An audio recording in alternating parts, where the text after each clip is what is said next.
Zurich Airport, November 2001. Crossair Flight 3597 is one of the few planes left to land. The commander was flying out of Zurich for the last 20 years, so he was really used to this airport. Crossair 3597. The lone controller in the tower tracks the approach. Approach runway 28 for you. I have ground contact. We're continuing on.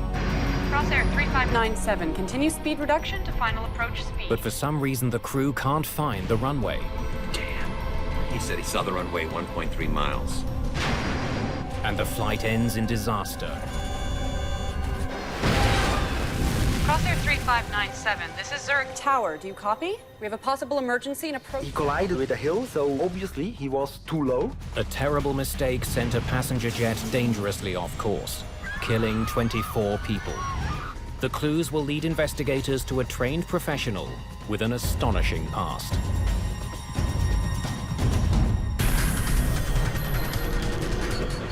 Mayday, Mayday.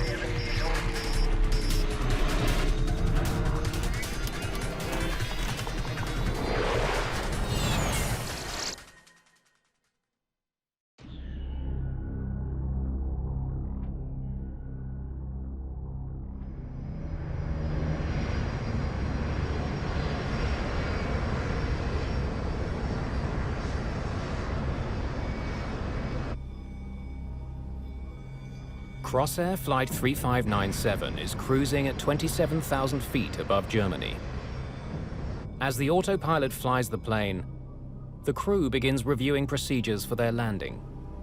According to the report, the apron and taxiways are wet. Braking action's not specified. So the friction report is missing? Indeed. That usually means they haven't been out to check lately. Indeed.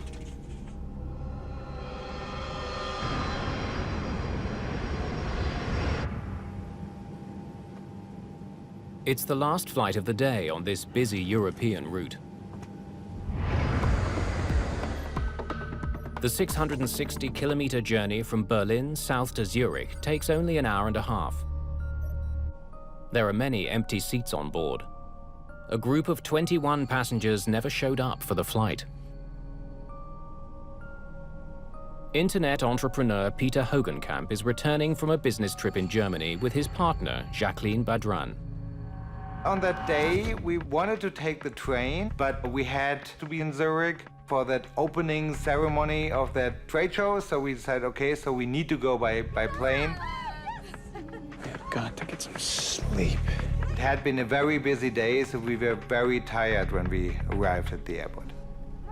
Among the passengers is the girl band Passion Fruit, Germany's answer to the Spice Girls. They're on their way to perform the last show of a concert tour. I was shocked when suddenly all the passion fruits, all the three of them, were coming over, and they were sitting right in front of us. Just what I needed. Flight 3597 is an Avro 146 airliner. It's a British-made jet popular with regional airlines like Crossair. Captain Hans-Ulrich Lutz is in command. He's been with the airline for more than 22 years, having served as a pilot and as an instructor. So, tell me about the runway and the conditions. Overcast with light snowfall. Visibility 3. First Officer Stefan Lehrer is a newcomer to the airline. He's had his pilot's license for just a year and a half. He was hired by Crossair right out of flight school.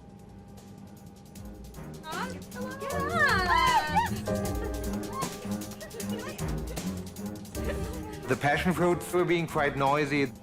They were excited. I think they went from one gig to the other. So they were still in their stage clothes.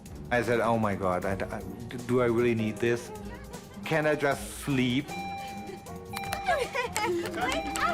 It's probably okay to move. We decided to move back a few rows and change the side where we were sitting, so we were in a very quiet area then.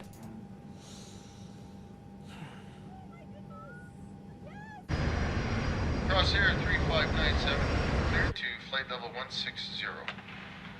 The flight is slightly behind schedule. It's due to land in Zurich in less than half an hour. According to the latest information, we'll be using runway 14. What kind of approach? ILS approach. Okay. An Approach ILS, course or Instrument Landing System approach, means the pilots will be guided to the runway by radio signals beamed from the airport. And a decision altitude of 1,602 feet. Call me 100 above minimums. Okay, I'll call 100 above minimums. The plane's sophisticated computers will do most of the work getting them down. At Zurich Airport, the weather is getting worse. It's snowing, and visibility is dropping. Crossair 3191, turn left heading 150. In the tower, controllers have started a nightly routine. A supervisor sends out a message notifying crews that runway 14 is being taken out of service because of a controversial new law. Planes landing on runway 14 must fly over Germany on their approach. But people in Germany have long complained about the noise. Because of the political issue, airplanes had to fly over Switzerland in their final descent to the airport of Zurich for noise reasons.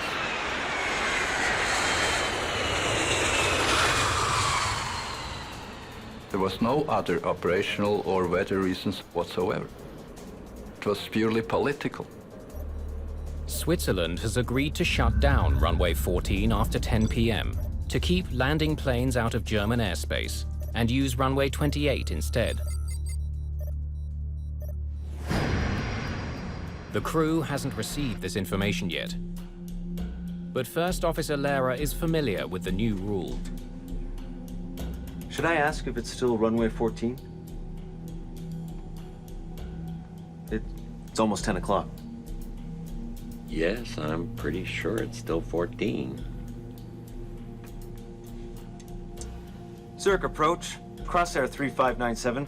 Please confirm the approach in use is the ILS 14. Crossair 3597, you're identified. It will be a VOR DME, approach runway 28 for you. Oh, hell. What next? Okay, fine. Unlike runway 14 with its sophisticated instrument landing system, runway 28 is not equipped for ILS landings. Instead, it has a less accurate navigational system. It's called VOR DME. A radio beacon sends information to an aircraft about its distance from the runway and whether it's left or right of it. It provides no guidance on the plane's altitude. Pilots would rather not make VOR approaches because they place a greater workload on the flight crew. He would always prefer an ILS approach because he gets guidance on the approach slope. And he can also use his autopilot to guide him down literally on ground to the runway. Because of its less precise technology, runway 28 was rarely used for landings before the new noise law. Okay then, rebriefing for runway 28. That would be chart 13-2. Now Captain Lutz abandons the ILS approach he was planning and prepares his first officer for the new non-precision approach. Are you familiar with the 28 approach? Yes, I've done it a couple of times. The crew goes over every detail of how they will approach Zurich Airport. Rosadingen, Zurich. East 6,000 feet. There are only a few planes left to land tonight, 3597. including Flight 3597 and 2 other Crossair flights just ahead of it. As the aircraft approach the runway, controllers need to keep them apart. Crossair 3597, reduce speed to 180 or less. Speed 180 or less, Crossair 3597. Captain Lutz makes the final turn to line his jet up with the runway. 160 knots. The plane is now in the thick of the heavy weather surrounding Zurich. At the airport, the second-last Crossair flight touches down on runway 28. Now, with only Flight 3597 to land, the supervisor decides to head home early. The controller handling the aircraft is the only controller left in the tower. Crossair 3597, continue speed reduction to final approach speed. Zurich Tower, this is Crossair 3891. She gets a report from the plane that just landed. Visibility approaching 28 was borderline. We could only see the runway from 1.3 miles out. But Captain Lutz knows Zurich Airport well. He continues towards the runway. Gear down. The plane begins the final stage of its approach. Cabin crew, prepare for landing. Captain Lutz begins slowing the jet and puts it into a steep descent.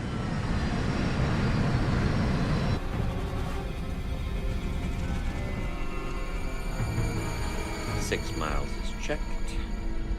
Yes. Flaps 3-3. Flaps 3-3 selected. Final check. Final check. Confirm 3 greens.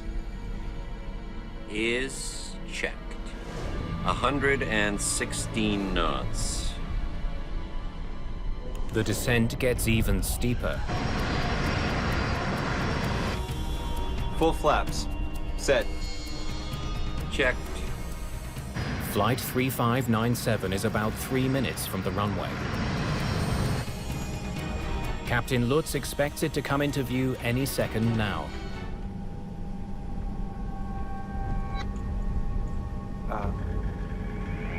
100 above.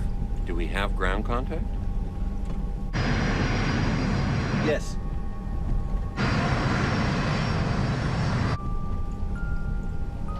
Passengers prepare themselves for landing. We were pretty close to the airport, so you think, okay, this is going smoothly, but it was dark and it was snowing, so we couldn't see anything. In the tower, the controller monitors the flight to make sure it's lined up with the runway. Crossair 3597, cleared to land, runway 28.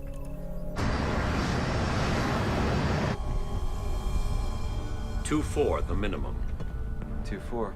The flight has hit decision height, 2,400 feet above sea level, 1,000 feet above the ground near Zurich.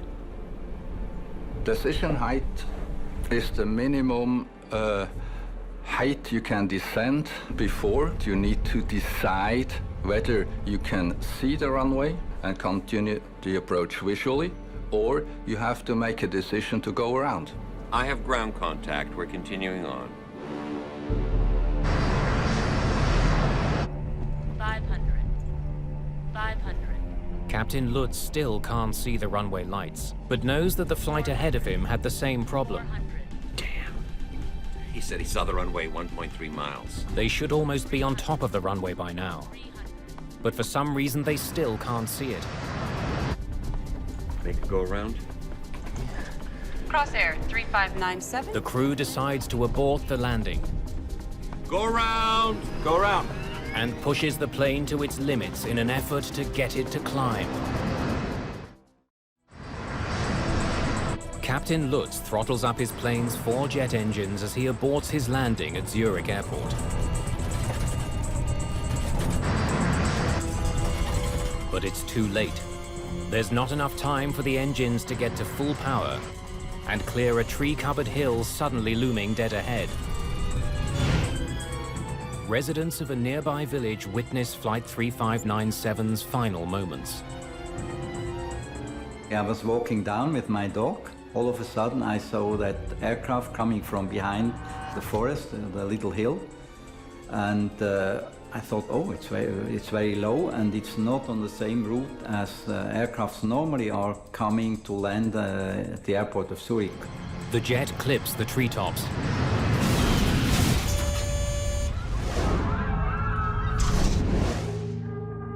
Suddenly, it was shaking very hard.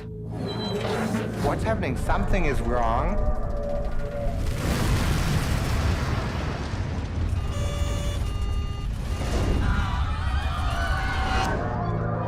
Moments later, the aircraft plunges into the hillside.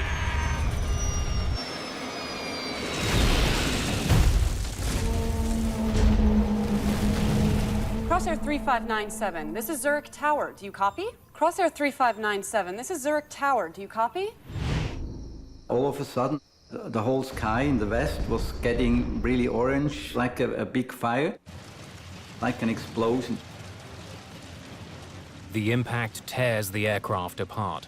The wings broke off and the fuel is in the wings, so the flames really sort of shot inside the plane.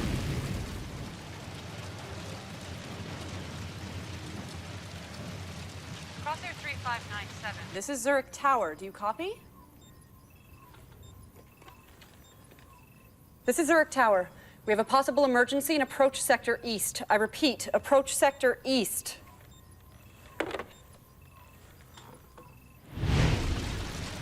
Crossair Flight 3597 has crashed near the village of Bassersdorf, northeast of Zurich.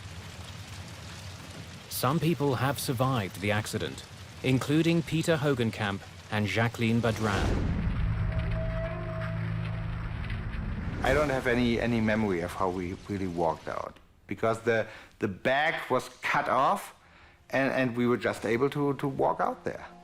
One member of Passion Fruit also survives, but her two bandmates seated just one row ahead of her have been killed. I thought, you know, when they give you these instructions in the beginning when you get on the plane, how come they never tell you how far you have to run away from a burning plane? Because they never tell you. Let's get away from here. So we thought, I don't know, 100 meters. Within minutes, emergency workers get to the crash site. Hey! Over here! Over here! 24 of the 33 people on board Flight 3597 are dead, including Captain Lutz and First Officer Stefan Lehrer.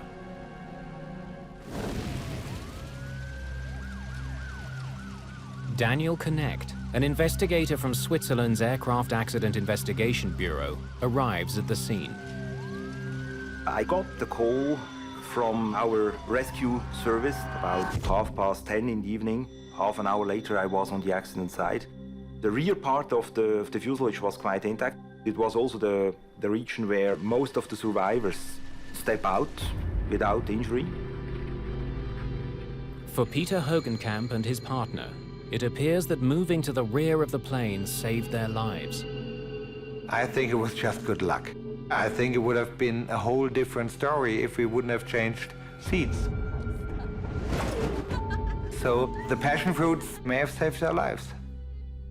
While rescuers care for the survivors, Knecht and his team survey the crash site.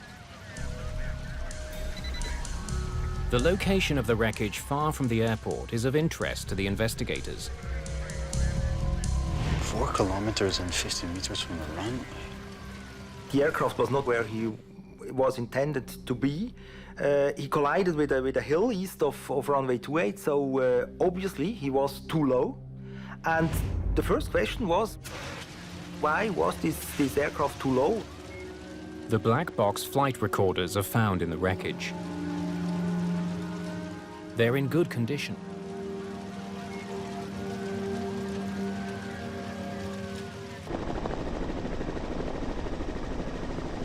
Investigators are well aware that this is the worst aviation disaster on Swiss territory in over a decade. They're under pressure to find answers fast. While work continues at the crash, a command post is established nearby. Jean Auvernet heads the Swiss Investigation Bureau. He takes charge of the Crossair file. The public was very anxious about this crash. The media were raising many questions, so we naturally had to open a more in-depth investigation. The accident happened at the end of a long day for Captain Lutz, but given his background, investigators must consider other causes. We knew that the captain was very experienced. He had about 17,000 flight hours during his whole career. Flight instructor, flight examiner, within the company for more than 20 years. The flight recorders are sent to a lab in Paris to extract their data. At the same time, investigators have begun retrieving fragments of wreckage from the crash site. They look for telltale signs of trouble. The position of switches is very important. Also, if you have some indication panels, for example, with bulbs in it, you can, after a crash, you can analyze the different wires in the bulbs, and then you can determine which, for example, indications or even warnings were active at the moment of the impact.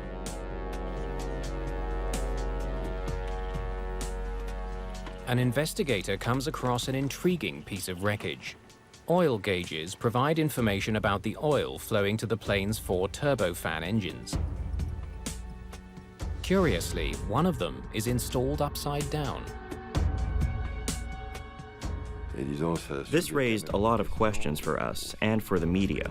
Everyone wanted to know how you could fly a plane with an instrument installed upside down. It wasn't a very important instrument. You could still read it, even if it was installed upside down. But if this obvious problem was never fixed, what else could be wrong with the plane?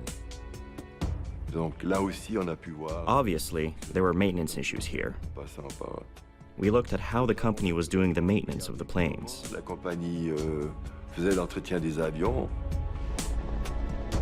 While this review is being launched, investigators study the plane's engines to determine if they were running at the time of the crash. Soil, tree branches, and other debris lodged inside the engines suggest they were. We checked them out visually, and we saw that the 4 engines were turning in the moment of the accident. Authorities need to be sure. They will have to check their findings against data from the flight recorders. In the meantime, the location of the crash suggests something may have tragically misled the crew on their descent towards Zurich Airport. Connect focuses on the flight charts they used to plan their approach. Is the problem with the approach, or is the problem with the aircraft? This kind of question was dominant when we started the investigation. Are you familiar with the 28 approach? Yes, I've done it a couple of times. The approach chart provides pilots with directions to the runway, Zurich. details about radio frequencies, as well as altitudes and speed for various stages of the landing. When investigators study an approach chart like the one the crew used, they make a shocking discovery. The chart does not show the hill that the plane hit. An approach chart is a very important thing, because an indication which is not correct on this approach chart could mislead a crew and so easily make them do something wrong. So, tell me about the runway and the conditions. Overcast with light snowfall. A faulty chart would certainly have been a danger to a crew unfamiliar with Zurich Airport. But Lutz had flown in and out of Zurich countless times. He and his first officer were both based in the city. The commander was flying out of Zurich, I think, for the last 15 to 20 years. So he was really used to this airport. Investigators conclude that the approach chart, while faulty, could have tripped up some crews, but not this one.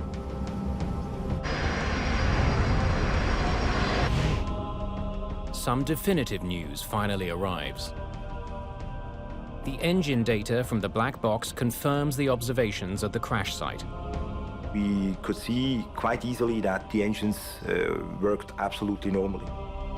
Another potential cause of the accident is eliminated from the list: mechanical failure. Investigators now consider a different possibility. I was covering the approach west position on the night of the accident. Could air traffic control have somehow mishandled the plane? Investigators study records from the night of the accident and make a disconcerting find. Zurich Airport's control tower was understaffed at the time of the accident. He left before his shift ended. The supervisor in the tower went home early, leaving a lone controller to guide Flight 3597 in for its landing. She was relatively young, and let's say she didn't have that much experience. Investigators now study transcripts of conversations between that air traffic controller and the flight crew, looking for signs she made a mistake. Crossair 3597, you're identified. Crossair 3597, Speed 180 or less, Crossair. 28 for you. Crossair 3597. Zurich approach, Crossair 3597. Cleared to land. They find no indication the controller gave the crew faulty instructions. But they do come across the radio call by the pilot of the Crossair flight that landed minutes earlier. Zurich Tower, this is Crossair 3891. Visibility approaching 28 was borderline. We could only see the runway from 1.3 miles out. That pilot warned of poor conditions on the approach to runway 28. She had options. They wonder why the controller didn't shut the runway down. Because of poor visibility, she could have reopened runway 14 in spite of the noise bylaw. This would have allowed the crews to make an instrument approach. But she didn't do that. Thank you, Crossair 3891. Have a good evening. It would have been much easier to fly ILS approaches in this kind of weather, regardless of this political issue. It's suspected that without her supervisor present, the controller lacked the experience to make such an important call. So it's clear that to make the decision not to allow an approach on runway 28 and instead make it on runway 14 demanded a certain kind of confidence, a certain kind of courage. However, Captain Lutz also heard the same warning. 28 was borderline. We could only see the runway from 1.3 miles out. Gear down. He kept going in spite of it. Investigators are now certain that the controller was in no way responsible. A pilot can always say no. He can always reject the clearance. If he thinks that landing is probably not possible, he is free to reject an approach clearance and ask for a different one. Jean Auvernet can't understand why Captain Lutz didn't do exactly that. He should have known that he didn't have to make a non-precision approach in bad weather. When we saw the mistake the pilot had made, we immediately asked ourselves, well, how's it possible? Because for an experienced pilot who was an instructor, this was a really basic mistake. Auvernet is beginning to wonder if something in Lutz's long career is hiding clues about his behavior on the night of the accident. One by one, investigators are ruling out the possible causes of the crash of Crossair Flight 3597. They hope the answer lies in the cockpit voice recorder, or CVR, of the doomed jet. After waiting many days for its data to be sent back from France, they now pore over it carefully, listening for any clues that might explain why the plane was flying so close to the ground, so far from the airport. ILNAV is engaged. Authorities get more than they expected. Not only is the CVR complete, but Captain Lutz offers a running commentary on everything he does. And on inbound track 275. Speed is checked, flaps 18. It's practically a roadmap to understanding what went on in the cockpit. Flaps 33. That's not usual that the pilot flying is talking so much about what he is doing or what he is seeing. And for the investigation, this helped a lot. 100 above. Do we have ground contact? Yes. Investigators learned that the crew of Flight 3597 was looking for the runway and believed it would soon come into view. From the CVR, we saw that the commander and also his co-pilot were not feeling some fear or feeling that something was not going as they planned.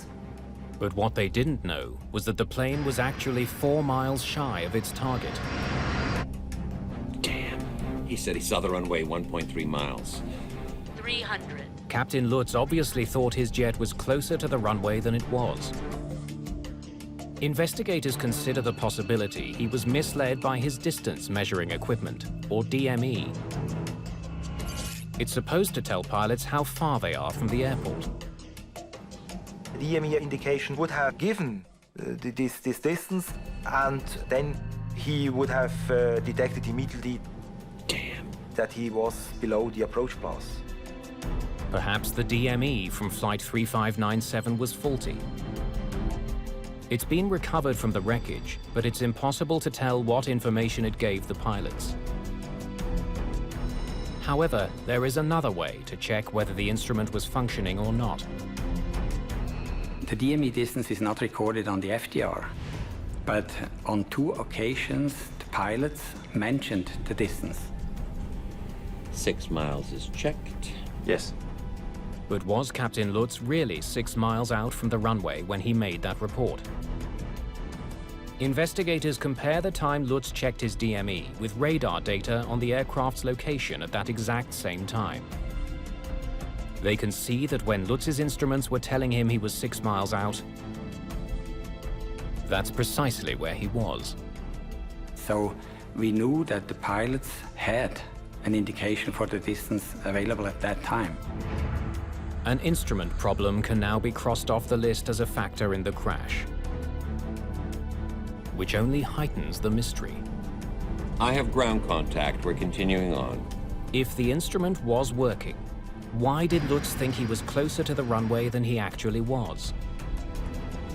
The answer lies not in what investigators hear on the cockpit voice recorder, but what they don't hear. I don't see anything after 6 miles. Do we have ground contact? Neither pilot read out a DME check after the 6-mile reading. Yes. It tells investigators that Lutz wasn't monitoring his vital instrument during the final minutes of his approach. Instead, he was preoccupied with spotting the lights of the runway. That's not what pilots are supposed to do. The pilot flying is supposed to keep his eyes on the instruments because all the information he needs is there. He only switches to flying by sight when the non-flying pilot says, "Runway in sight." Only then can the captain take his eyes off the instruments and fly by sight because the landing is performed visually. À vue. Parce que l'atterrissage en tant que tel se fait à vue. If Lutz had checked his instruments, he would have known how far from the runway he actually was. But how had he ended up such a long distance from it? 400. Confirm 3 greens. 400. Is checked. 116 knots. Further analysis of the black box data reveals that Lutz put his plane into a steep descent as it began its final approach to Zurich airport. But it's readily apparent his approach profile was out of sync with the trajectory laid out in his chart. The approach profile for runway 28 calls for pilots to make a gradual and steady descent, which would bring them to 2,400 feet after they've cleared the hills around Zurich. Then pilots have to level off until they spot the runway. When investigators compare the approach Lutz made with the approach profile he was supposed to follow, they find that his overly steep descent brought him to 2,400 feet well before he cleared the hills. Then he continued to descend until he hit the ground. It's beginning to look like Lutz had violated one of the cardinal rules of flying. Aircraft making non-precision approaches are supposed to level off at minimum descent altitude or safe height until they have the runway in view. This safe height is intended to keep the aircraft above any potential hazards. It's really a basic error. Every pilot is trained to respect such minimums. Not only with VOR DME approaches, but also with ILS approaches. But Captain Lutz kept his aircraft in a steep descent without even pausing at 2,400 feet. The logical next question for investigators, could he see the runway or not? I have ground contact. We're continuing on. What does he mean by ground contact? They need to know if it was even possible for Lutz to see the runway when he reported ground contact. They retrace his steps in a simulator, programmed with the weather he was facing that night. 6 miles from runway, altitude 3,300 feet. 4.8 miles, 2,400 feet. Still no runway in sight. Non, il ne pouvait pas. No, he couldn't see the runway because there was a hill between him and the runway, and at that altitude, there's no way he could see it. À l'altitude de laquelle il était, voir la piste. The conclusion? Captain Lutz had clearly violated his minimum descent altitude. Whether there is flat terrain or hills, minimums are set accordingly, and in no way you can trespass the minimums, whether there's hills or not. This discovery raises questions not just about Lutz's actions, but his young first officers as well. 2-4, the minimum. 2-4. We're continuing on. A first officer should not let his captain breach minimum descent altitudes. Il aurait pu intervenir. The co-pilot could have said, no, stop, we can't see the runway, we're not descending. On voit pas la piste, on descend pas. He considered his captain an old pilot with a lot of experience, not making any mistakes. Most probably he was trusting him too much. And also by being submissive, maybe he wouldn't speak up on time, just to keep harmony in the cockpit. There were no mechanical failures or instrument problems with the plane. Nor was the air traffic controller negligent in any way. But it is now clear that Captain Lutz made a series of catastrophic piloting errors that doomed Flight 3597 and claimed the lives of 24 people.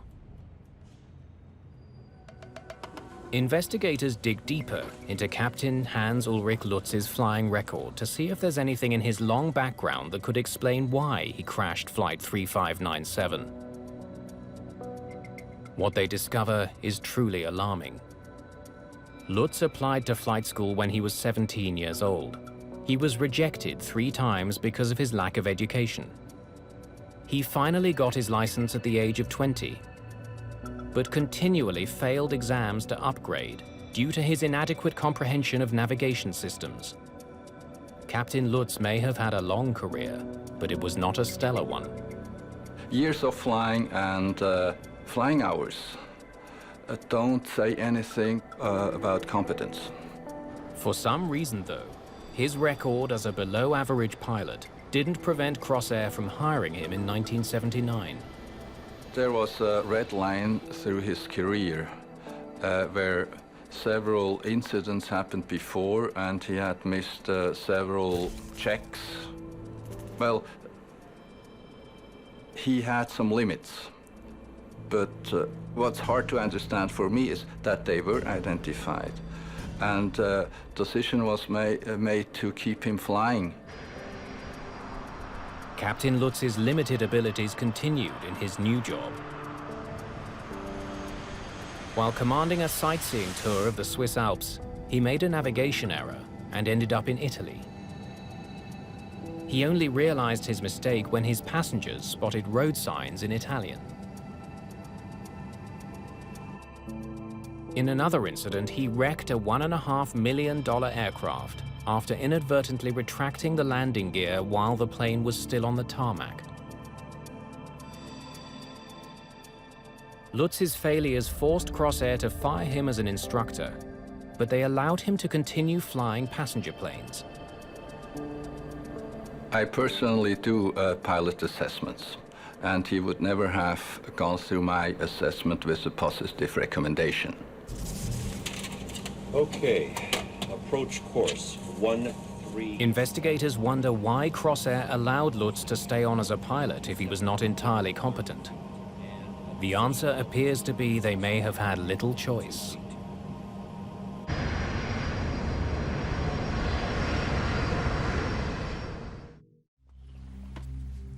Investigators' first glimpse into the problems at Crossair came after they found the upside-down gauge at the crash site. We had to check if the employees had received the proper training, if they had the qualifications required for this kind of work. No glaring maintenance issues were found, but a closer look at Crossair's hiring practices explains why Captain Lutz was allowed to keep flying. The airline may have grown too fast throughout the 80s and 90s. La compagnie, elle s'est agrandie très rapidement. The company expanded very rapidly, and with that success, it's clear that you have to quickly increase the staff. Office workers, mechanics, that's one thing, but pilots, you have to go out and find them. Mais les pilotes, tu devais les trouver.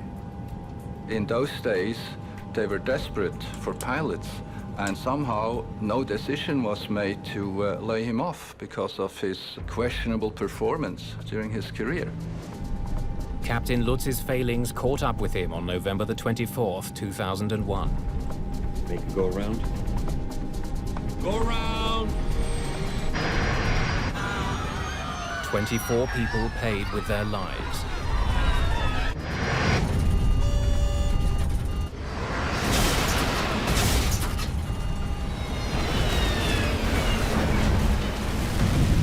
After the accident report was issued, sweeping changes were made. Swiss aviation authorities had Crossair increase the number of employees overseeing pilots. They also scrutinized other airlines to determine if there were other substandard performers like Lutz.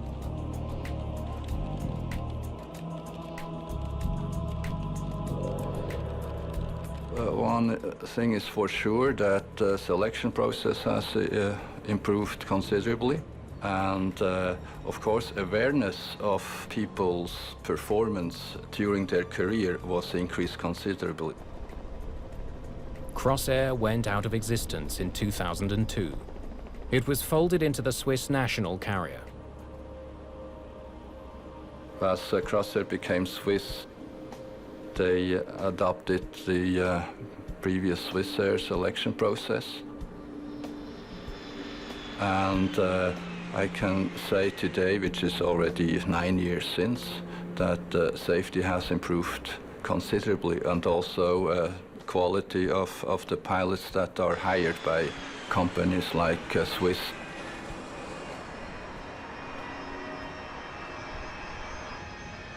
Since the crash of Flight 3597, Zurich's runway 28 has been upgraded with both an instrument landing system and an automatic warning that alerts controllers when a plane's approach is too low. There has never been another accident involving that runway. But the Crossair tragedy and the circumstances that spawned it isn't an isolated case. Regional airlines have boomed worldwide since the 1980s, particularly in the United States, where they account for half of all flights and carry 100 million passengers a year. In the rush to fulfill consumer demand for cheap air travel, these airlines often hire less experienced pilots and pay them far lower salaries than their counterparts at major carriers. Some even neglect to test their pilots for basic skills. There is no such thing as a compulsory pilot assessment before they get hired. Does not exist. Colgan Air, in February of 2009, one of its planes crashed in Buffalo, New York, killing 50 people. The accident was blamed on the actions of an inexperienced crew. An eerie reminder of the Crossair disaster, it underlined the urgency of improving oversight of smaller carriers. If you're making a product for a large company and you make a mistake, you may lose part of the market. You may lose some clients. But an airline company can lose a plane, its crew, and passengers. The stakes are very different. Ce qui naturellement a des causes un peu différentes.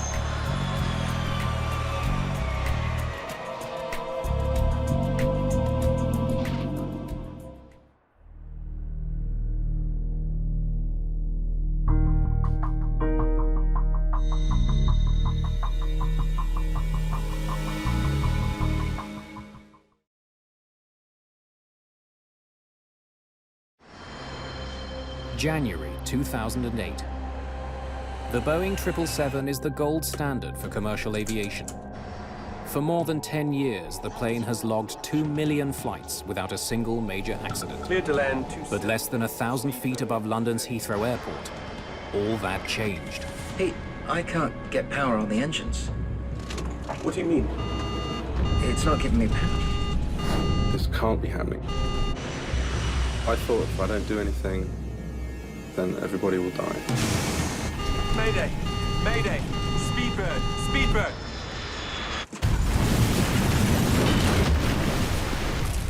Whatever brought down one of the world's most technologically advanced airplanes can't be found at the crash site. They had the pilots, they had the passengers, they had the aircraft, they had everything there, except the thing that caused it. That had disappeared as if by magic. Mayday! Mayday!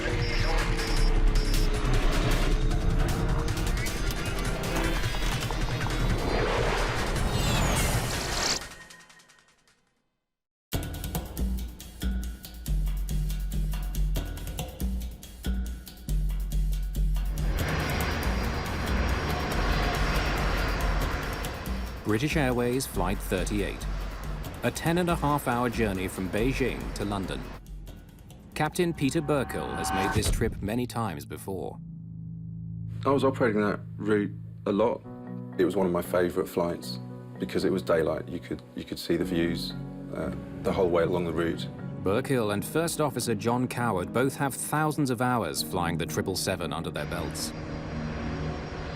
It's a joy to fly. She handles really well. She's got modern equipment. The computers are easy to use. She's got the range, the ability to do short haul as efficiently as long haul. For these two, as for many pilots, a day on the job consists of sitting in the cockpit for long hours as computers fly the plane.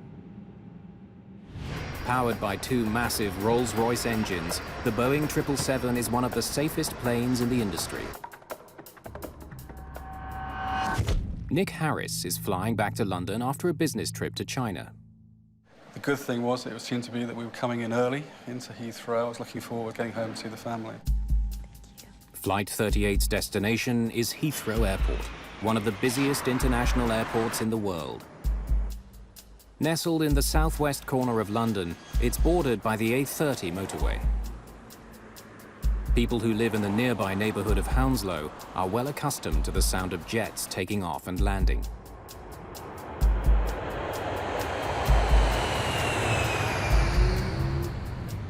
The area's tightly packed houses come into distant view for British Airways Flight 38.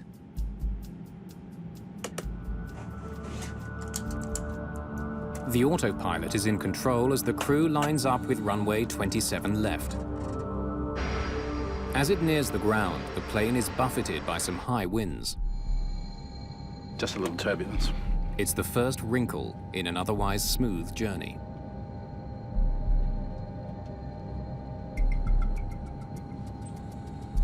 That's not me, that's the auto throttles doing their thing. We were picking up wind gusts of about 20 to 30 knots, and we were fully aware that the auto throttles would be able to cope with that, so they'd be moving up and down quite a lot. You might want to keep the autopilot on a little longer than usual, to let the wind come down.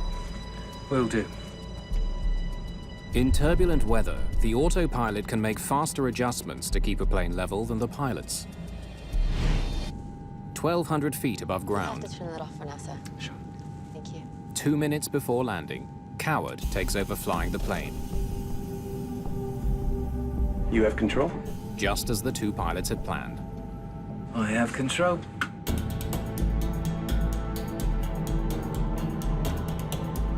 I had a few seconds to spare before clearance to landing, and I was just tidying up my map charts.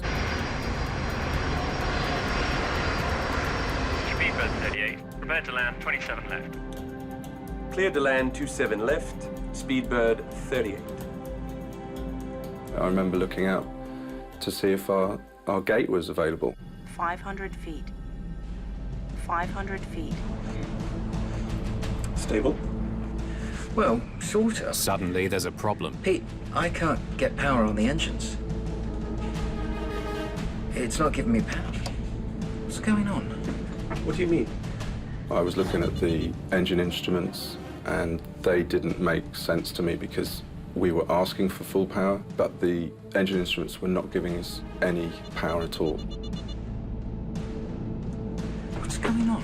Flight 38 is crippled in the worst way imaginable. Well, it looks like we have double engine failure. With neither engine providing enough power, the jet won't make it to the airport. With 152 people on board, Flight 38 is falling toward London with only seconds until it hits the ground.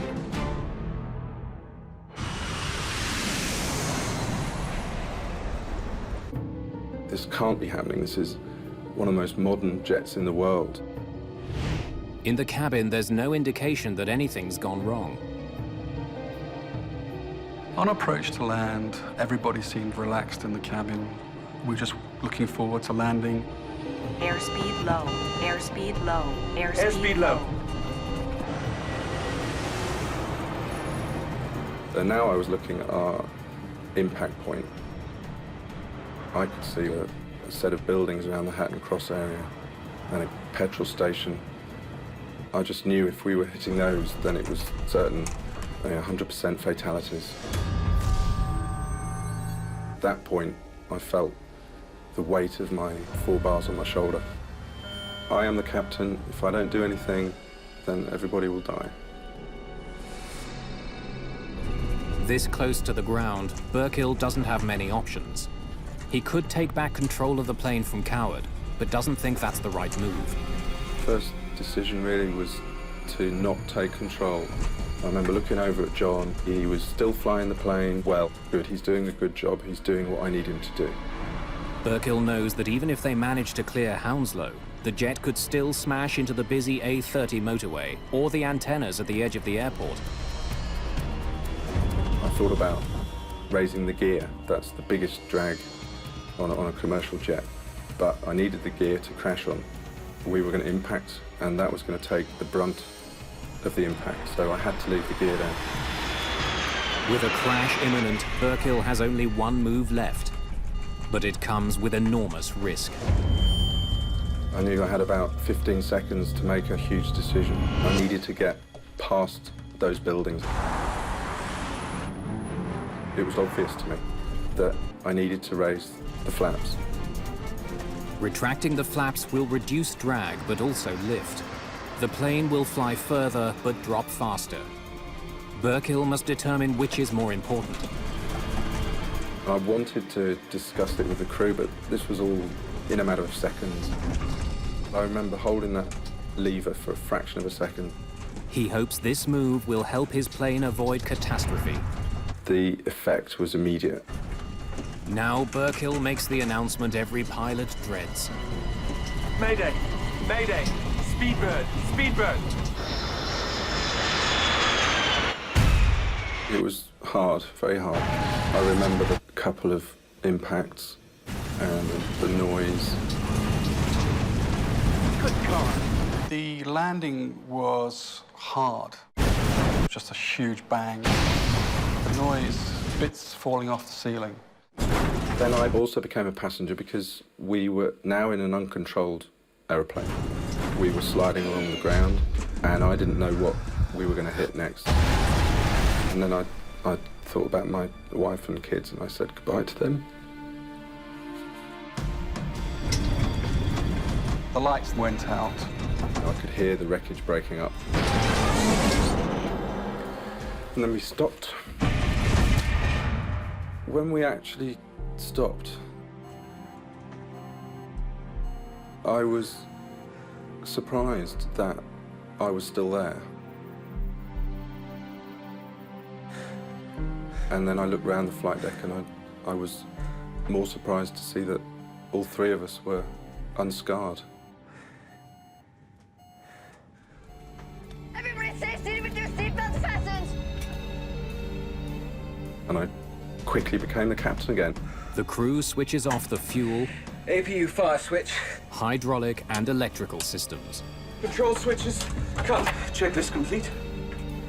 I then had to look after my survivors. I thought 20% were dead because this aircraft was broken up. This is an emergency. Evacuate! Evacuate! The air stewardess then took control completely.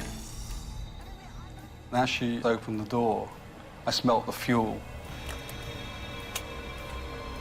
We should hurry. And realized that we need to get off this aircraft. The big danger now is fire. Having survived the landing, passengers could be killed if flames sweep through the jet. Jump! Jump! I left all my luggage and just got myself down the slide. Jump! Let's get out of here. I went through the galley and checked the right-hand aisle, and I was surprised to see nobody there. Despite Burkill's fears, there are no casualties.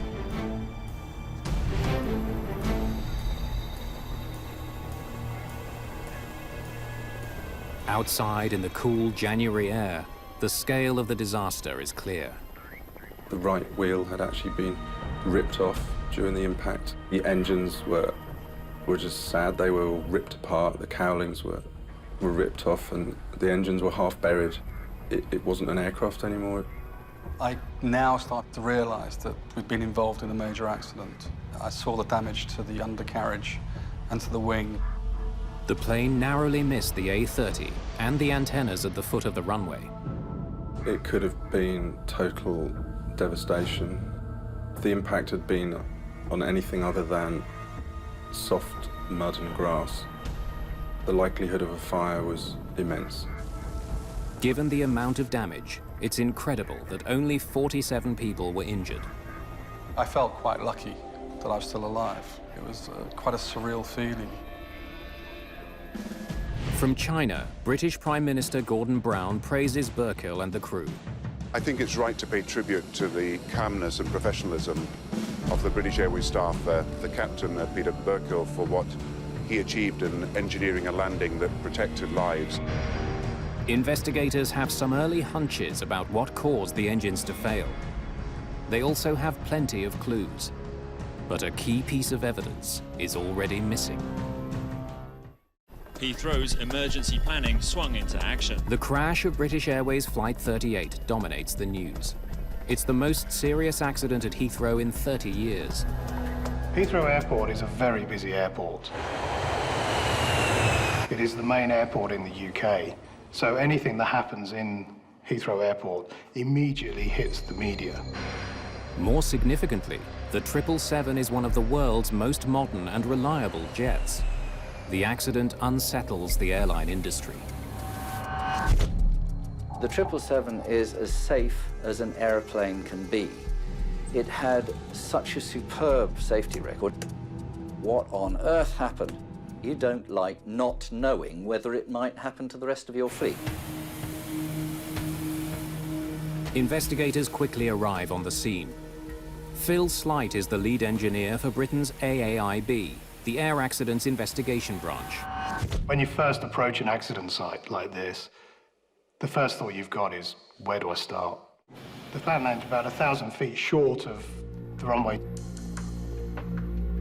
The landing gears pushed up through the wings. The nose landing gear collapsed. Just hours after the crash, investigators interview the crew. Captain Peter Burkill has a first-hand account of what happened. I think I wanted to talk about it because I knew of the innocence of the whole crew. This isn't our fault. We didn't do anything wrong. But the engines weren't giving us any more power. Well, it looks like we have double engine failure. We tried to give them more power manually, but there was nothing. Burkill explains that something had caused both of the jet's Rolls-Royce engines to roll back at the same time, robbing the aircraft of power. Acceleration on both. When you hear something of a double engine failure, you start looking at what's common. What could cause both engines to fail at the same time? So our first thoughts were that it may have run out of fuel. A fuel shortage is rare, but it has happened before. In 1983, a Boeing 767 ran out of fuel flying over central Canada. A mistake in converting between metric and imperial measurements left the plane with much less fuel than the crew thought. At 26,000 feet, they lost power to both engines. The captain was able to glide the plane to a safe landing at an abandoned airbase. In the case of Flight 38, this theory is immediately questioned. Jet fuel has a certain odor. Anyone who has worked with an aircraft will know the distinctive smell of Jet A1 fuel. There was certainly a lot of fuel leaking from the aircraft, from the ruptures to the bottom of the engines when we arrived on site. A check of the plane's dipsticks confirms 2 of the tanks did in fact have fuel. So we knew that there was plenty of fuel on board this aircraft to complete the flight. There remain several other possible explanations for such a loss of power, and investigators must tackle them all. There is great confidence that the mystery can be solved, as any and every piece of evidence investigators could ever want is readily available. They have access to the pilot, the crew, and most importantly, the entire plane. We were quite fortunate to have the amount of data that we had on this aircraft. Because the aircraft remained intact, we were able to interrogate lots of computers and also get lots of data from the recorders. Additionally, we had data external to the aircraft, such as radar data, and also the radio transmissions as well. Mark Ford retrieves the plane's flight data recorders, which promise to give investigators important clues. He has another resource, the QAR, or Quick Access Recorder. While the black boxes are in the rear of the plane, the QAR is a data recorder in the front, used mainly for diagnostics. It does have an advantage over the flight recorder, though, in that it has a greater memory capacity and can record additional parameters over and above those available on the flight recorder. You can recover the data from a quick access recorder within a matter of minutes in some cases. Speed, altitude, control settings, cockpit conversations. In all, the various recorders have preserved 1,400 different pieces of data, which should help the investigators close the case. But when they study the QAR, what they find is chilling.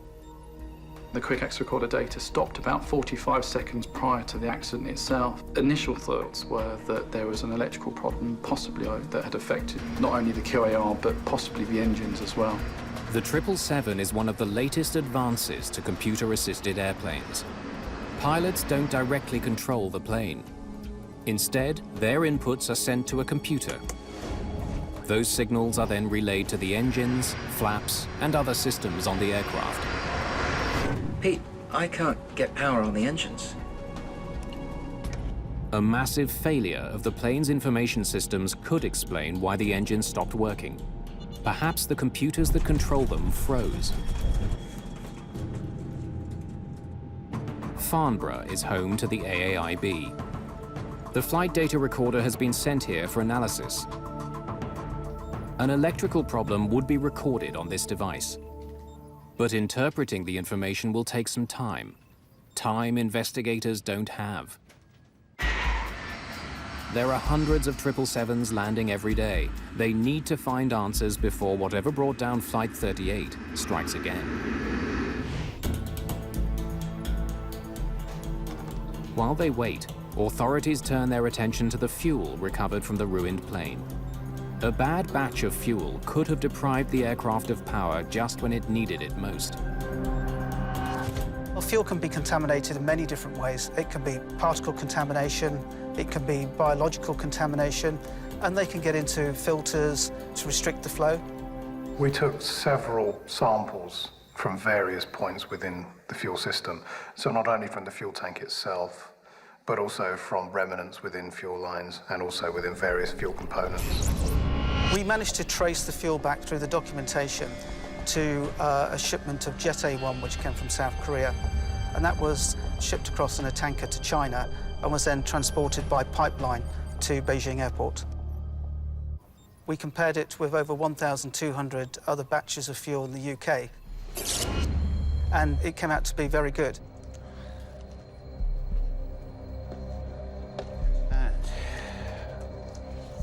Investigators next consider the possibility of a blockage in the fuel tanks. They discover some bizarre evidence. Several small pieces of tape are recovered, along with something else. When we were in the fuel tanks, we did find a few small articles. One of them was a red scraper. The items were likely left over from when the plane was built 7 years ago. But while they're peculiar, there's no indication that any of them played a role in bringing down the plane. Obviously, it's not ideal to find anything within a fuel tank. We obviously looked to see whether this would have had an effect on the fuel flow to the engines. The items were so small, they would not have caused a restriction. As the search for answers continues, a puzzling find surfaces. Less than 3 years before the Heathrow crash, another 777 suffered a serious mid-air problem. After taking off in Perth, Australia, a Malaysian passenger jet was climbing through 38,000 feet when suddenly the plane's autopilot pitched the nose up and climbed steeply. Calamity was only averted when the pilot took manual control of the jet. They did manage to get it safely back to base. The investigators established that this was a computer problem. British aviation authorities consider that the electronic brain of one of the world's most reliable jets might be faulty. The Malaysian Airlines aircraft was really quite an unnerving one. The investigators sort of pulled out the files on it and started looking over it to try and get some clues. Did we have a problem with the electronic control system, causing the engines to roll back? If flaws are found with Flight 38's computers, it means 777s around the world could all be disasters in the making. This thought hangs heavily over the industry.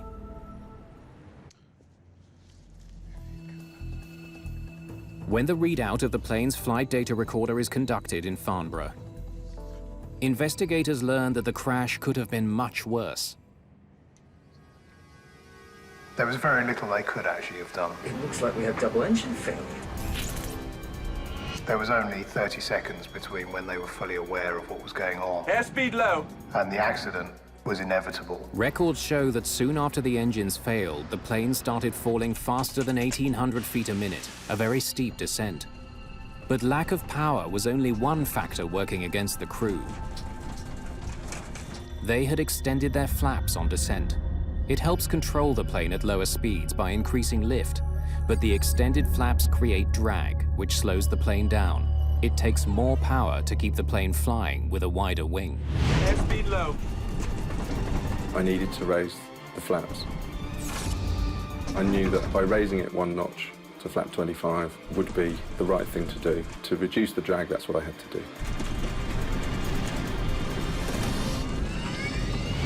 Now, what he did here gave them a few extra feet. Had the flaps been left at flaps 30, the aircraft would have struck the ground just before a set of ILS antennas. The plane then would have slammed into the antennas, sustaining even more damage and increasing the chances of serious injuries.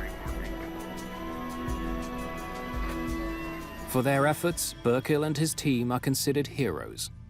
Flying is about teamwork, and we had an outstanding team. The evacuation. There is no doubt. Without the flight crew's actions, Flight 38's landing would have been a catastrophe.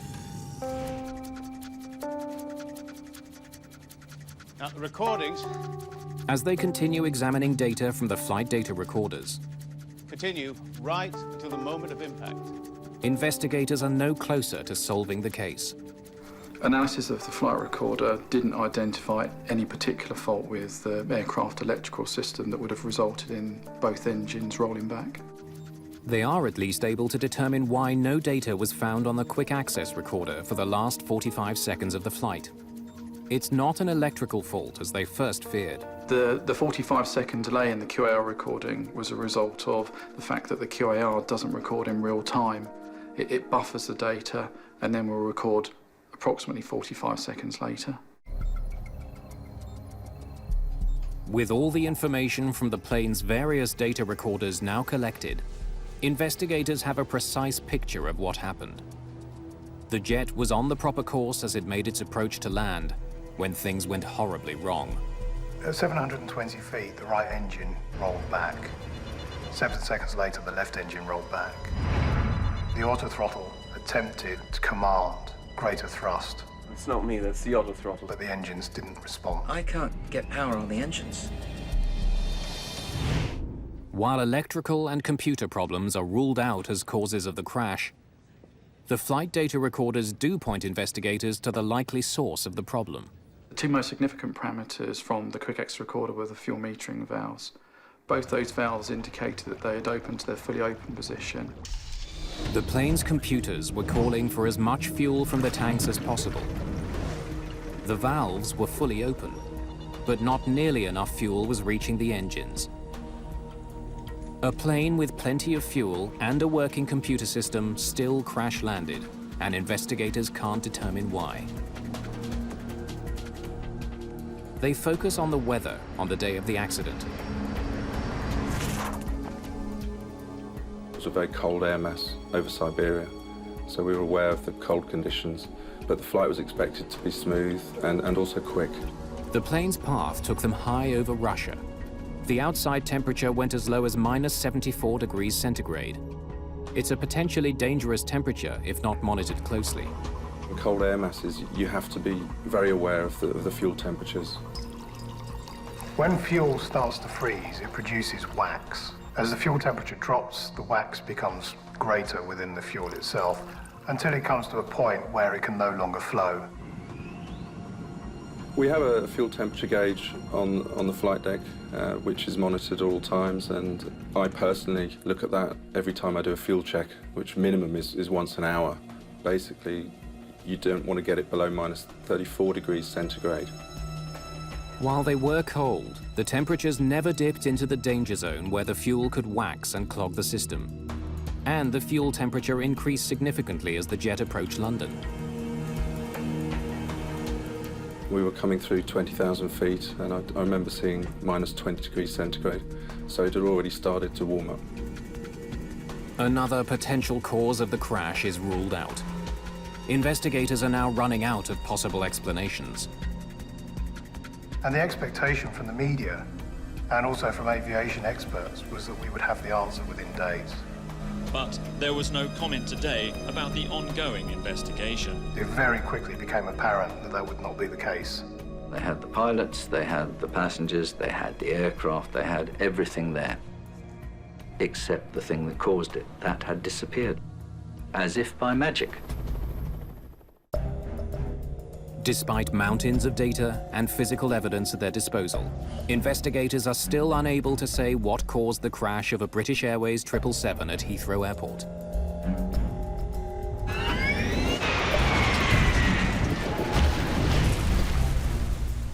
They turn to a failure of the fuel delivery system as a culprit. To prove it was responsible, they need to pinpoint anything out of the ordinary about Flight 38's journey on January the 17th, 2008. It's a daily flight operating from Beijing to Heathrow. We wanted to work out what was unique about this flight. Why this flight in particular?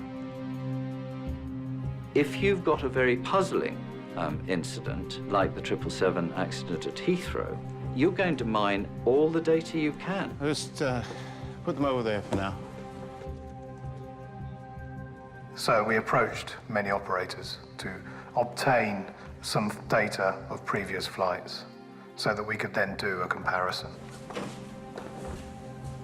Flight data is collected from companies around the world. And we had something like 144,000 flights in all. But it will take months of work to analyze this enormous volume of information. To study Flight 38's fuel system more closely, huge sections of it are brought to the AAIB hangar and reassembled. It allowed us to basically just sit there and look at it and to brainstorm and come up with ideas as to what might have caused it. McDermott and his team consider all possibilities, from design flaws to a malfunction specific to this aircraft. The examination comes up empty. We carried out an exhaustive and very thorough inspection and testing of the fuel system, and we find nothing wrong. Frustrated, investigators are at a dead end. We kept going through this cycle. We kept going back over what we'd done before. Had we missed something? And every time we went back over, we kept coming back to no. There was no trouble with the plane's computers. It had plenty of fuel. And no problems with the fuel itself. But somehow, when it was most vital, Mayday! the engines didn't get the fuel they needed. The AAIB detectives have run out of suspects. There was no clear explanation. Nothing that you'd seen before. It's not giving me that. In any airplane, let alone the 777, could have explained this. Now they turn away from the clues they have to those they don't. Phil started coming out of a mantra, which was a quote from Sherlock Holmes. Whatever is left, however improbable, must be the cause.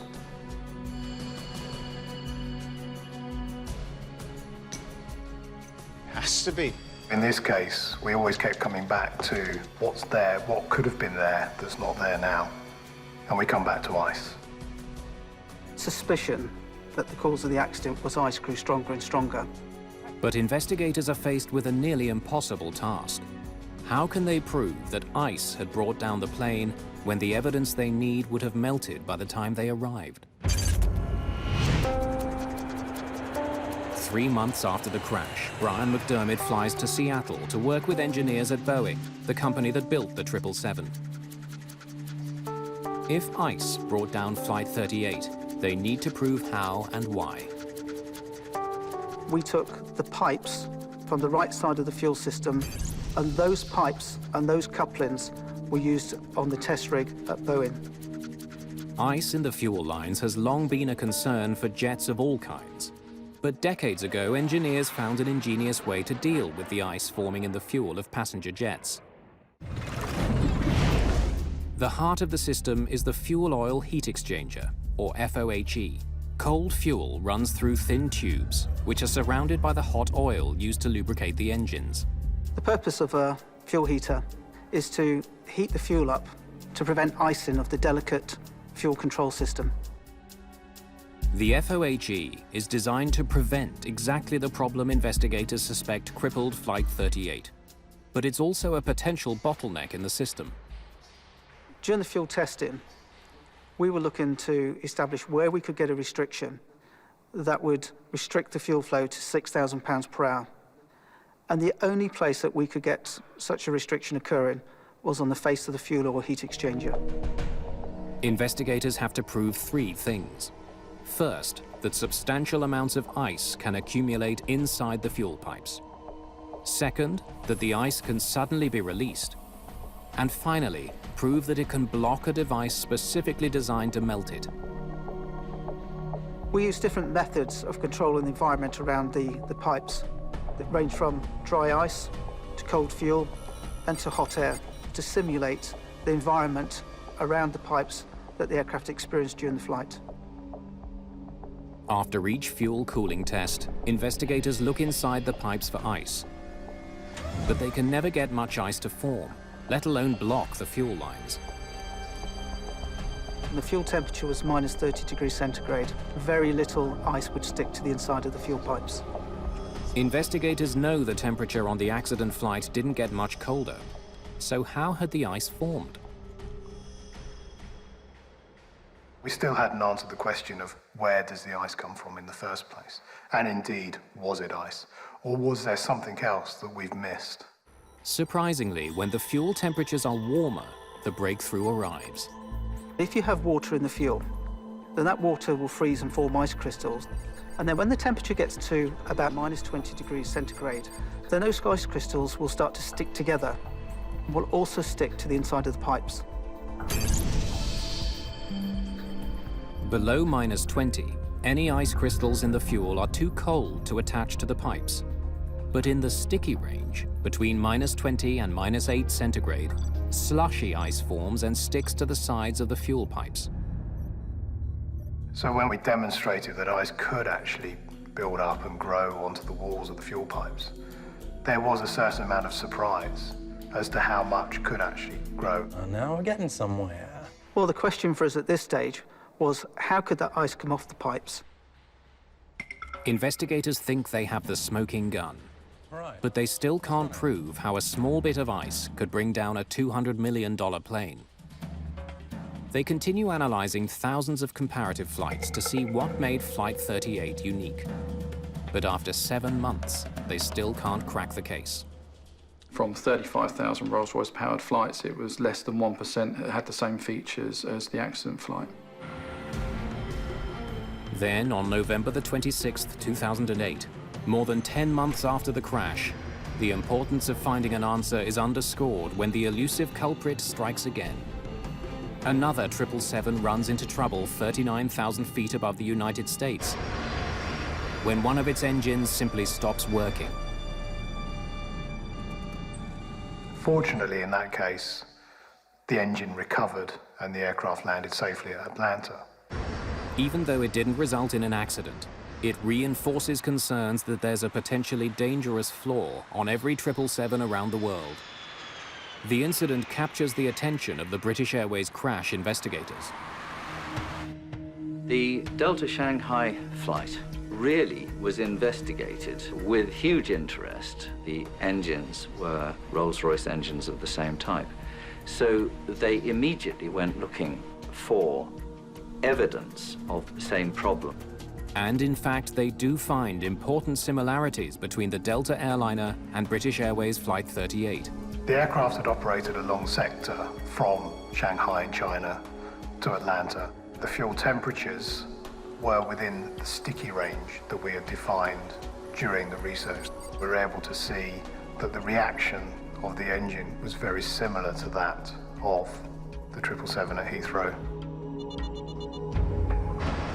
Later examination of the Delta flight shows no evidence of any electronic, mechanical, or fuel system problems, strongly suggesting that the culprit was indeed ice. When we heard about the Delta flight, we were more convinced than ever that we were on the right track. McDermott and the investigators at Boeing in Seattle continue their testing. It's been a year since the accident, and the problem hasn't been found or fixed. They've run hundreds of simulations and spent millions of dollars. They still can't get the ice in the fuel lines to clog the fuel oil heat exchanger and cause the kind of blockage that brought down Flight 38.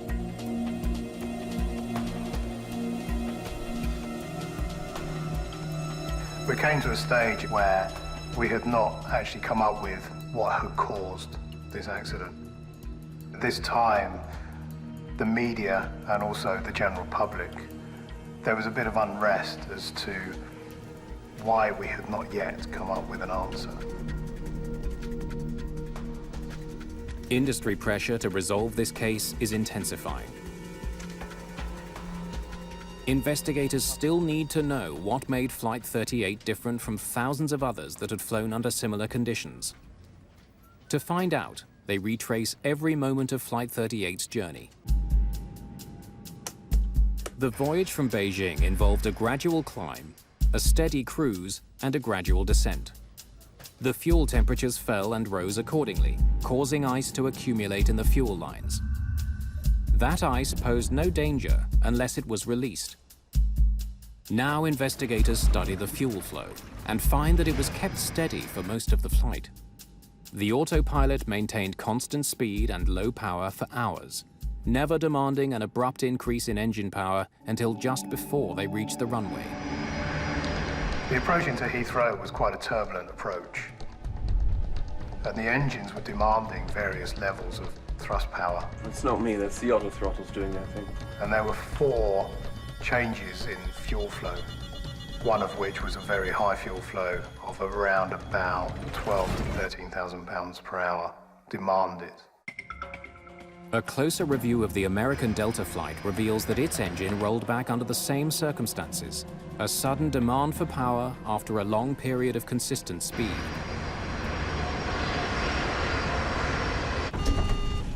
Investigators are now set to duplicate these precise conditions.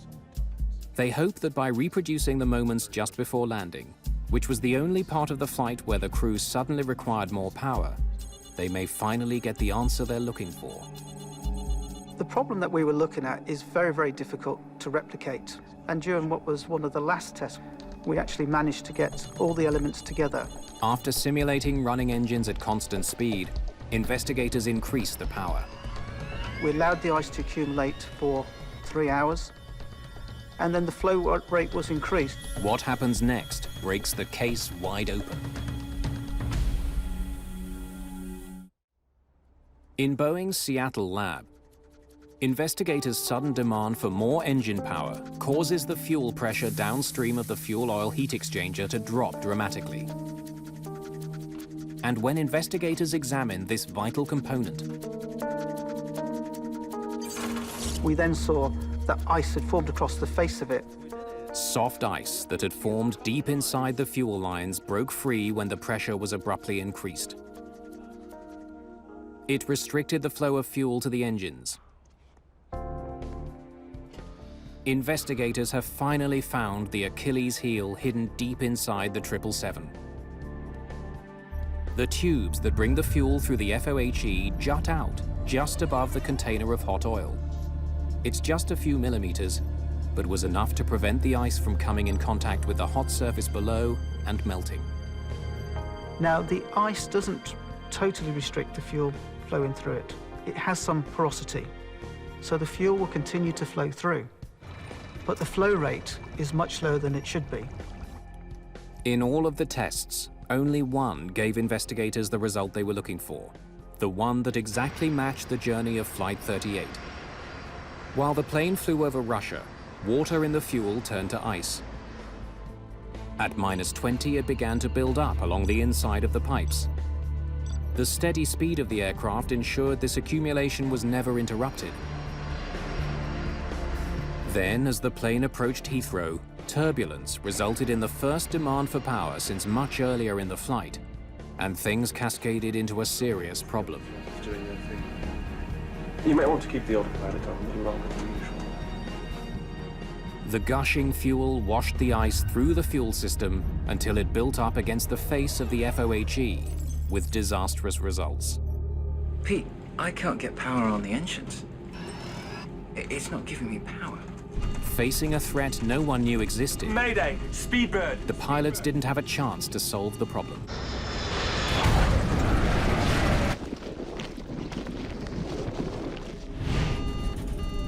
But why had the American Delta crew been able to clear the blockage, while the British Airways flight ended in near catastrophe?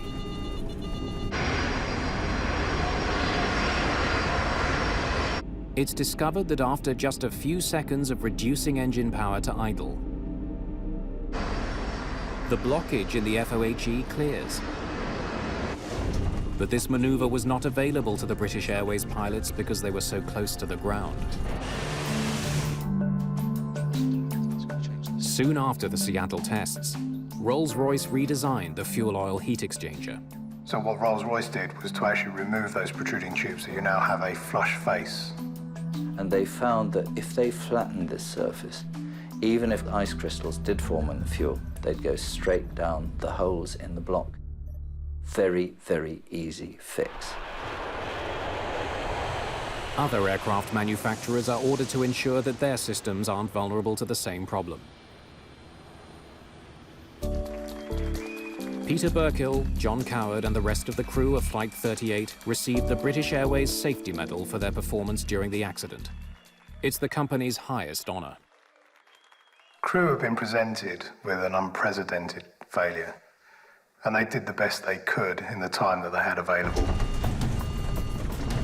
The crew did as good a job as they could, and since they really only had about 30 seconds to think about what they were going to do about this, they couldn't have done any better than they did.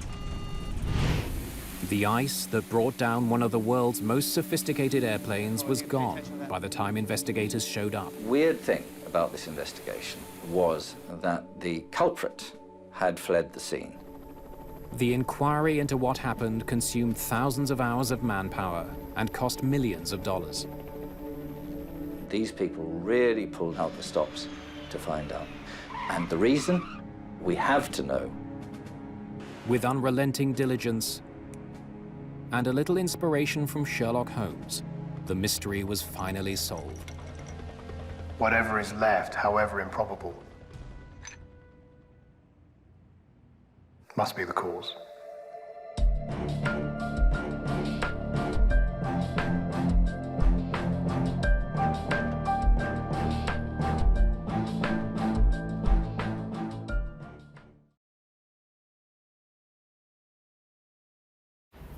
Good morning, ladies and gentlemen. This is your captain. I hope you had a good... Captain Stefan Rasmussen has been in love with flying all of his life.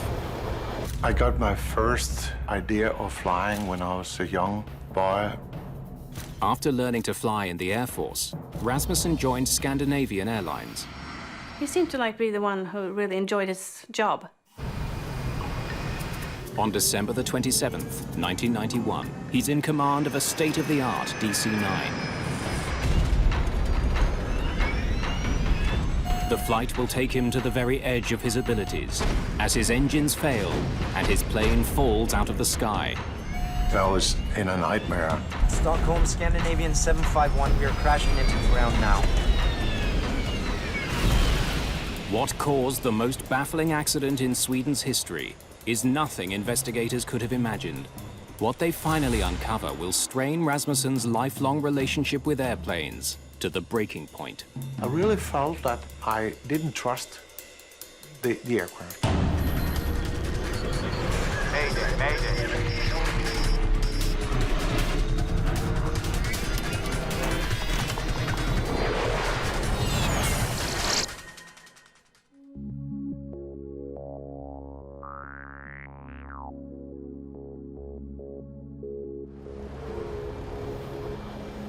It's 2 days after Christmas. Stockholm Arlanda Airport is a mess of snow, slush, and ice.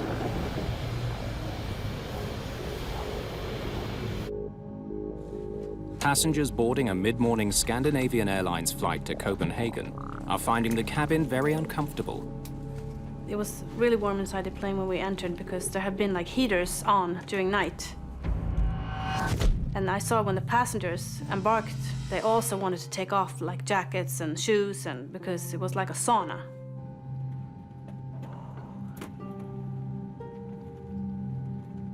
Is it possible to turn the heat down now?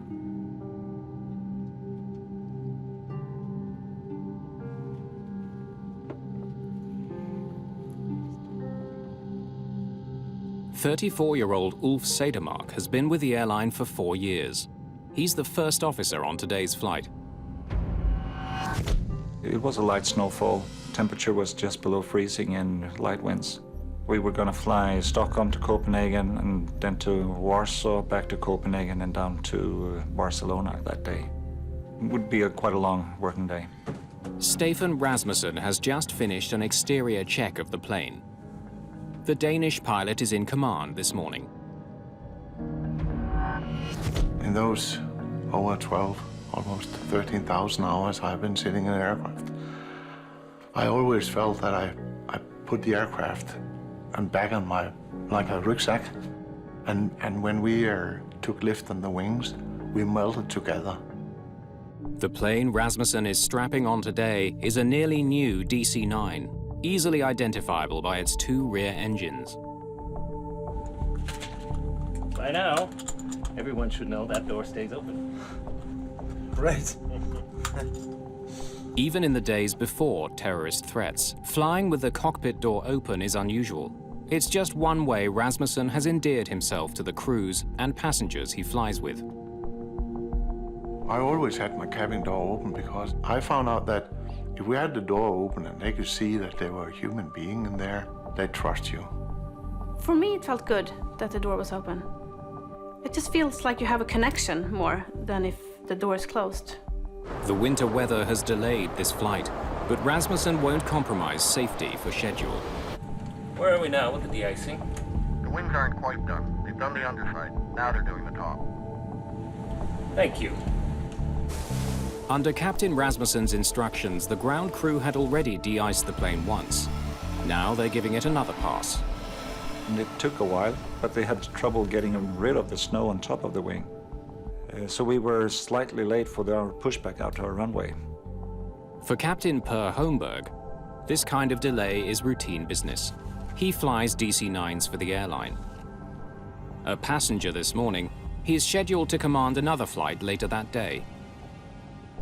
Good morning, ladies and gentlemen. This is your captain. I hope you had a good Christmas.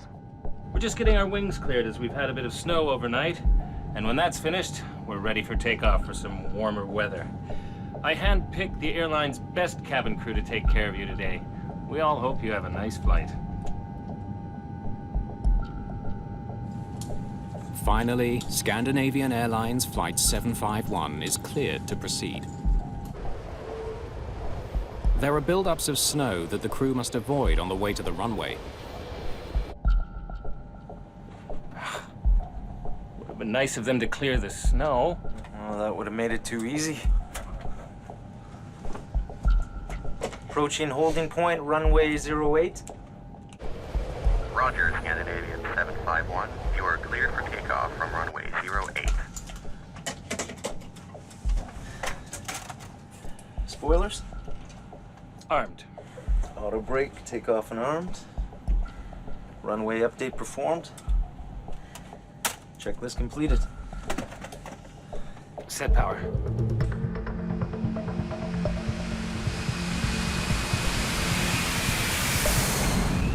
Despite the winter conditions, the takeoff is routine. V1, rotate.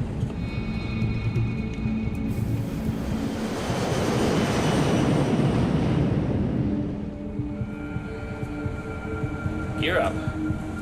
Gear up selected.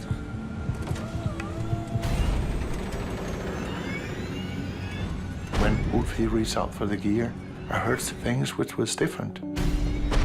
Just 25 seconds into the flight, as the plane is climbing, there is a problem. When you hear things that are different from the normally, you get suspicious. There was a really big roar in the aircraft, almost like an explosion. Boom! There was another banging noise that I just thought, what is that? I had never heard that before. It's obvious the source of the noise is the right engine. Sounds serious. I believe it's a compressor stall. I took the right throttle and moved a little back, but there it really became strange because the engine performance increased when I reduced the throttle. It's like if you're sitting in your car and you're turning your wheel to the left and the car is driving to the right, you get confused.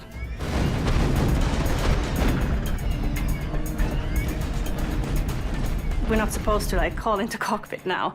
And then I thought, this is an emergency, I have to call the captain.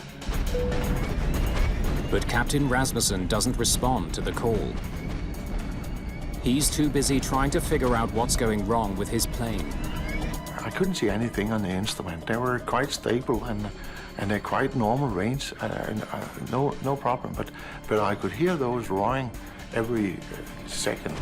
He searches for telltale signs of attack or structural failure. And I looked up at the cabin pressure, because if you have a bomb or a freight door or anything which is ripped off, that'll give a decompression. In the cabin, pressure levels are stable. But the crew has other concerns. I saw the smoke and it smelled burnt.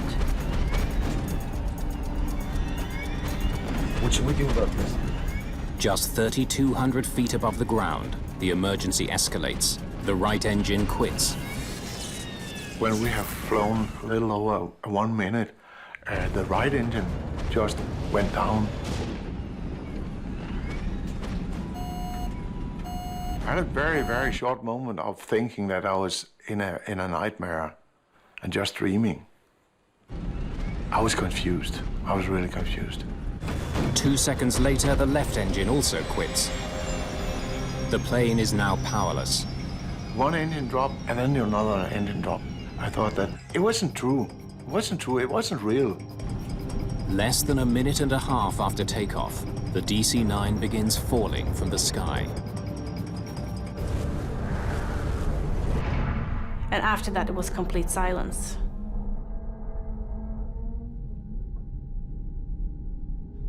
And I think that was the worst moment for me.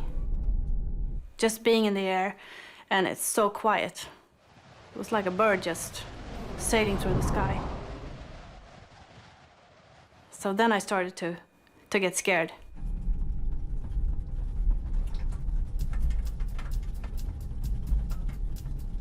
Engine relay. As the pilots try to restart their engines, things get even worse. The left engine erupts in flames. I saw the exhaust gas temperature was rising rapidly. The max temperature was around 680 degrees Celsius, and I saw it go above 800. A fire in the engine could spread to the rest of the plane. Should I pull? If Sedermark pulls the fire extinguisher in the left engine, he will never be able to restart it.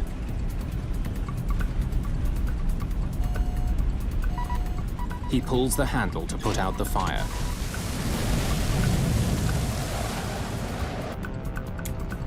From his seat, Captain Per Holmberg can see that the crew is in trouble.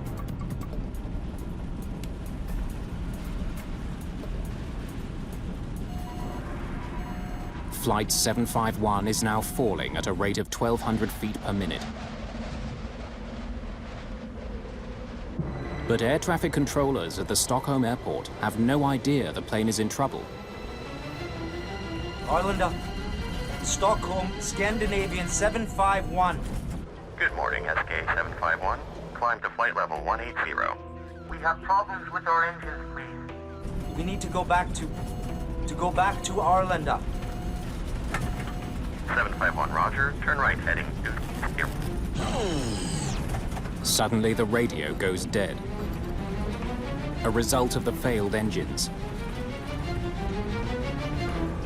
Only the right engine can provide power, but it's now spinning too slowly to generate electricity for the instruments. Without the engine, you don't have any propulsion, so the only energy you have is your height. With time running out, the pilots of Flight 751 must find a way to restart the right engine, or else crash into the countryside below. Scandinavian Airlines Flight 751 is now falling from the sky at 20 feet per second. How can I help? Captain Per Holmberg, who boarded the flight as a passenger, becomes part of the flight crew. He came out in the cockpit and he said, "Is there anything I can help you with?" I don't think I even said yes. I just said, "Start the APU." If the auxiliary power unit can be launched, it will bring back the radio and instruments. So I just handed him the emergency checklist and started focus on controlling the flight to see that we were maintaining the speed and the attitude and that we were wings level.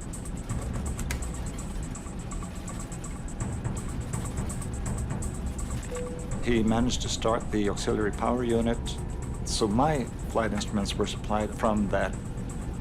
But for some reason, Captain Rasmussen's instruments don't come back online.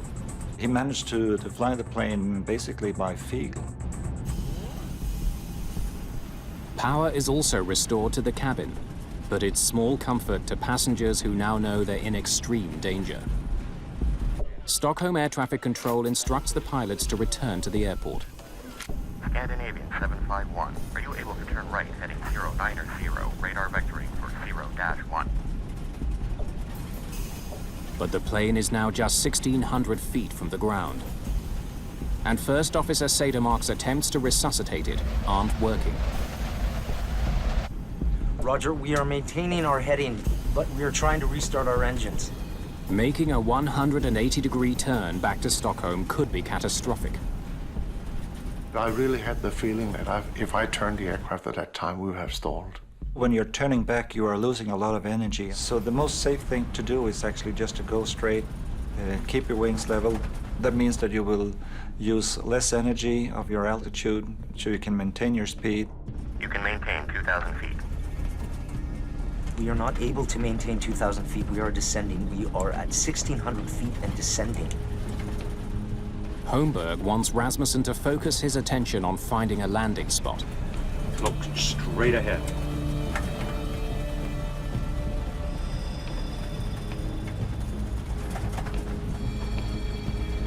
Look straight ahead.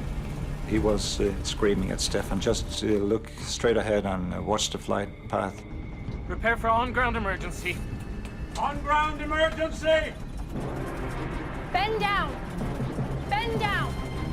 Bend down! So we shouted bend down, I don't know how many times. Bend down, bend down, bend down. Keep your seatbelts fastened. While passengers brace, Rasmussen considers where to land his plane. Look straight ahead. And I had an idea that on the northern direction could bring us out to the Baltic Sea, which was at that time frozen. And that's an excellent runway. But instead, he finds himself gliding powerlessly over a dense forest.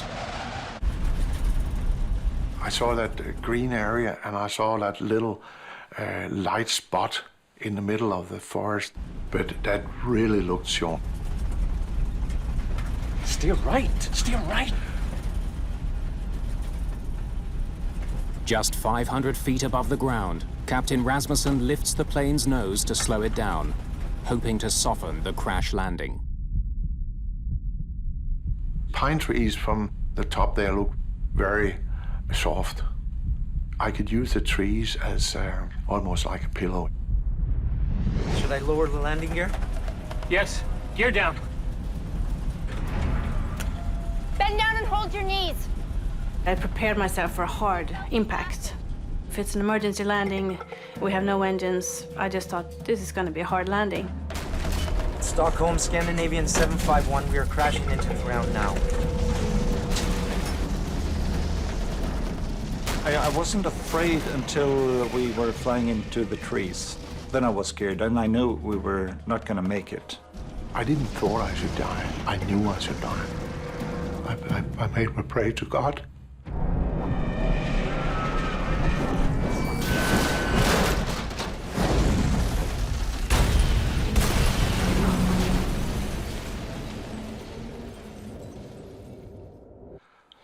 And then, a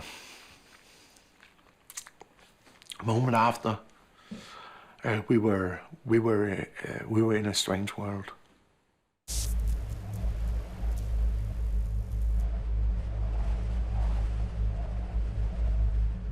After we have come to a complete stop, I feel the smell of airplane fuel. I thought, okay, we're gonna explode. And I look around and I see the snow because there was a big crack in the airplane fuselage just in front of the aft galley. And you could just walk down on the ground.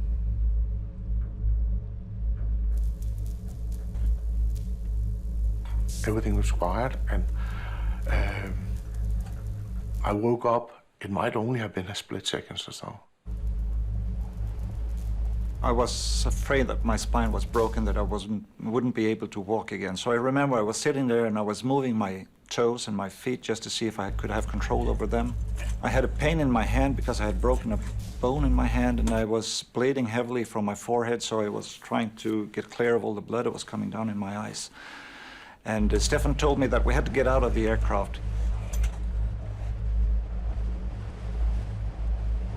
After plowing through 125 meters of pine forest, the pilot's fear is now that the broken aircraft could catch fire. Dozens of passengers escape through the breaks in the fuselage walls. But Captain Per Holmberg has been knocked unconscious by the crash. It all went so fast that no one could take in what happened. So I tried to stay with the group of passengers I had there. But I just knew the feeling also that we had to wait a long time for the rescue teams. Help will be here soon. Fortunately, no fire materializes. But because they removed their winter clothing while boarding the sweltering plane, many passengers are starting to freeze. Most people were just standing in their shirts, t-shirts, very, very little clothes. Few didn't even have shoes on. They are now at risk from hypothermia. So I focused on being caring. Maybe I did it for my own sake also. I needed a hug also. It was comforting to comfort someone else.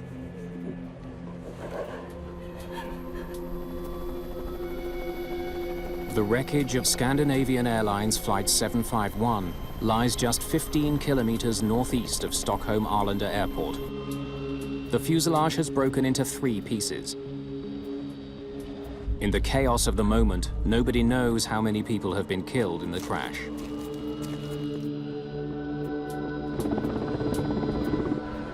Rescuers arrive within minutes and attend to the freezing survivors. They pull Captain Per Holmberg from the cabin, unconscious.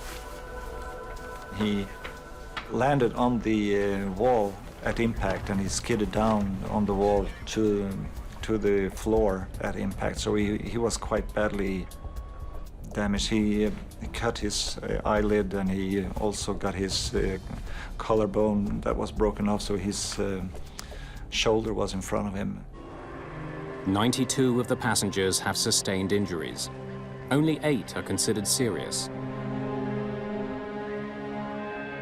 But when the crew conducts a head count, they're stunned to learn that out of the 129 people who boarded Flight 751, not a single one was killed in the crash.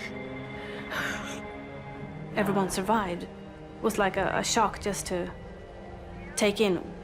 Wow, that was a fantastic comment. This was the happiest captain in the world. We were all alive. It was a great moment. Reporters break the remarkable story to the world. As the Swedish Accident Investigation Board, or SAIB, takes charge of the case. Scandinavian Airlines alerts its own investigators, dispatching Tori Hultgren to head up its team. It's most unusual that the plane crashes in a wooded area and everybody survives. I've never heard of it before. The police kept everybody off the site itself. There was a cordon around the aircraft about 100 meters. We had a complete aircraft, nothing had burned, and we had lots of good data. Henrik Ullander from the SAIB gets to work on the evidence. And we all started to plan the documentation of the accident site, which means photographing all the fine little approach through the wood, you know, and to take photos of all the parts that were spread all over the place. The 2 black boxes, which record cockpit conversations and store flight data, are recovered immediately.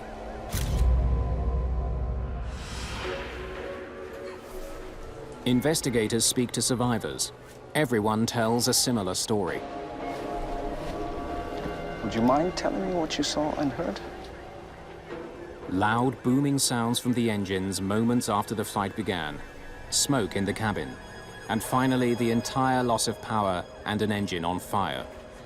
You have a twin-engine aircraft, and you are really not supposed to lose both engines at the same time. The Pratt & Whitney turbofan engines are sent to a Scandinavian Airlines repair shop for closer examination. Investigators are eager to speak with Captain Rasmussen about the incident. But to their dismay, Scandinavian Airlines takes him to the media first. The first question, what did you think when both engines refused to function? It'll take me an awful long time to tell you all that.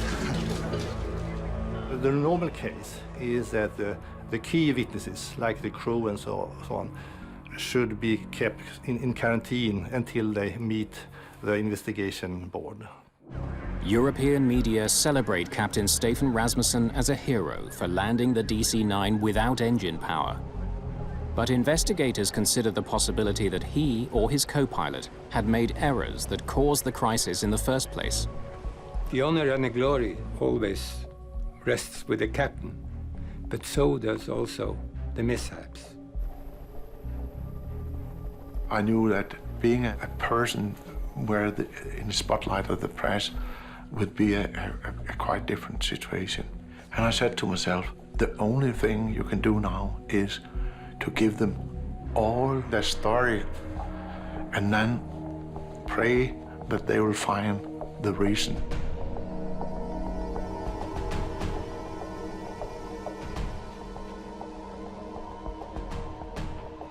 Lars Lindberg is an investigative representative for the Swedish Airlines Pilot Association.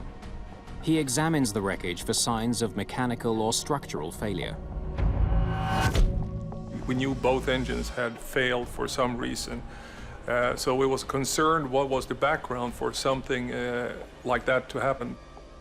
The first time I saw the engines in the workshop, I was surprised. Is this all they found?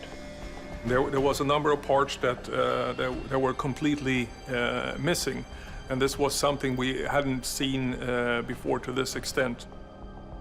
To find out what happened, investigators must find the missing pieces, which now lies somewhere in snow-covered fields and forests.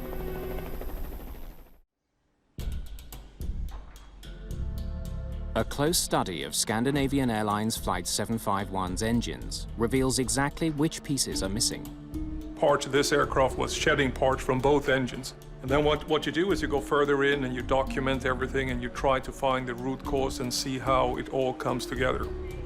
The missing pieces could hold the key to discovering why both of the plane's engines quit within seconds of each other. But they could be anywhere along the 15-kilometer route the aircraft covered during its short flight. They must be found.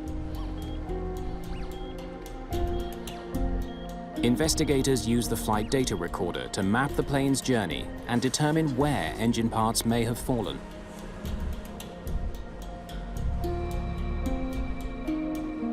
After scouring the snow-covered fields along the plane's path, the recovery team finds 500 fragments. Just a fraction of what's missing. Many are very badly damaged. Some of the titanium blades actually seem to have been on fire. You had this titanium fire inside both engines, both the right and the left engine. And this titanium fire is a very unique occurrence. It's requiring very, very high pressure and very high temperature for a titanium blade to catch fire. Investigators dig deeper into the cause of the engine trouble. The left engine's fuel line is badly dented. It was obviously hit by a fast-moving piece of metal inside the engine. The impact caused it to rupture. This part got dislodged, it went out and hit a fuel line, and that fuel line cracked, sprayed fuel onto the hot engine. The engine was clearly coming apart during the flight. That sounds serious. The discovery explains the fire in the left engine and why so many pieces of it were found so far from the crash site. But investigators are left wondering why the engines broke up in the first place. A major clue comes from passenger and crew testimonies, which told of repeated booming noises before the left engine caught fire. The cockpit voice recorder picked up these sounds. You can hear that, and we could correlate that with when the damage occurred. You can see that on the flight data recorder. The sounds are familiar to investigators and leave no doubt. The DC-9's engines began surging shortly after takeoff. Jet engines rely on a steady stream of air for combustion. A series of fans move incoming air through various stages of compression. But when that flow is disrupted, fuel at the rear of the engines ignites violently and shoots forward. That's a surge. You can have a small surge and you can have a large surge. And you can have the complete surge on the whole engine. Sounds serious. This surge process was very violent, so after a very short time, we had an aircraft with two engines that could not be restarted, that didn't generate any thrust. Basically, you had a giant glider at that point.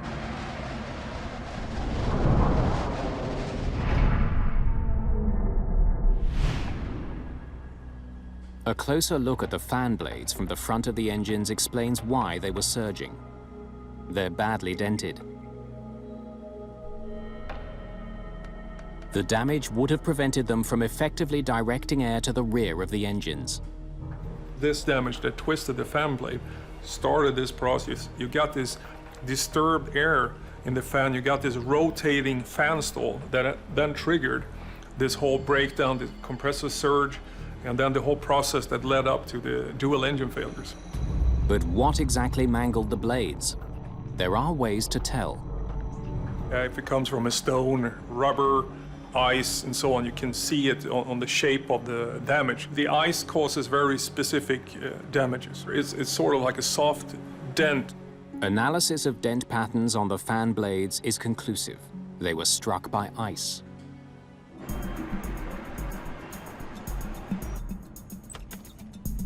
Now investigators want to find out where the ice could have come from. Weather data for the 24 hours leading up to the crash. They know Stockholm had been hit with rain and snow in the hours before Flight 751 took off.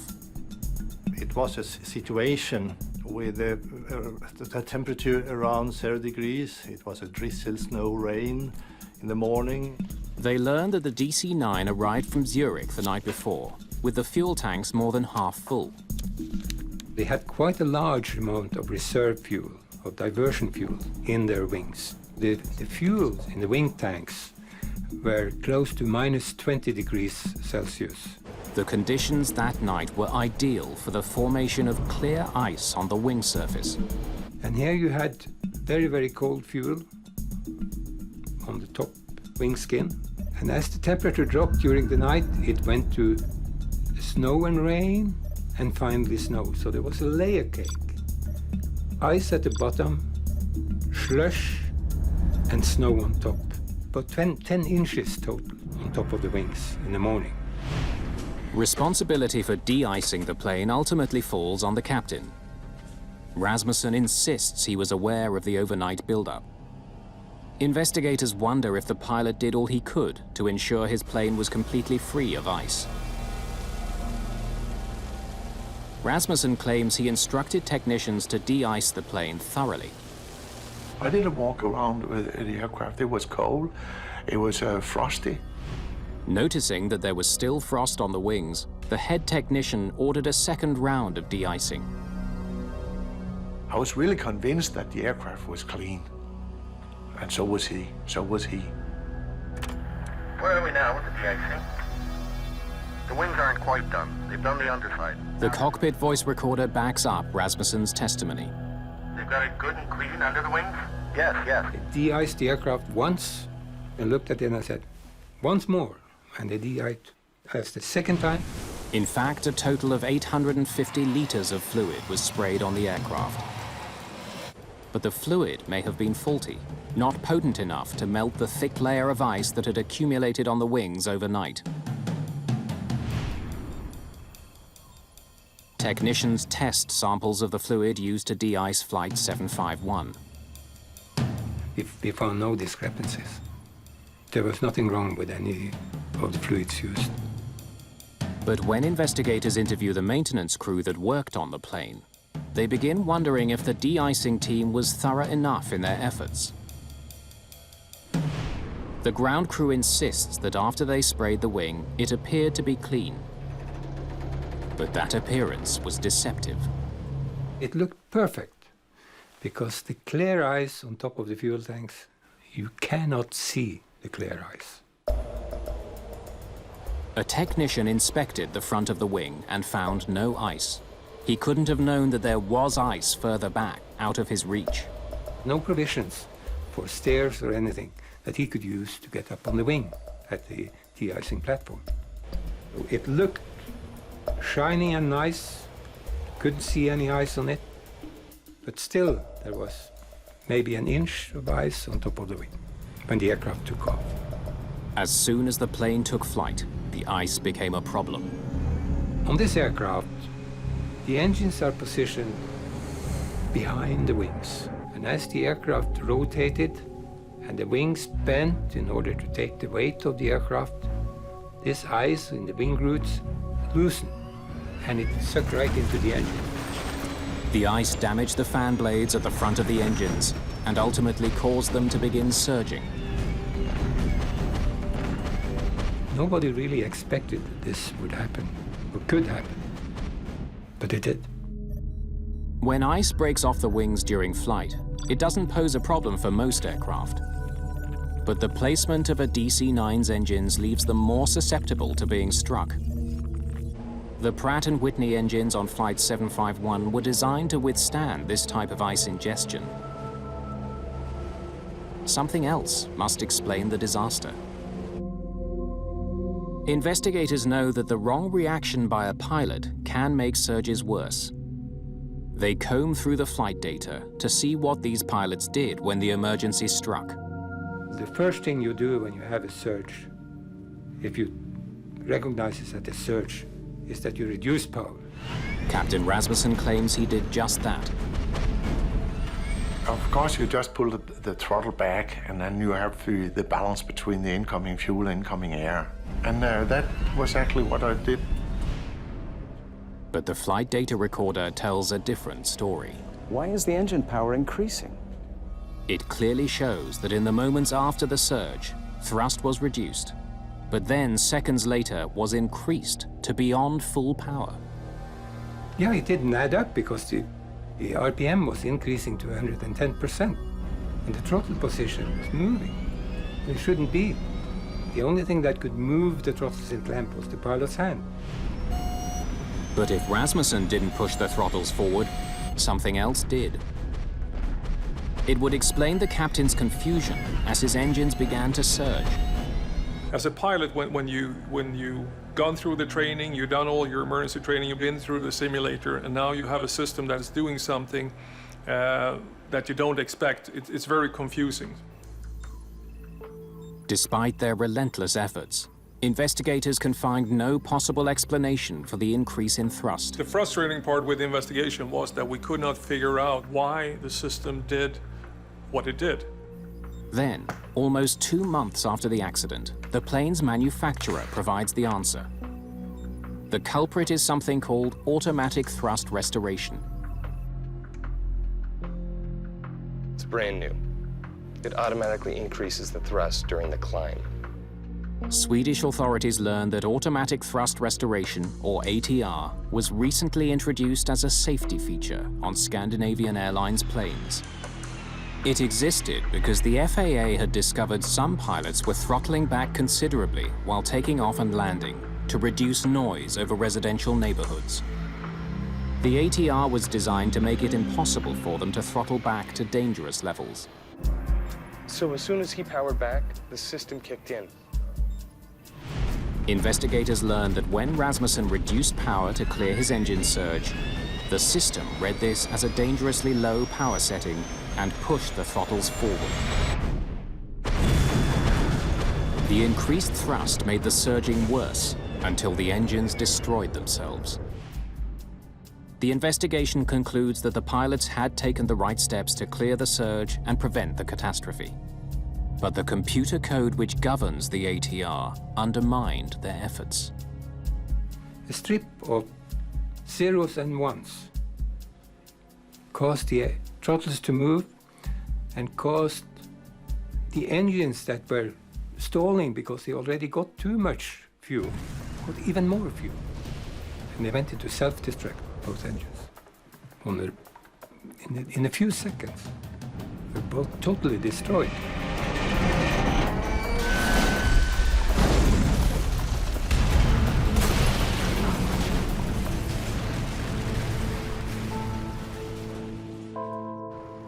The system was so new to Scandinavian Airlines that nobody there had even heard of it. And it was confusing for everyone because we didn't know about the system, we didn't have information on the system. SAS didn't know the system existed on their aircraft. We hadn't bought that modification. And it was sneaked in via another system. Because he didn't know about the ATR, Rasmussen was unaware that he could only save his plane by switching it off. News that the automatic thrust restoration was responsible for the accident proved both a blessing and a curse for Captain Rasmussen. It eliminated any notion that he had made a mistake. When I got that message, I was really released. It was like winning in the lottery. It was, because I was so happy. Because then I could explain why I was in that total cone of confusion. But the fallout would ultimately destroy a love affair and end a career.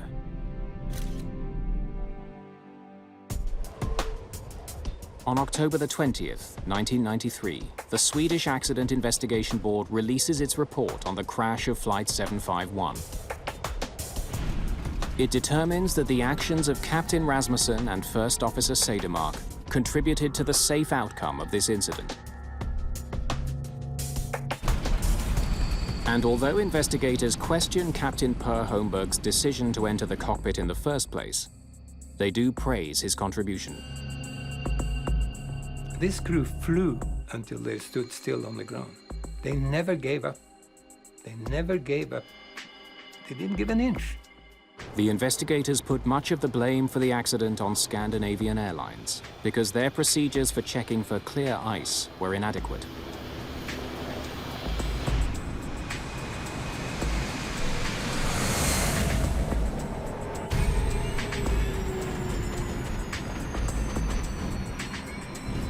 I believe it's a compressor stall.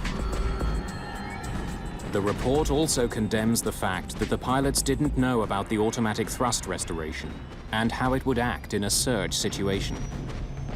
If the ATR system hadn't been there, if the trolls hadn't moved forward, there wouldn't have been an accident. It was a bit strange that we didn't have all the documentation available to us, so we knew what we could expect if something like this would happen.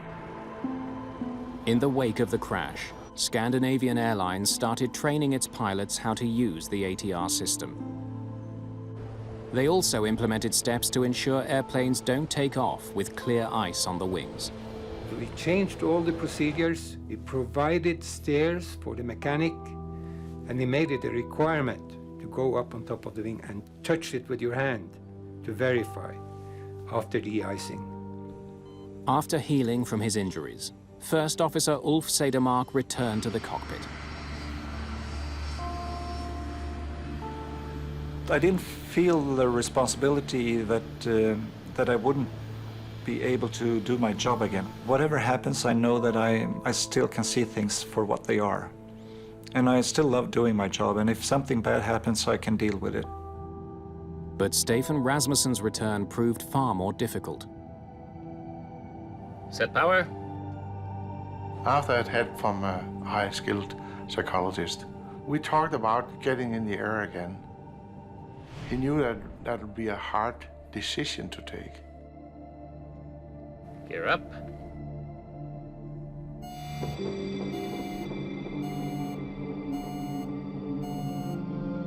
Fire drill.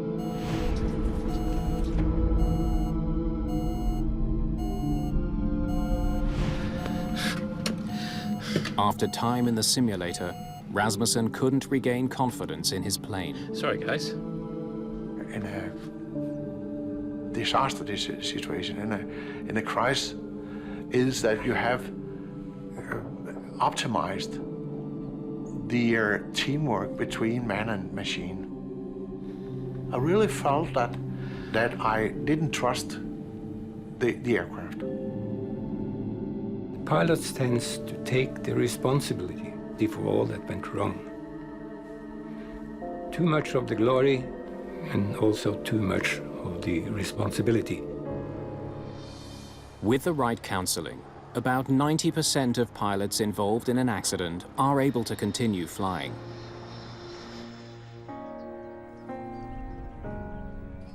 Even though Captain Rasmussen received treatment, his career ended with the crash of Flight 751. Taking that decision to leave aviation as pilot was like having your highest love and come to that conclusion that you have to kill her. I had many hours, many missions of happiness in an aircraft. And I loved my passengers, I loved my aircraft so much, so I said, that's it.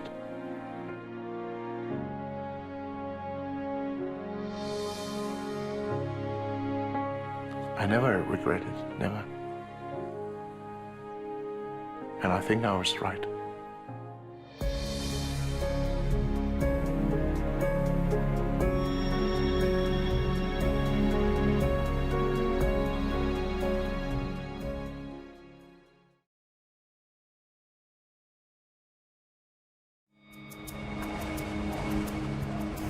February the 12th, 2009. Just outside Buffalo, New York.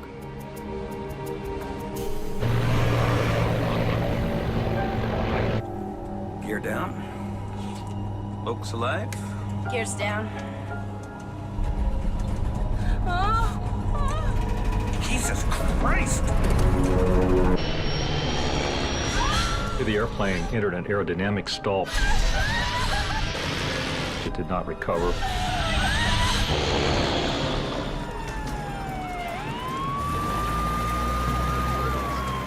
It was one of the grisliest, nastiest scenes that I think I've seen. The crash of Continental Connection Flight 3407 would be one of the NTSB's most important in decades, and would see a grieving father fight for changes to the laws governing small airlines. I'm focused and determined to change what exists and not have another dad sitting here. Mayday, Mayday.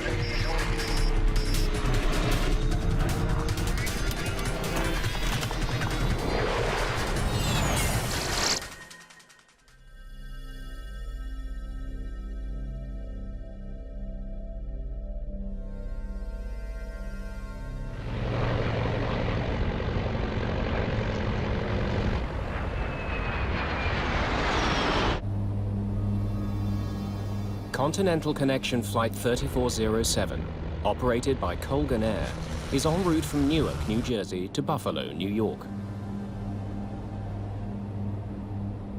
It's been a busy flight for Captain Marvin Renslow.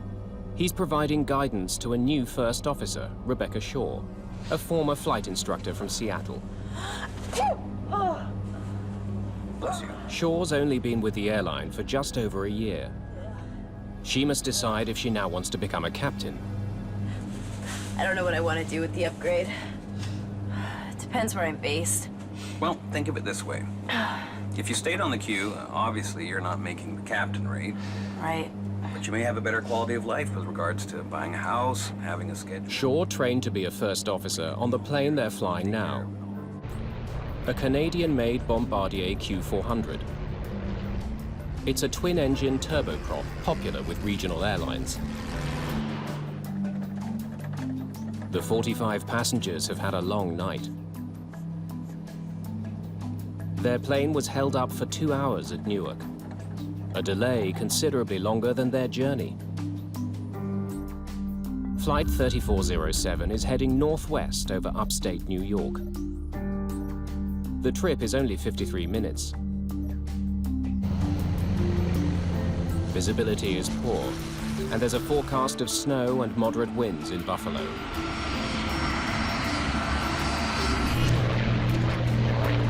Just some water, please. Elise Kausner is a student at Florida Coastal School of Law in Jacksonville. She's on her way to visit her family in Buffalo. She had 5 nieces and nephews at the time, and they had a love luncheon at the kids' school, a couple of the nephews, and they both wanted Aunt Ellie to be their guest. Any excuse to come home, she came home. She talked to all of us from Newark. Hey. And she called us from the lounge. Yeah, it's been over 2 hours. She was PO'd because of the delay. Folks from the flight deck, your first officer speaking. It looks like at this time we're about 10, maybe 15 minutes outside of Buffalo. Weather in Buffalo is pretty foggy. Snowing a little bit there. I'd like to make sure everyone remains in their seats so the flight attendants can prepare the cabin for arrival. Thank you. Colgan 3407, descend and maintain 2,300. Okay, down to 2,300. Colgan 3407.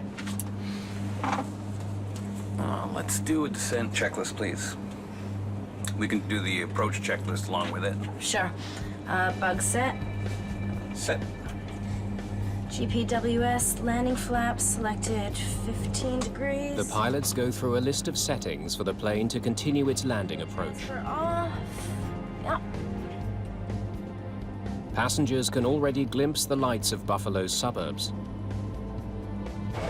Clarence Center is on the approach path for aircraft landing at Buffalo's airport.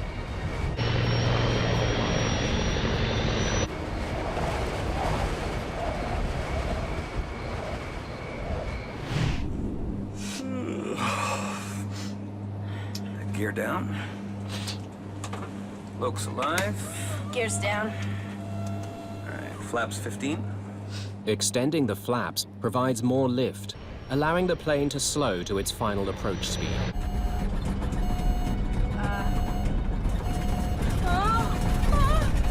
Jesus Christ! Suddenly, the control column starts to shake. The Q400 is slipping out of control.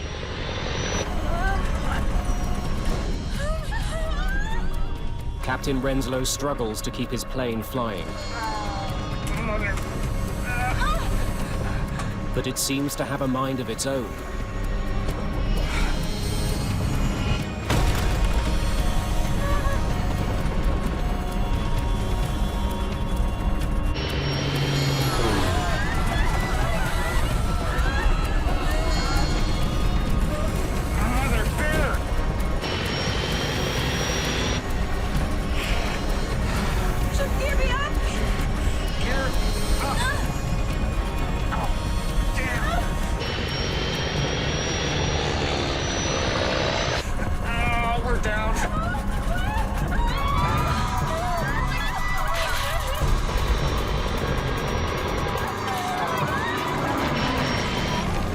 The plane crashes into a house at 6038 Long Street.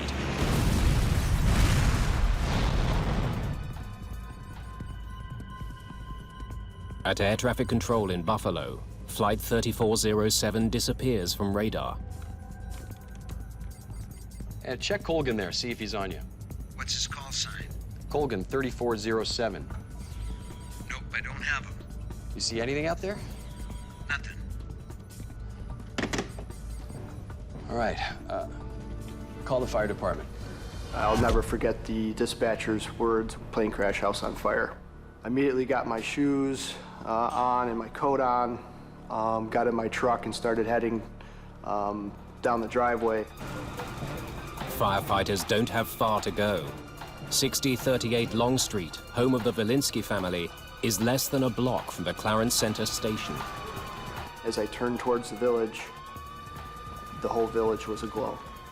You could see the smoke, you could see the flame. Karen Velinsky and her daughter make it out of their house alive, but her husband Douglas is killed. My initial reaction was there was no way that somebody made it out. But the EMS division reported that they had 2 people and they were taking them to the hospital. And I said, well, which firefighters are they? And they said, they're not firefighters, Chief, they're survivors from the house. I actually physically had to go to the ambulance and look inside for myself to believe. Firefighters have never seen a blaze like this.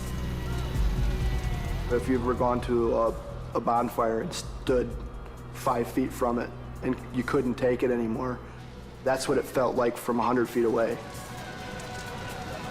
The height of it was just unbelievable, obviously because of the fuel that was probably added to it, and the debris area was very large. It was a very, very horrific sight. We live in the town where the plane went down, right down the road. My son was driving home from a soccer game and went right by the plane crash and called me up and said, there's a plane down in Clarence. Never really entered our brain that it was Ellie's plane. Flight 3407 has crashed 8 kilometers short of Buffalo Airport. All 49 passengers and crew are dead, including Captain Marvin Renslow and First Officer Rebecca Shaw. But many more people could easily have been killed. You picture a house, and to see a plane on top of this house, no more house left, no more plane, only the tail section. You're asking yourself, how in God's creation did this happen? And not wipe the whole block out. The next call was again from my son and said, in fact, it was Ellie's plane. And he said, Dad, there's no survivors. At which point my wife shrieked and just hit the ground. Chris said he'd never heard his mother make a sound like that, and I hope he never does again. So that's when we knew that she was gone, and that was probably within 45 minutes of the accident.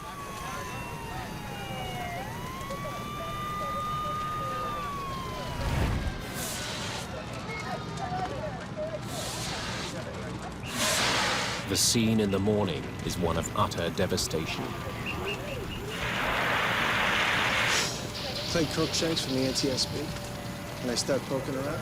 Clint Crookshanks is one of the first investigators on the case. When we arrived on scene, there was a fire still burning. It turns out it was from a gas line that had been broken in the house. The fireman would put the fire out and it would reignite every couple of minutes. It was one of the grisliest, nastiest scenes that I think I've seen. Flight 3407 may have been a small plane, but it's the worst crash in the US in more than 7 years. It will become one of the NTSB's most important investigations.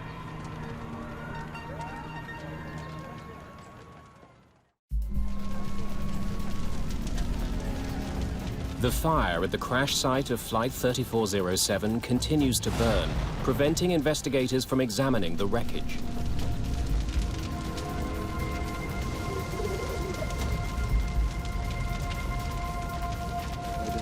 That's where I think the box. The airplane had crashed into a house, and then it had burned all night long, so all the debris was basically in the house. Our concern is that we're losing evidence. It's perishable, and if we can't get in there and get the fire out, then we're not able to maybe get a hold of evidence that might help us during the investigation. Clint Crookshanks urgently needs to recover the black box flight recorders, which could contain valuable clues about the accident. We knew that the recorders were in the tail part of the airplane. Ordinarily, investigators don't go near a crash site that's still burning. But if the black boxes can't be rescued, they may never find out what brought down Flight 3407. We started looking around and poking around into the wreckage and actually found out where they were. Okay, whoa, it's probably in here, okay? The access panel's on the other side, so we're gonna have to cut a hole right there, okay? The fire department produced a chop saw. We were able to cut a hole in the side of the fuselage and go in and grab the recorders and pull them out. All right, that should do it. To the immense relief of all, the recorders are undamaged. Once we took the recorders out of the airplane, we put them on the jet and they were flown back to Washington, D.C. to our headquarters. Now investigators are faced with a new hurdle. What little is left of the aircraft is hopelessly jumbled together with human remains and debris from the house. It all burned and settled into the basement, so we had probably 10 feet of debris that we had to dig through in order to recover all of the airplane. Authorities wonder how they can salvage any useful evidence from this chaos. They get invaluable assistance from an unusual source. A group of students learning to process crime scenes is enlisted to separate human remains from the rest of the debris. They were graduate students from a local college, forensic anthropology students, and this was good experience for them to come dig through wreckage like this and look for human remains. This landing gear over there, please. It's dirty, painstaking work, but it frees up investigators to concentrate on the aircraft ruins. So we were on our hands and knees with brooms, with little shovels, scooping out debris, identifying it as to house debris or airplane debris, and then putting it in different piles. The first question for me as a structures engineer is to figure out if the whole airplane made it to the scene of the crash. The wreckage is carefully studied to determine if the plane's four corners, nose, tail, and both wingtips are present.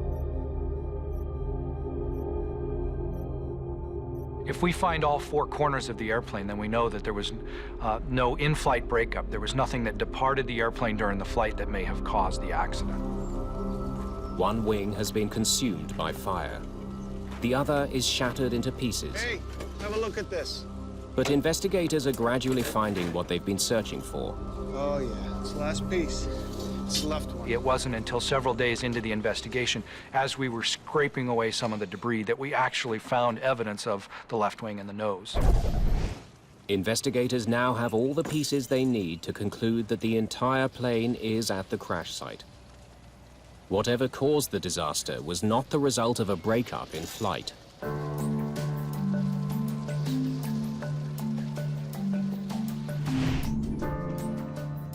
The tragedy of Flight 3407 is under intense scrutiny at the NTSB offices in Washington.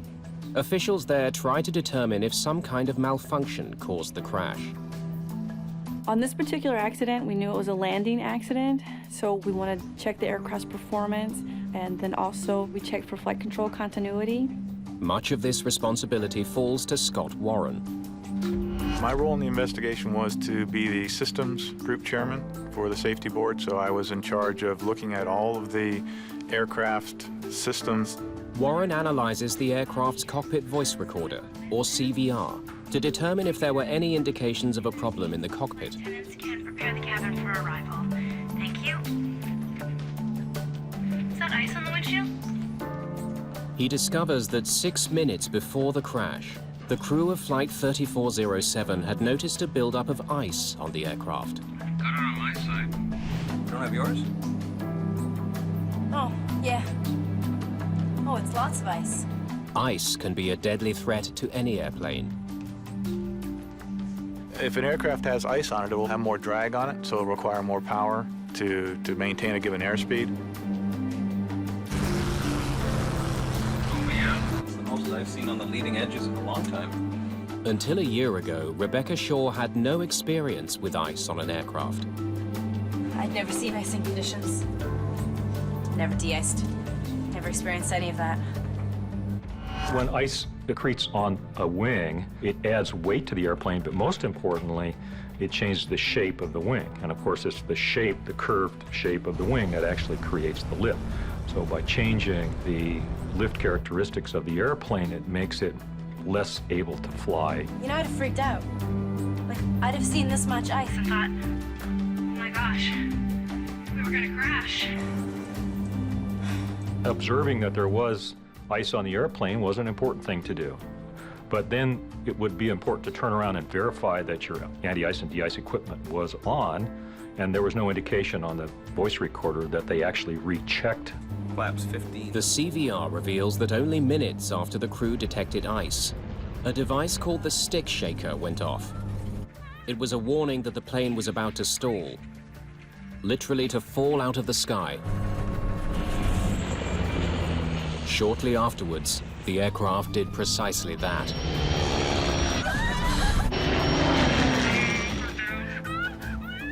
We know there were icing conditions. The only question was, were they bad enough to induce this airplane to have a failure? Ice is now the chief suspect in the crash of Flight 3407. If it's ice, let's prove it. We were all convinced that we had an icing accident. We said, yeah, it's going to be an icing accident. We just got to make sure we look for these few key aspects of icing, verify that, and we're good. But some of the victims' family members are less convinced. Our initial thought was that it was an ice-related incident, that there was an icy night that brought the plane down. And as we began to talk to people who knew airline travel, who were pilots themselves, they would look kind of askance and say, I don't think so. That doesn't make sense. Some investigators share that suspicion. Scott Warren knows a plane like the Q400 has a sophisticated de-icing system. It's designed to keep ice from building up on the wings and other critical parts of the aircraft. To prevent ice accumulating, the plane has rubber bladders along the front of the wings, called de-icing boots. A series of valves uses air from the engines to inflate the boots and crack the ice off the wing. Those boots are designed to inflate periodically, and that inflation breaks off the ice that's accumulated on those leading edges. Warren now wonders if the crew of Flight 3407 actually turned on their de-icing equipment. He studies data from the plane's other black box, its Flight Data Recorder, or FDR. It tracks the workings of crucial aircraft systems, including the de-icing mechanism. We know from the FDR data that the de-icing system had been selected on by the crew, and it was on during the majority of the flight, and certainly at the end of the flight it was recorded in the on position. But now Warren needs to figure out if the device was actually working. Just because the data records that the system is on, that's a start, but you can't necessarily believe that one piece of information. The only way to know is to find what remains of the plane's de-icing system and determine if it was active when the aircraft went down. Clint Cruikshank's team hunts for a crucial component of the system, the valves. Excuse me. Okay, everyone, I just want to... For the de-ice valves, we said, here's what it looks like. Look for something like this. If we can find those valves and we can test them and see if they're operating correctly. The valves were very important to us because they are the key component that moves air from the engines where the bleed air originates for the de-icing system.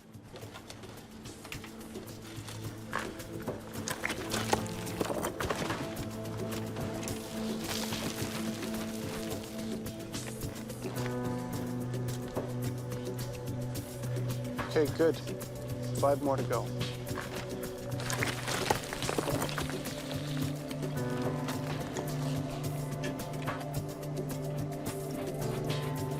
Five of the plane's 6 de-icing valves are eventually recovered. Some were badly burned, some were in fairly good shape. And we took those valves and we conducted as much testing on those valves as we thought was appropriate for the level of damage. We looked at the level of electrical conductivity, and we looked at the pressure testing. We looked at a wide variety of things depending on the condition of the valve itself. And as far as we could tell, all those valves were working properly. Is that ice on the windshield? Got it on my side. Now investigators have to consider the possibility Oh, yeah. Oh, it's lots of ice. that there was so much ice on the wings that the de-icing system couldn't get rid of it fast enough. Oh, yeah. That's the most I've seen on the leading edges in a long time. It has happened before. In Roselawn, Indiana, a French-built commuter plane crashed in 1994 after suffering a catastrophic buildup of ice on the wing.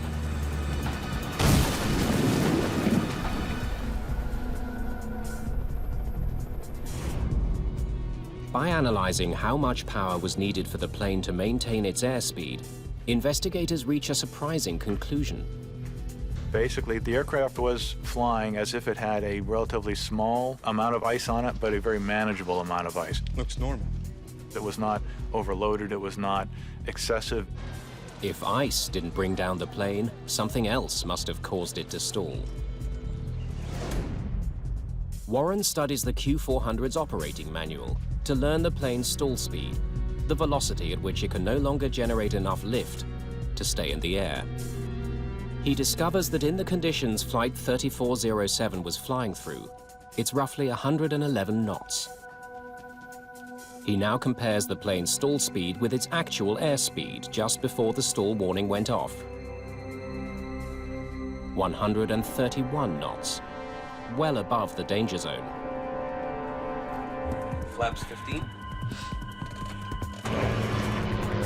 When the stick shaker went off, Jesus Christ! they were not necessarily at the edge of a stall. They were still 20 knots or so away from the stall. This new revelation deepens the mystery of Flight 3407. If it wasn't stalling, why did it fall out of the sky? Investigators turned their attention to the critical seconds before Flight 3407 went out of control. They look for clues that could explain why the stall warning went off when the aircraft was flying well within its safety margins. They discover that this plane has a unique feature known as a reference speed switch. It governs the sensitivity of the plane's stall warning.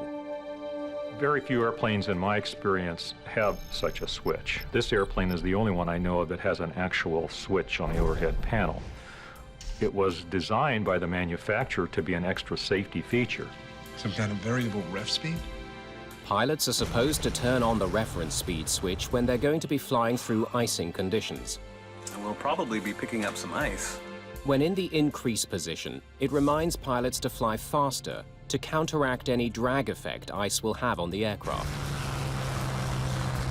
When you are in icing conditions and ice does accrue on the wing, it can cause the stall speed to go up And so this ref speed switch correspondingly causes the warning to come on sooner or at a higher speed. What that switch does is it basically changes the trigger settings for the stick shaker. So we had to ask the manufacturer, how does this switch work? And what we found was it was part of the system's description that the crews got when they went through training, but they didn't get a lot of training on how to handle that switch. It seemed like it was too simple to worry about. Investigators need to know if the crew of Flight 3407 had turned on the reference speed switch, triggering the stick shaker at a faster than normal speed. The flight data recorder doesn't show whether the switch was on. Investigators must find another way of determining its position at the time of the accident.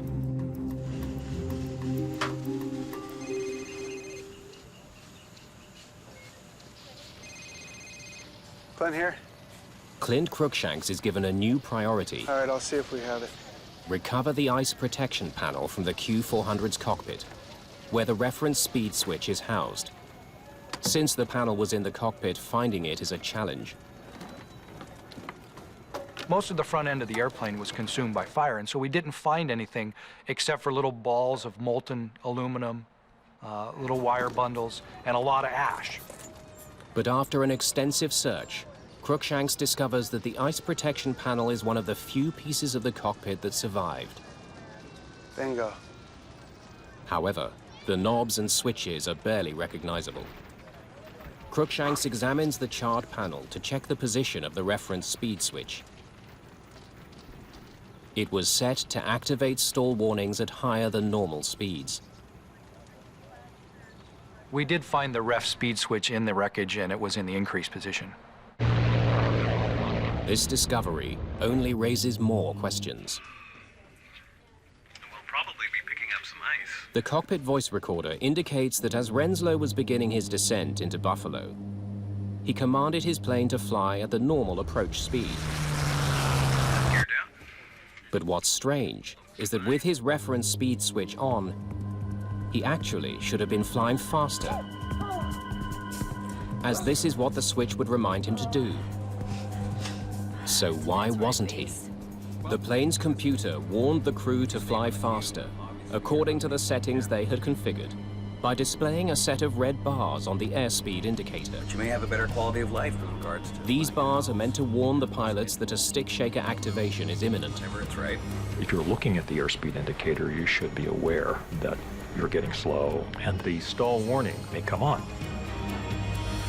Jesus Christ! It seems Renslow and Shaw were caught off guard. Still, they could have easily corrected the situation.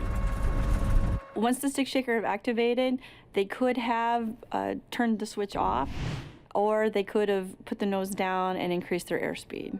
It's clear to investigators that Flight 3407 wasn't in danger of stalling when the stick shaker went off. So now they need to know exactly what happened after the stall warning was activated. An animated simulation of the crash is constructed, based on information from the flight recorders. Watch what happens just after the stick shaker goes off. It illustrates that just after the stick shaker was triggered, the plane suddenly pulled up. This action dramatically slowed the aircraft, and at this point it did stall. Essentially, the airplane entered an aerodynamic stall from which it did not recover. It pitched over and hit the ground. Investigators are dumbfounded.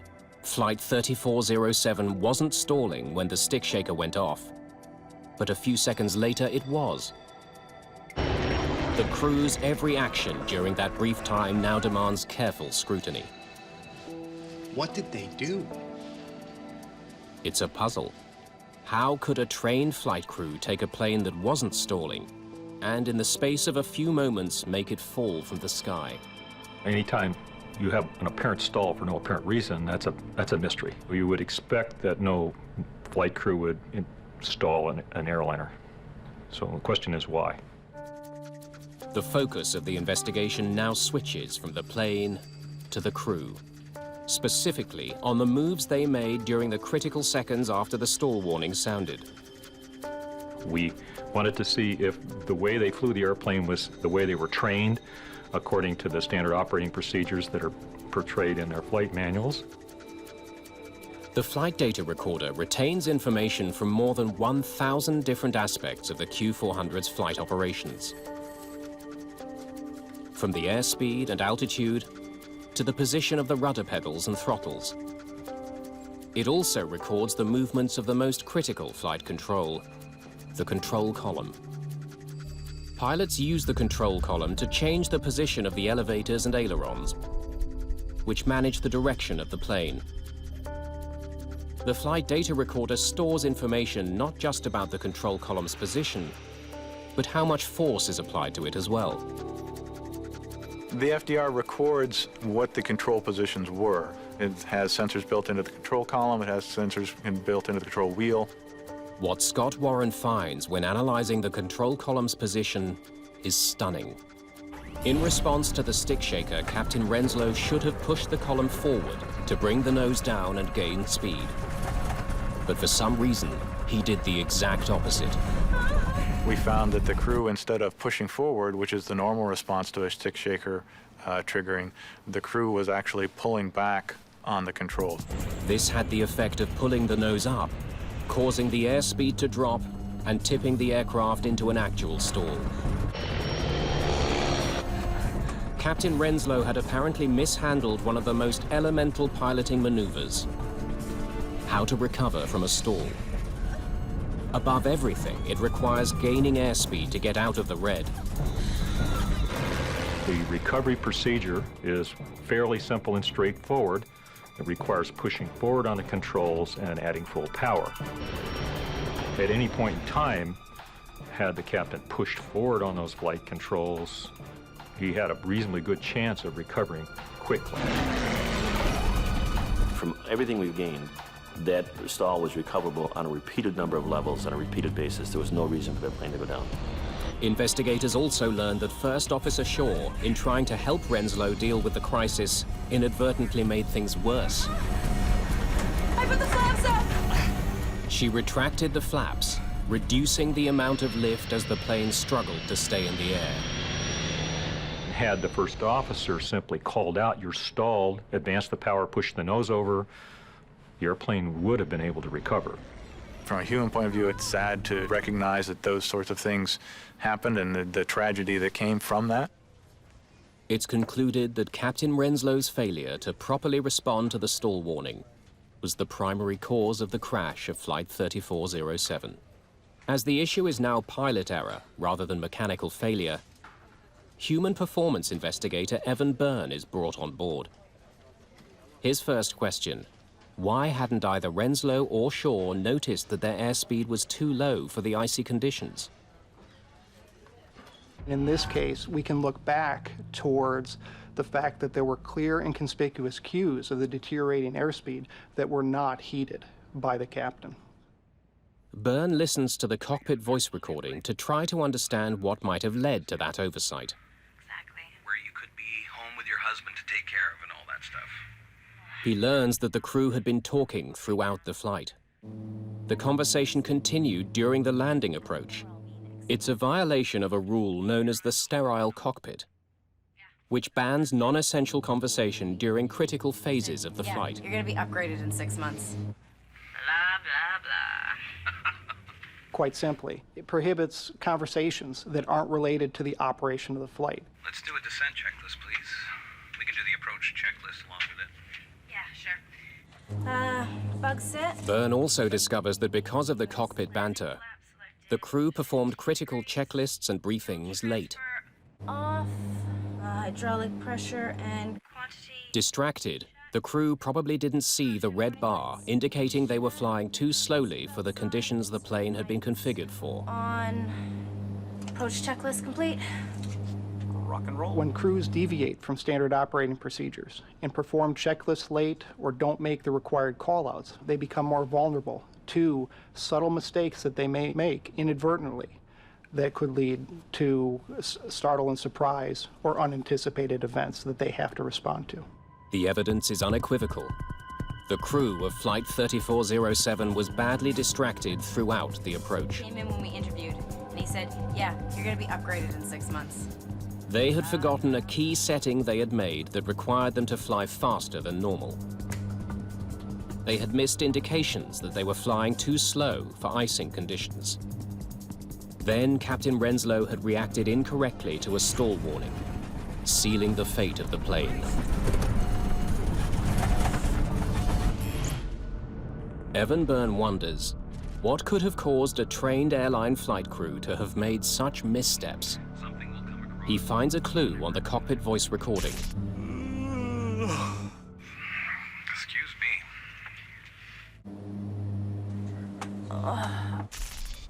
The crew was showing signs of fatigue.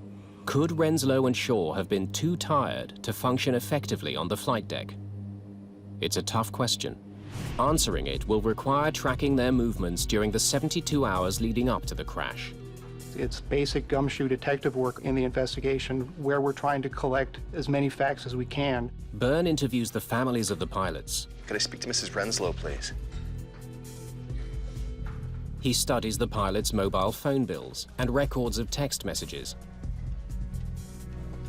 He searches the airline's computer system to determine if and when the crew used it to check their schedules. He needs to track their every move.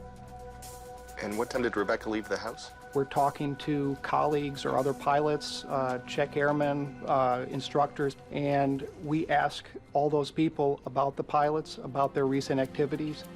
He learns that neither pilot actually lived anywhere near Newark, but could not afford to stay in hotels on their salaries.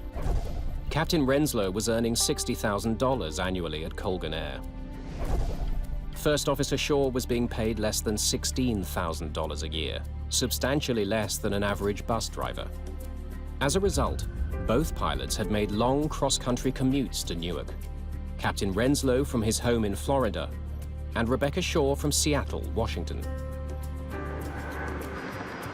In fact, Shaw had commuted all night from Seattle on a cargo flight that connected through Memphis. Captain Renslow had spent the night in the airline's crew lounge at Newark Airport, after having already worked 2 days. He was seen sleeping on a couch in the lounge.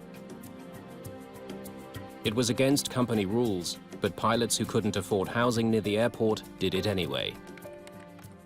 Records show that at 3:10 a.m. on the morning of the crash, Renslow was awake. He checked his work schedule on the airline's computer network.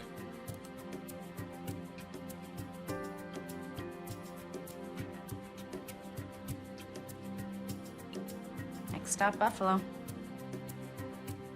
At 7:29 a.m., Rebecca Shaw sent a text message to her husband, telling him she'd arrived safely in Newark. Hi, honey, it's me. Phone records indicate that later in the morning, Captain Renslow was on the phone several times. Rebecca Shaw was noticed having a nap, catching up on the rest she'd lost flying in the night before. It's not a lot of sleep. We ultimately concluded that it was likely that both crew members were experiencing some effects of fatigue at the time of the accident. Her job is to watch the airspeed. Her job was to watch the instrument panel, and my view is she was fatigued to the point where it's like right here in your soul doll. I think that's where she was, and he just was not capable. He was just, he should have been flying an airplane. The revelation leads John Kausner to become a fierce advocate for changes to the industry. He raises awareness among both lawmakers and the public about the need to improve regulations governing pilots at regional airlines. This is just saying we support 3407 families, their fight for aviation safety, and these representatives and congressmen and senators have done that for us, and we're very appreciative. He takes his fight all the way to Washington, D.C. We needed to do something, and so we began to advocate in Washington weekly, every other week. I mean, we've made innumerable trips down there. And immediately the families just gelled. We all attended the hearings and began to say, this is what we can do. The crash of Flight 3407 focused the world's attention on a growing safety problem. The relatives of those who were killed will help eliminate that threat. The crash of Flight 3407 exposed wide-ranging shortcomings in the regulations that govern regional airlines. These smaller airlines now make up half of all daily passenger flights in the US. Their pilots are generally younger, less experienced, earn less, and work long hours. Their levels of safety are way different from the majors. They have a much lower threshold in training, in ability, so in pay, obviously, so they can't attract a higher qualified pilot. There are pretty low wages, pretty difficult working conditions, and we don't seem to attract the same level of applicant that we used to. Some regional airlines get into a bind, and they have to hire the first people that meet the minimums. In the US, of the 7 fatal accidents involving passenger jets over the past 10 years, 5 have involved regional airlines. Those include the crash of Delta Connection Flight 5191 in August 2006, which killed 49 people when the crew took off from the wrong runway.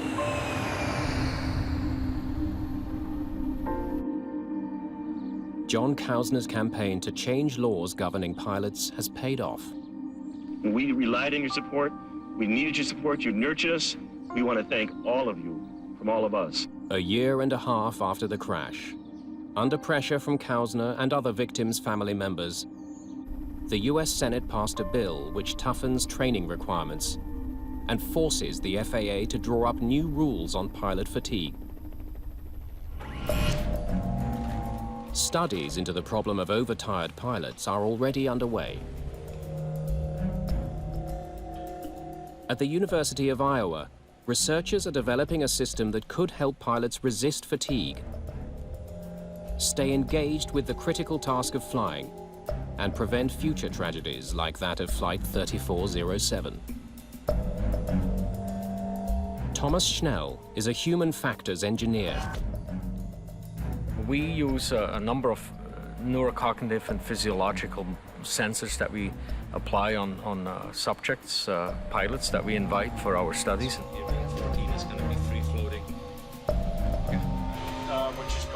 He's studying how pilots stay alert on the flight deck as a test subject conducts a cross-country journey in a simulator.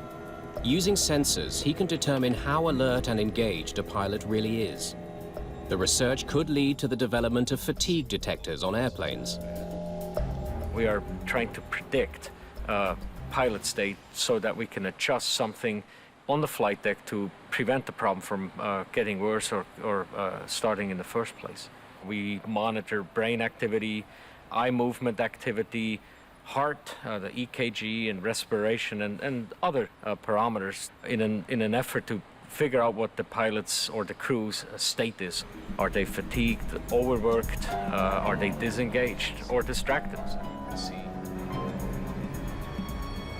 This section is where they were really drowsy, and you can see that the gaze has become kind of bored.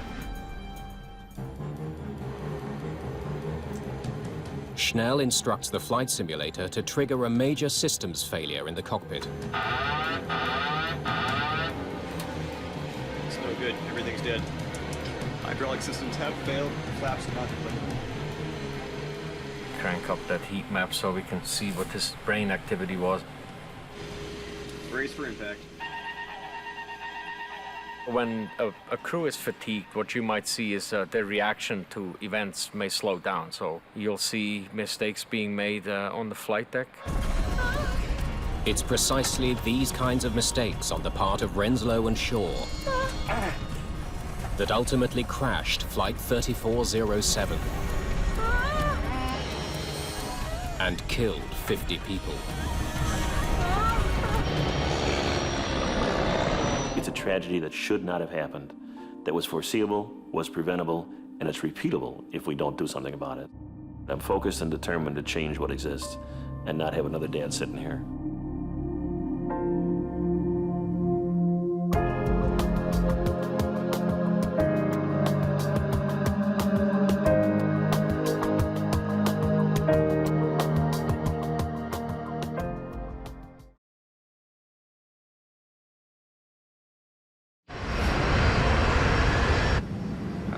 takeoff checklist complete.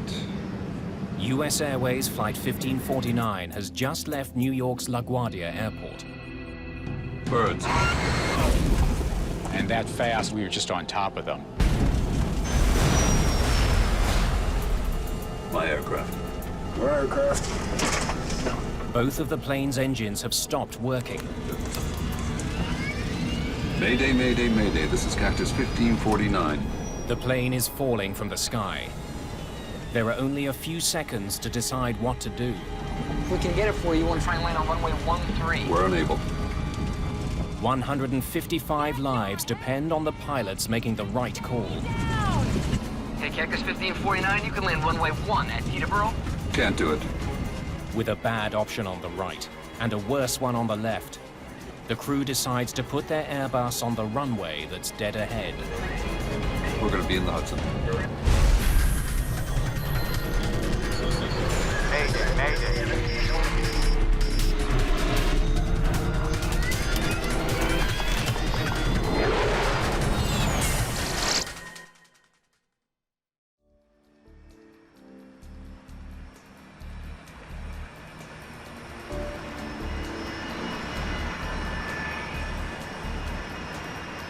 New York's LaGuardia Airport, mid-afternoon. Please take a moment to listen to this important... US Airways Flight 1549 is a short hop from New York City to Charlotte, North Carolina. At least it will be a little warmer in Charlotte. Your seat serves flotation device. Together in the cockpit today are Captain Chesley Sullenberger, 57. Clear to push. And First Officer Jeffrey Skiles, 49. We were late because the weather was bad earlier, but by this point, the weather had cleared off for our departure, and it was just puffy clouds. 28, brakes released. Spot 28 for Cactus 1549. 150 passengers are on board the European-made Airbus A320.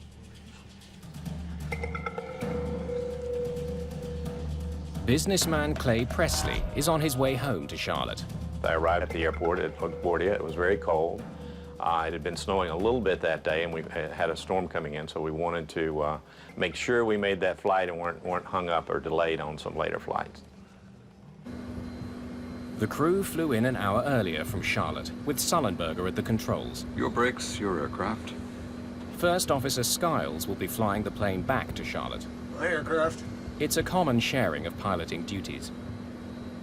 Cactus 1549, runway 4, clear for takeoff. Cactus 1549, clear for takeoff.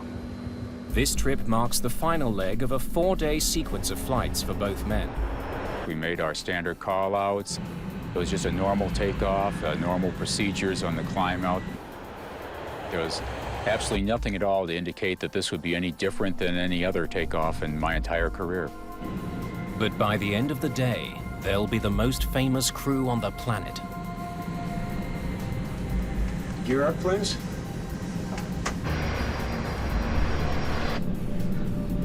Gear up. Patrick Harton is one of the controllers handling traffic out of LaGuardia today. He has one of the most stressful jobs in the world. When I sit down in front of a radar, I'm responsible for every person on every airplane under my control. And I take that responsibility very seriously. Cactus 1549, New York departure, radar contact. Climb and maintain 15,000. The flight will climb northeast out of LaGuardia, and then begin a slow turn south towards Charlotte. I think I had about 3 or 4 airplanes on my frequency at that time. And it was just a normal departure. You know, it was just another flight that I've handled a million times. Riding the thrust of 2 General Electric engines, the aircraft powers into the sky. Cactus 1549, 700, climbing 5,000. What a view of the Hudson today. Yeah. After takeoff checklist complete. Flight 1549 is traveling at almost 400 kilometers an hour. It's been in the air for just a minute and a half.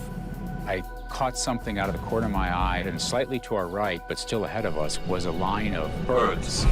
And they were very, very close, too close for us to maneuver around. And that fast, we were just on top of them. You can just feel the power of the plane going forward. And then all of a sudden, there was this gigantic boom. It seemed like it stopped in midair, like you hit a brick wall. And then all of a sudden, somebody said, "The left engine's on fire." Uh-oh. Before we could even assess the situation. We got one roll, both of them rolling back. Both engines rolled back to idle. Ignition start. Just 13 seconds after their problems began, Sullenberger takes control of the struggling plane. My aircraft. Your aircraft. Get the QRH. Loss of thrust in both engines. The QRH, or Quick Reference Handbook, is a step-by-step guide to dealing with emergencies. Mayday, mayday, mayday. This is Cactus 1549. Hit birds. We've lost thrust in both engines. We're turning back towards LaGuardia. When a pilot says Mayday or declares an emergency, you go from a focus state to a hyper-focus state. You just focus in on the emergency itself and, figure out the solution to the problem. Okay, you need to return to LaGuardia. Turn left, heading 220. 220. All of a sudden, there was a smell that came through the cabin. Something's burning. If fuel remaining, engine mode selector, ignition. What I'm thinking, though, at this point is that, we're just going to have to restart an engine. Thrust levers. Confirm idle. Idle. The procedure is to try to restart the engines, and I always had faith we could do that. Airspeed optimum relay, 300 knots. We don't have that. We don't. Okay, Cactus 1549, if we can get it for you, you want to try and land on runway 13. We're unable. The conversations with Captain Sullenberger were very short and to the point, which was very appropriate for the emergency. There was a lot going on and wasn't much time to handle it. When Captain Sullenberger simply said unable, it didn't bother me. I mean, he had his hands full flying the airplane, and I understood that. So my job is just to move on to the next option. All right, Cactus 1549, it's going to be traffic for runway 31. Unable. Harton still wants the jet to return to LaGuardia, but Flight 1549 is now just 1,400 feet above the ground. Cactus 1549, runway 4 is available if you want to make left, traffic runway 4. I'm not sure we can make any runway. What's to our right? Anything in New Jersey, Teterboro? Okay, yeah, off to your right side is Teterboro Airport. You want to try to go to Teterboro? Teterboro is a small airport on the New Jersey side of the Hudson River, but it's several kilometers away. And without their engines, Flight 1549 is dropping fast. Want to try to go to Teterboro? Yes. When the air traffic controller pointed out Teterboro, I looked at it and I stopped, and I was kind of concerned that he was actually going to try for it. I didn't think we could make it. So you're sitting there very quietly. People are anxiously waiting for information, and they wanted reassurance that things were going to be okay. You could hear the microphone come on. This is the captain. We're hoping he was going to say, "I've got this under control, we're going to be okay, we're going to make it, we're going to turn around and go back and land." That's what you were hoping to hear. Brace for impact. What does he mean, brace for impact? And then all of a sudden it registered. I think he's saying we're going to crash. Get your heads down! I had no idea about how to brace for impact. Everybody's looking around, brace for impact. What do you mean, brace for impact? And how do you brace? Go ahead. Try number 1. I put it back on. Okay, put it back on. Put it back on. While the crew struggles to fly their stricken plane, Patrick Harton is still trying to find them an airport. I actually worked Teterboro Airport for about 3 years, so I was very familiar with the airport. Okay, Cactus 1549, you can land runway 1 at Teterboro. Can't do it. Okay, which runway would you like at Teterboro? We're going to be in the Hudson. I'm sorry, say again, Cactus? I could hear him, but my mind really didn't want to comprehend those words. We're going to be in the Hudson. That was a death sentence for him, and I didn't want to accept the fact that it was over and there were no more options left. I don't think we're going back to LaGuardia. I just emailed my wife and just said, "I love you." And I didn't say anything else because I really did not want her to worry. Okay. Let's go. Put the flaps out. And I thought to myself, great, the Hudson River was our best opportunity. It was really the only thing in sight where we could land this airplane. Passengers throughout the plane watch the Hudson rise to meet them and begin making preparations of their own. So I started thinking about, if we're going to crash, I know I need to figure out where the exit rows are. If the water comes in, you need to be able to hold your breath long enough to get to those 4 or 5 rows and get the doors open if you can. Got flaps out, 250 feet in the air. We're not going to be able to get an engine started, so I started calling out airspeeds and altitudes. 170 knots. To give him a situational awareness of what was going on. Got flaps 2. One more. No, let's stay at 2.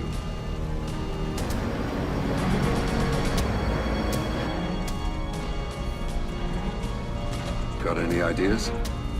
Actually, not. We were so focused on what we were doing, and I always thought it would work out. Below 300 feet, Patrick Harton's radar can't see the plane. Flight 1549 disappears.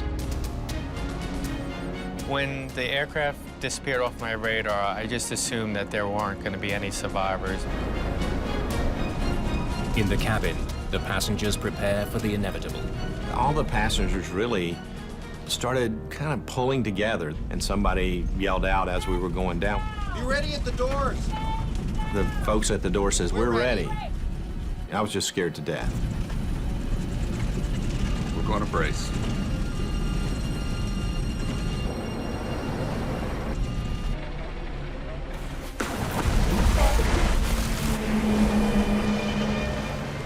Looked like the airplane was going right for the bottom of the Hudson River.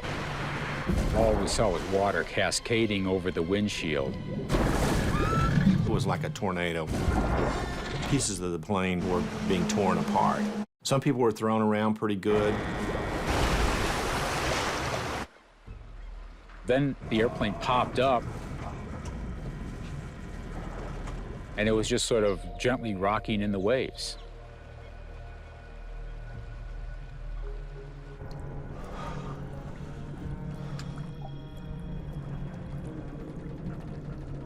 We all just sat there. We were all in shock, and we were waiting for what's next. US Airways Flight 1549 was in the air for just 5 minutes and 8 seconds. Having made a remarkable landing, the passengers and crew now face a new danger. The plane is leaking. The ice-cold water of the Hudson is pouring into the cabin.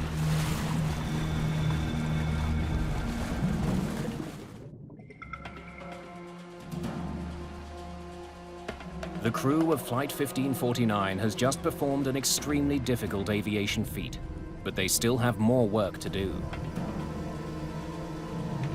Captain Sullenberger heads for the cabin, while First Officer Skiles shuts down the plane. I stayed behind and did the evacuation checklist, and so it was probably about 45 seconds before I actually went back myself in the cabin after we landed. In an instant, the $75 million plane has become an unlikely boat floating down the Hudson River. It's now filling with freezing water. That water was cold. It was very cold, so your feet are freezing. People came to their senses and they said, "Get the doors open, get the doors open." At air traffic control, Patrick Harton has no idea the plane even made it down safely. I didn't think anyone could survive a water landing like that. They got me off position, because I was obviously in no condition to work traffic anymore. Harton is led to his union office. Despite his ordeal, protocol demands he recount his version of events. I really didn't want to speak to anyone. I just wanted to kind of hide under a rock. I needed my wife to know what had happened, but I knew I couldn't talk to her because I was pretty much in a fragile state and I didn't want to break down. So I sent her a simple text message. I said, "Had a crash, I'm not okay, can't talk now."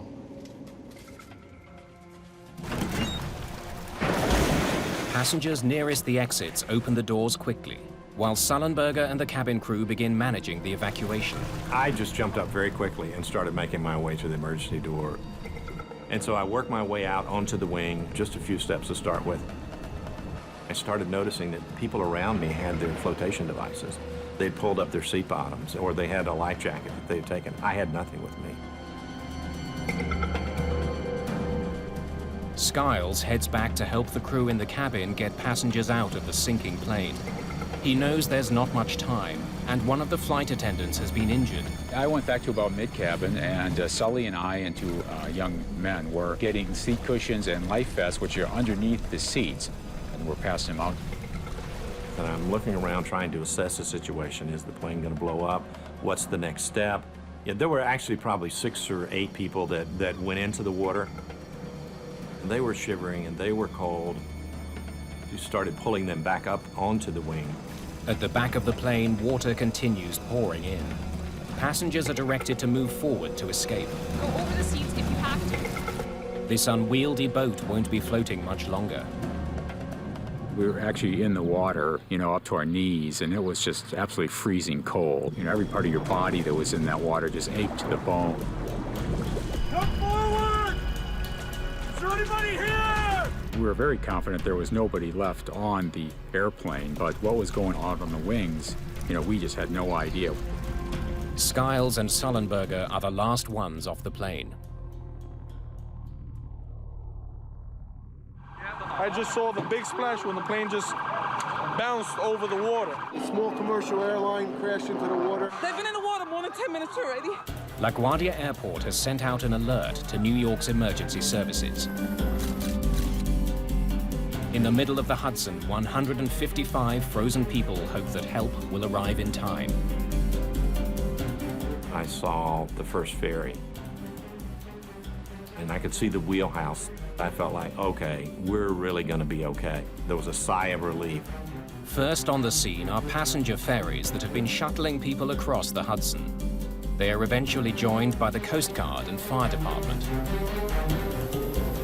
The atmosphere on the ferry was still one of concern because we didn't know whether all the passengers got off the plane at that point in time. I was sitting in the union office preparing to make my statement. Where do I start? And that's when one of my friends popped their head into the office and said, "Hey, Patty, it looks like everyone made it." And I was like, "Really?" That was incredible news. I mean, I was still traumatized by the event itself, but the fact that everyone made it was just, it's like the weight of the world was lifted off my shoulders. The entire nation looks on as every single passenger and the entire crew of Flight 1549 is brought to safety.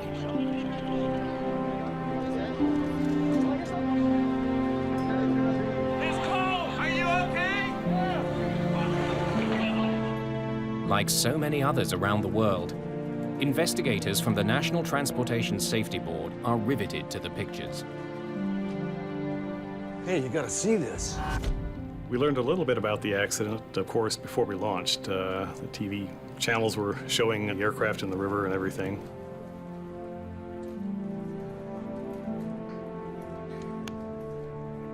All agree that the landing is extraordinary. I think it's a miracle, and very blessed to have walked away. I reached over to Captain Sully and just said, "I just want you to know you saved my life and everyone's lives here." In my mind, we were dead, and every one of us came out of that alive. It's a miracle. By evening, the plane is almost completely underwater. The current is pushing it towards the edge of the river. The aircraft was tied up against the pier, and we went down to look at it to see what we were up against, of course. But we can't do much at night. NTSB investigator Harold Reichel arrives on the scene. The water was dark, of course. We just saw the tail and most of the fuselage, and one of the wings was underneath the water. We knew it was going to be quite difficult to get it, A, out of the water, and then B, to a place where we could examine the components of the airplane in a more controlled manner. For investigators, it's an unusual situation. Normally, their main task is to uncover the cause of a crash. With Flight 1549, the cause seems obvious. Birds. The original Mayday call was clear. Mayday, Mayday, Mayday. This is Cactus 1549. Hit birds. We've lost thrust in both engines. We're turning back towards LaGuardia. Okay, you need to come back. The crew reported that they hit several birds shortly after takeoff. I think everybody realized that a bird strike had occurred. What people didn't know was what kind of birds brought the aircraft down, whether it might have been a combination of a bird strike plus something else, whether the crew acted and flew the aircraft as they should have. My aircraft. Your aircraft. Get the QRH. U.S. Airways pilot made an incredibly skillful emergency landing in the Hudson River. Investigators want to interview both pilots, but their sudden fame makes them hard to get to. It became a little bit more difficult than usual to A, locate the flight crew, and then B, to talk to them. They were instant heroes.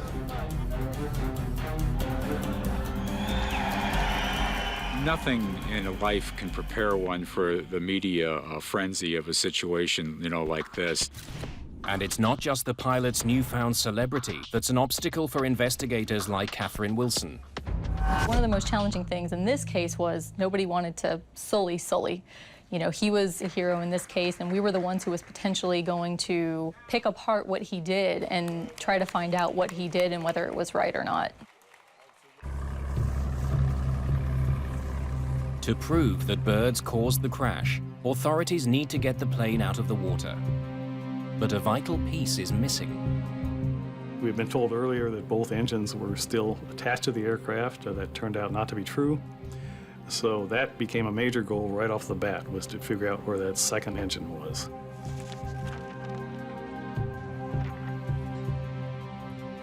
We didn't know exactly where it was. Let's focus on this area.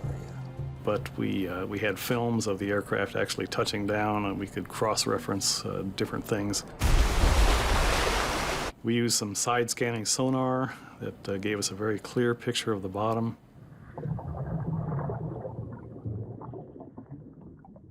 It wasn't that easy to do because the Hudson River has a current, and the current changes throughout the day. So it took 3 days, ultimately, to find the engine. Within days, the recovered engine and the rest of the aircraft are moved to a warehouse in New Jersey, so investigators can study the wreckage more carefully. We certainly couldn't do it out there at the edge of the Hudson River, and you can imagine how interesting it was to take an airplane 150 or 200 feet long through a very, very populated area in New Jersey. As the plane is being moved, investigators work with the voice and data recorders. Okay, let's hear it. Which were in the most damaged part of the plane, the tail. The cockpit voice recorder and the flight data recorder were in virtually pristine shape. The aircraft had sustained quite a bit of damage in the rear end, but the recorders themselves survived very well. We were really lucky. All of the data was able to be downloaded normally. We got one roll, both of them rolling back. Listening to the CVR provides vital insight into how the crew responded to the emergency. In this case, both Captain Sullenberger and First Officer Skiles acted extremely professionally. Ignition start. Each member had their own roles and responsibilities. They stayed with those roles and responsibilities throughout the accident flight and communicated only when necessary. Put the flaps up. On Flight 1549, My aircraft. it took just seconds for the crew to each assume their individual responsibilities. Part of the reason they handled the emergency so well was that Jeffrey Skiles had only just finished his Airbus training. This was my first trip out as a regular line pilot in the Airbus A320. It literally was right out of training. And the benefit of that was that he knew exactly the checklist to turn to, and that's exactly what he did. Fuel remaining, engine mode selector, ignition. Crews are highly trained in emergency procedures, and the main thing is to follow procedures in this instance, and that's exactly what First Officer Skiles did by grabbing the quick reference handbook and turning to the appropriate checklist. But as investigators examine the checklist for restarting this plane's engines, they make a troubling discovery. It was assembled for an event that occurred 20,000 feet in the air, where a crew would have plenty of time to slowly and carefully go through a 3-page checklist, the end of which was, how do we ditch the airplane? So it was a 3-page checklist, and really, I only got to about the page and a half through this checklist in the time that we had. Airspeed optimum relay. The crew spent a lot of time trying to restart the engines when they could have been focusing on preparing the airplane for the ditching. 300 knots. You don't have that. We don't. Overly complicated checklists have played a role in deadly plane crashes in the past. In 1998, a fire broke out on board a Swissair passenger jet. The checklist the crew used for that situation would have taken them up to half an hour to complete. It's a half hour they didn't have.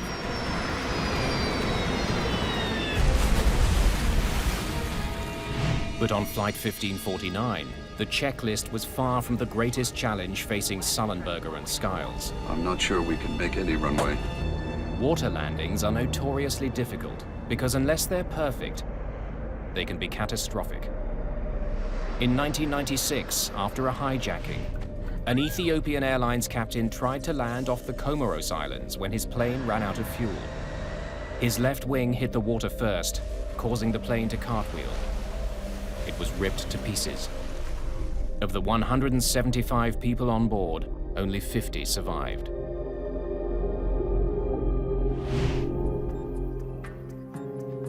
Investigators soon learn that none of the major airlines use simulators to teach pilots how to land on water. Training for ditching in a simulator is very difficult. We don't have the models to accurately simulate what an airplane would do when it touches down on water. Given the rarity of this type of event, it would be very difficult to justify training pilots for this type of event. But even without ever going through a simulation, Captain Sullenberger got almost everything right. He kept the nose up and wings level. He let the tail hit the water first, slowing the jet down enough so that it survived the impact. Nice flying. NTSB investigators turned to their own simulation to answer a vital question. This is the captain. Did Sullenberger have to land in the Hudson? Brace for impact. Or could he have made it to a runway? Mayday, Mayday, Mayday. This is Cactus 1549. Hit birds. Investigators studied Chesley Sullenberger and Jeffrey Skiles' actions in the moments after their plane collided with birds. Ignition. We wanted to know, did the pilots do the right thing? So what we did in the simulator was we tested exactly that. Was there enough energy to make it back to LaGuardia? And what we found was that about 50% of the time we were able to make it back to the airport. But when a 35-second delay is imposed after the bird strike to account for the crew's attempt to restart the engines, all of the simulator pilots crash before reaching the runway. When we took into consideration the decision-making process that Captain Sullenberger went through, we realized that it was not possible to make it back to the airport. Cactus 1549, runway 4 is available. There's no doubt. We're going to be in the Hudson. Putting the plane in the Hudson was the right call. Sullenberger didn't have enough altitude to glide to either LaGuardia or Teterboro airports. Got one roll. Both of them rolling back. The investigators also discover that Sullenberger made a decision that wasn't at the top of the checklist, one that was critical to the survival of everyone on board. I'm starting the APU. On commercial jetliners, the engines provide power to electrical systems. If the engines stop working, the crew eventually loses those systems. The APU is an emergency generator that keeps some things running. The APU allowed him to still see his screens, the instruments still worked. It also allowed the A320 itself to assist with the heroic landing. The APU provided power to the plane's electronic brain, stopping the pilots from making any potentially dangerous moves. It kept them inside a so-called flight envelope. By starting the APU early in the sequence, the flight crew was able to maintain the flight envelope protections, which prevented the airplane from stalling when the airspeed got too slow. He's right on the edge of stall speed. The flight data shows that Sullenberger was going slower than the ideal speed. The airspeed during the accident sequence got about 20 knots slower than it should have been for this flight. But the A320's flight computer is designed to constantly adjust the plane's pitch and keep it from stalling. We definitely could have had a much more catastrophic outcome had the airplane actually stalled. Starting the APU. Sullenberger's quick thinking made sure the plane's complex computer system kept working. It gave him an automated safety net, so he'd have the best chance to do the nearly impossible. We're going to be in the Hudson. It was a combination of a good crew and a good airplane. Let's go. Put the flaps out. The captain had the presence of mind, for instance, just before they were about to land, a couple of 100 feet in the air, to turn to the first officer and ask, "Got any ideas?" Actually, not. They were both coordinating right up to the end, and that's what we like to see. Skill, training, and the aircraft's very design combined to save the lives of 155 people. But investigators still want to know how birds crippled two highly advanced jet engines, and if they can stop it from happening again. 8 days after the crash, investigators are finally able to examine the engines in detail. Richard Dolbear has spent much of his career studying collisions between birds and airplanes. When aircraft strikes a bird, generally there's not much left of the bird, particularly if that bird goes through the engine.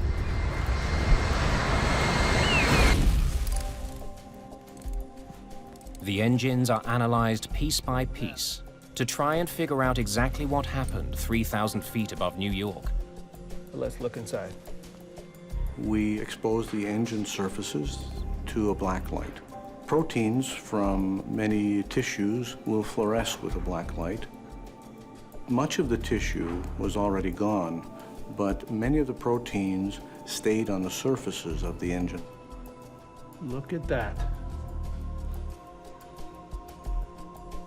Deep in the right engine, investigators find about a cup of charred remains. Most of the remains found were just muscle tissue, bone fragments, and minuscule feather remains.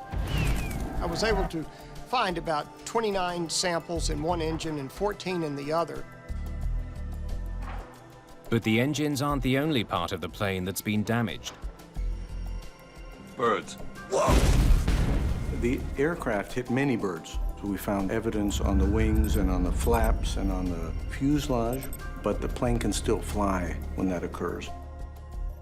The threat posed by bird strikes is well known.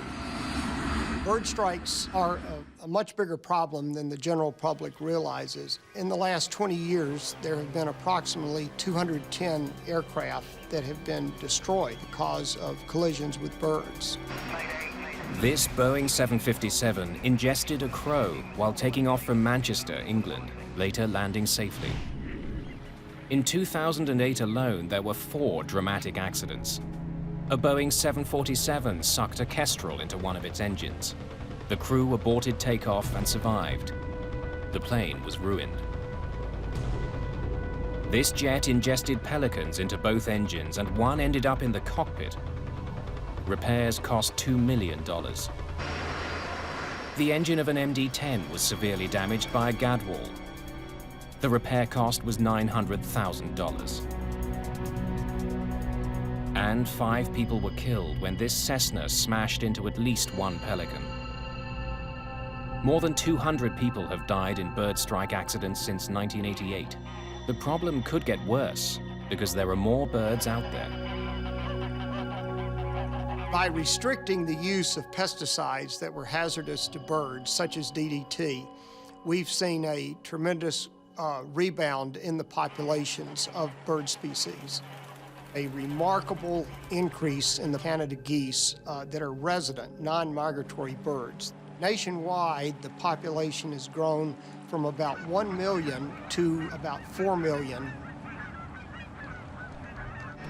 At LaGuardia, one of the airport's biggest problems is a year-round goose colony on nearby Rikers Island.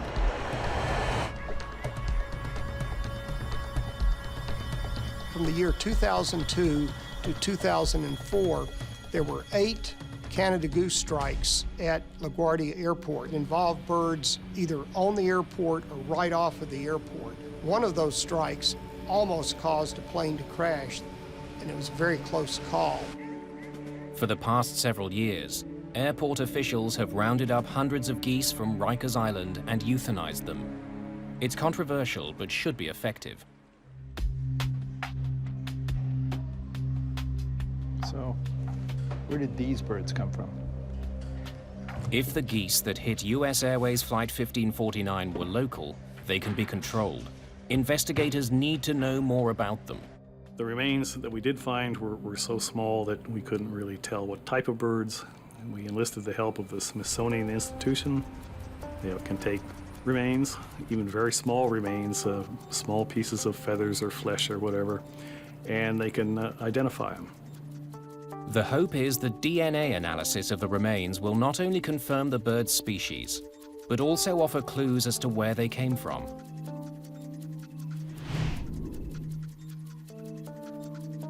While they wait for answers, investigators turn to answering the question of how a few birds forced a 68-ton jet from the sky.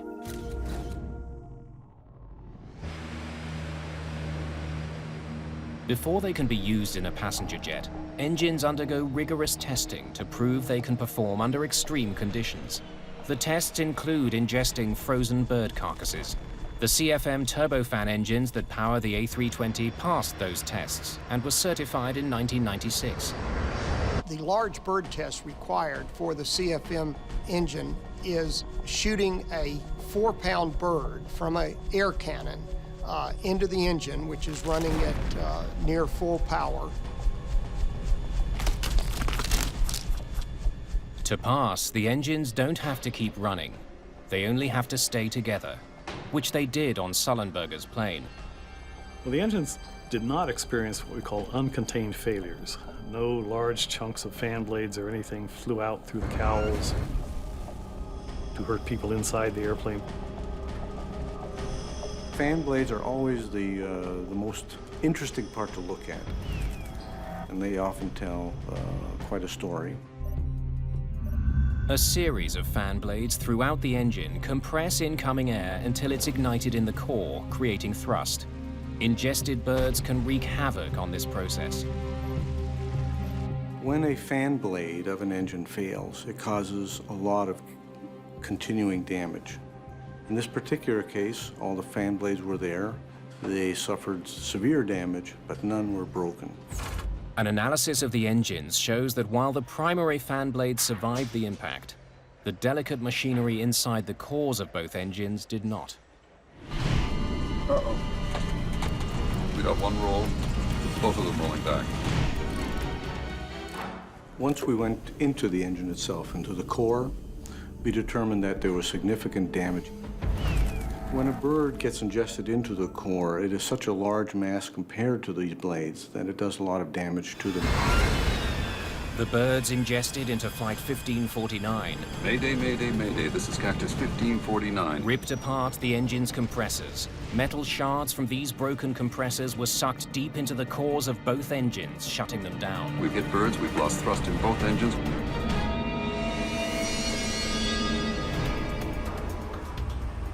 When DNA results come back from the Smithsonian Institution, investigators finally understand why Flight 1549 lost both its engines. The birds that struck Sullenberger and Skiles' aircraft were adult Canada geese. They were far larger than anything the engines were ever tested for. Because of that analysis, we know that these birds ingested each probably weighed about 10 pounds. The tests also confirmed that as many as 4 large birds had hit Flight 1549's engines. It was simply too much for them to handle. Rarely do birds get ingested into the core of the engine. Rarely does an engine ingest the bird and then stop running completely. That's a very rare event. Ignition start. What makes this one even rarer is that both engines ingested birds and both shut down. We're going to be in the Hudson. The DNA test also proves that the geese involved in this accident were not the local geese that LaGuardia has worked so hard to manage. These were geese that had been in northern Canada during the preceding summer. They were migratory geese. The collision between the migrating geese and Flight 1549 happened 7 kilometers from the airport. It means that none of the existing programs for reducing the number of birds would have prevented the collision. It also means that what happened to that flight could happen again, unless a way can be found to keep birds and planes apart. Romeo Whiskey 2-1, radar contact, Walsh report 20 DME southeast Melbourne. Every year, about 2 million planes pass over New York's airspace.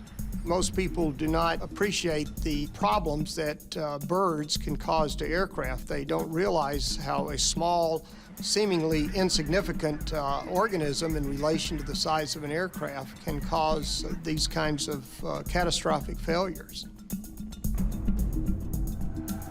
The airline industry needs to find solutions to bird strikes. Placing screens in front of the engines is one of the most obvious answers, but there are serious drawbacks.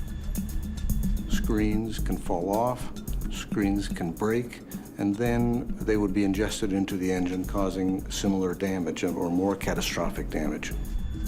Screens can also introduce turbulence to the airflow, which can starve the engines of air, causing them to fail. Winter weather is also a serious problem for engine screens. A screen is a perfect ice builder, and it will accrete ice very quickly in icing conditions. A more promising solution is already being tested in several American cities, including New York. At John F. Kennedy Airport, specialized radar is sweeping the skies looking for birds near planes. Most airports are equipped with radar that sends out radio waves that simply bounce off objects in the sky. Typically, only large objects are seen, and most of this information isn't passed along to air traffic controllers. The fact is that their scopes would be cluttered with things. Tall masts from ships, for instance, would pop up on their radar as low targets. The clutter, in fact, would interfere with air traffic control, and that's not a good thing. But now, finely calibrated avian radar is being tested at JFK. It can distinguish items the size of hummingbirds. If any birds are detected moving through flight paths, crews could be alerted. I would love to see bird radar technology. The key would be how to incorporate that without increasing workload to an already stressed controller. Tests continue, but widespread use of avian radar is still years away. Cactus 1549, runway 4, clear for takeoff. Cactus 1549, clear for takeoff. Until then, collisions between birds and planes will continue.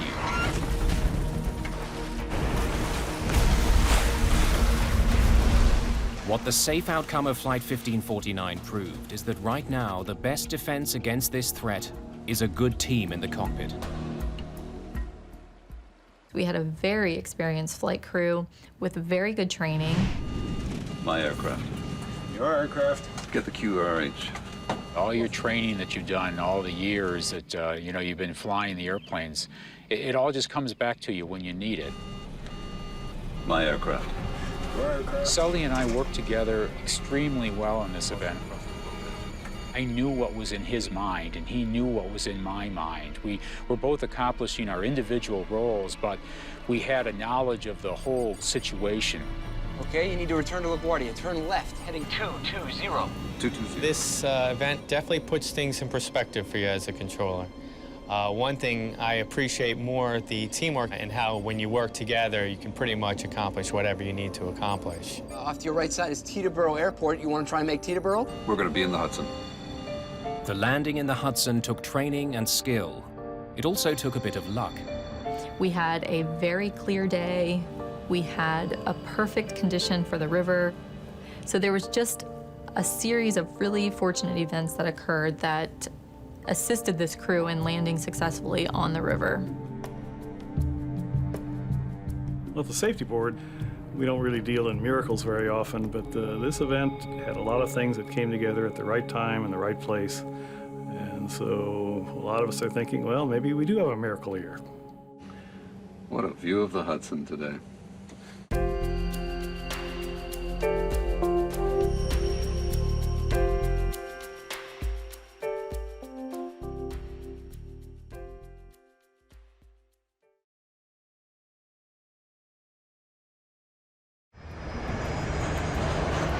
Gentlemen, we're beginning our descent towards Amsterdam Schiphol Airport. Have to turn that off, Vanessa. Thank you. Turkish Airlines Flight 1951 is preparing to land in Amsterdam. Amsterdam, Turkish 1951, descending to 7,000, speed 250. The crew is flying a state-of-the-art Boeing 737. Flaps 15. Localizer alive, localizer capture. In the final moments of the flight, the landing turns into a catastrophe. The plane falls like a rock. The crash of Turkish Airlines Flight 1951 involves the most popular plane on Earth. With nearly 1.5 million passengers boarding 737s every day, investigators need to figure out if the problem was with the plane or with the pilots flying it. Mayday, Mayday.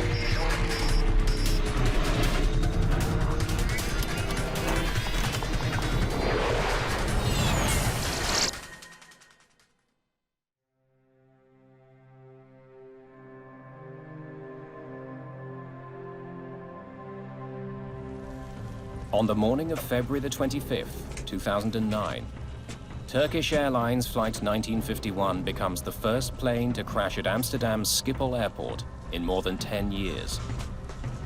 It smashed into the ground really hard. It made a tremendous noise.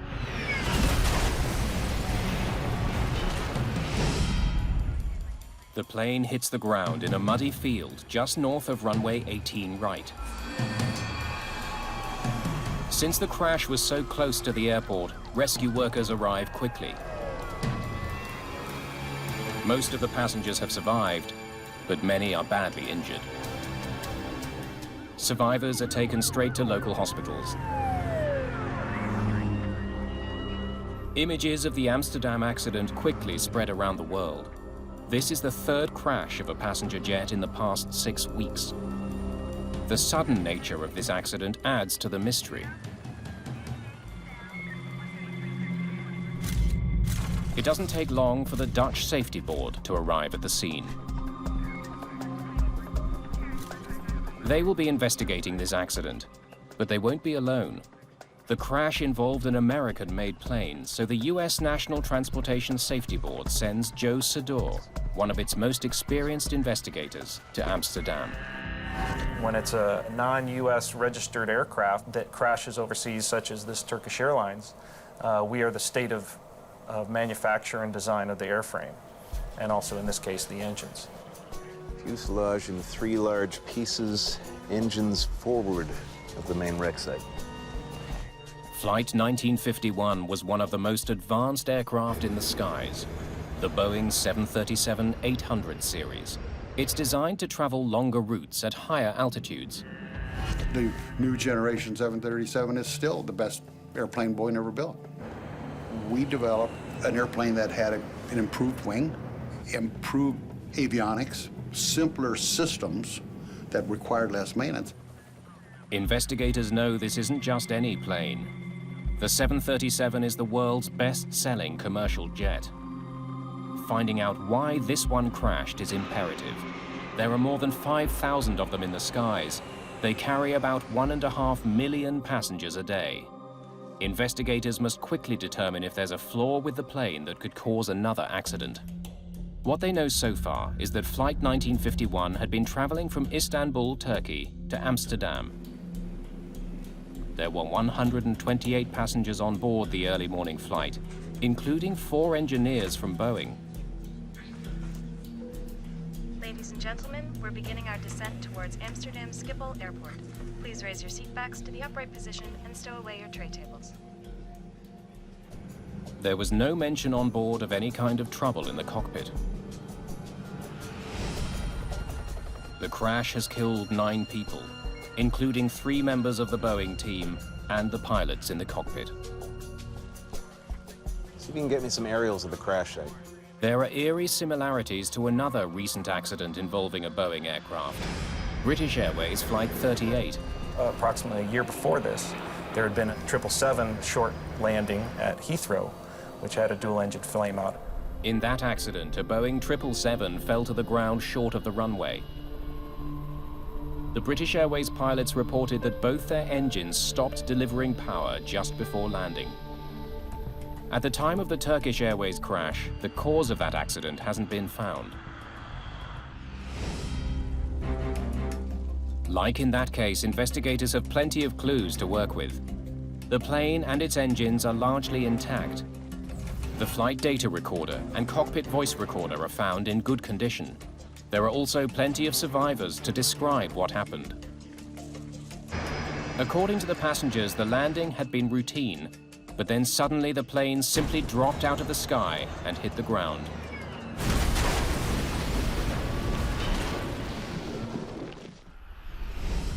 But perhaps the biggest clue comes from the crash site itself. The wreckage is not spread out. It tells investigators that the plane could not have been traveling forward at high speed when it hit the ground. The way the aircraft had crashed, it did appear to be some sort of a landing accident in which there was moderate control of some sort. The pattern of debris and the passenger reports point investigators to an immediate suspect: the engines. The engines issue was a very big issue in my thought process at the time, initially. There's no evidence of fire on the fuselage. In many crashes, fuel in the plane's tanks ignites on impact. The lack of fire raises an obvious question. Did the engines stop running because Flight 1951 had simply run out of gas? That was one of the first thoughts that I had was, did this airplane have fuel aboard? Because otherwise, how does a 737 literally fall out of the sky on approach to an airport? But the location and condition of the plane's engines suggest that perhaps they didn't quit in flight. Sure looks like it was running. When we first looked at where the engines ended up, the initial impression was that they probably were producing thrust at impact, given that they were so far forward of the main wreckage. That was just a very general conclusion. Only the flight data recorder can tell investigators how much power the engines were generating in the seconds before the crash. Lots of fuel.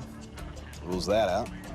It doesn't take long to discover that there was plenty of fuel in the plane's tanks. Flight 1951 definitely did not run out of gas. Passengers report that in the final seconds before the crash, the plane hit what felt like turbulence. It points investigators to a well-known culprit, a microburst. A microburst is a powerful column of air that shoots out of storm clouds. It can literally slam a low-flying plane to the ground. If an airplane flies into that at approach speeds, you're not going to be flying anymore. You're going to come out of the sky. Certainly, it was one of the things that all of us took a look at the beginning. Was there a microburst?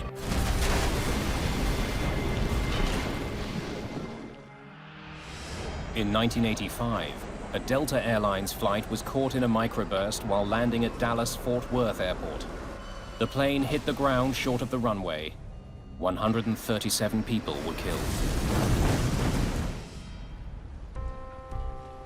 Investigators learned that there were heavy clouds above the airport at the time of the accident. A powerful gust of wind may well have accompanied them. The flight data recorder will have recorded wind speeds outside the plane. Investigators will need to analyze the flight data to prove the microburst theory.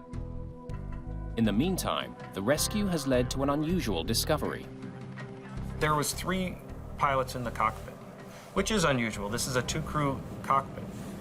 So why was that 3rd pilot there?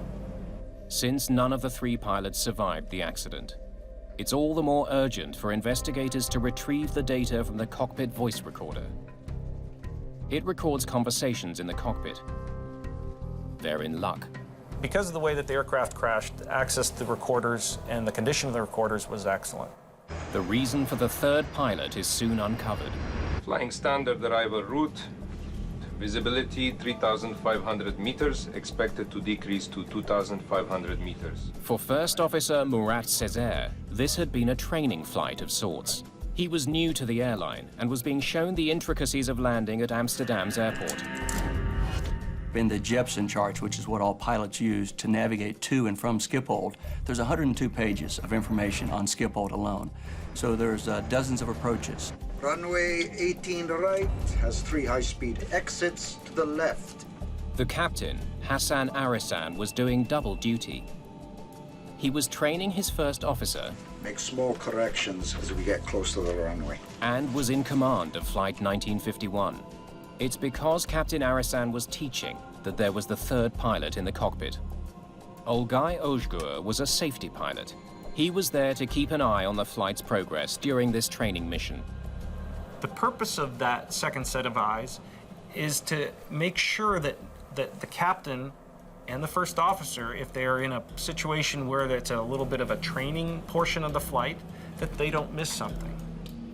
We got a clean recording? The voice recorder reveals that the 3 crew members began preparations for landing when still above 8,500 feet. Amsterdam, Turkish 1951, descending to 7,000, speed 250. But the voice recorder has picked up an unusual sound, a warning that makes no sense at this stage of the flight. One of the investigators from Boeing was a engineering pilot that came and helped with the CVR. And he's listening to see when, or are there any unusual sounds that can be heard that would not be normal. Speed okay for ILS 18 right. Descent to 4,000, ILS 18 right. The alarm keeps sounding. It's the landing gear configuration warning horn.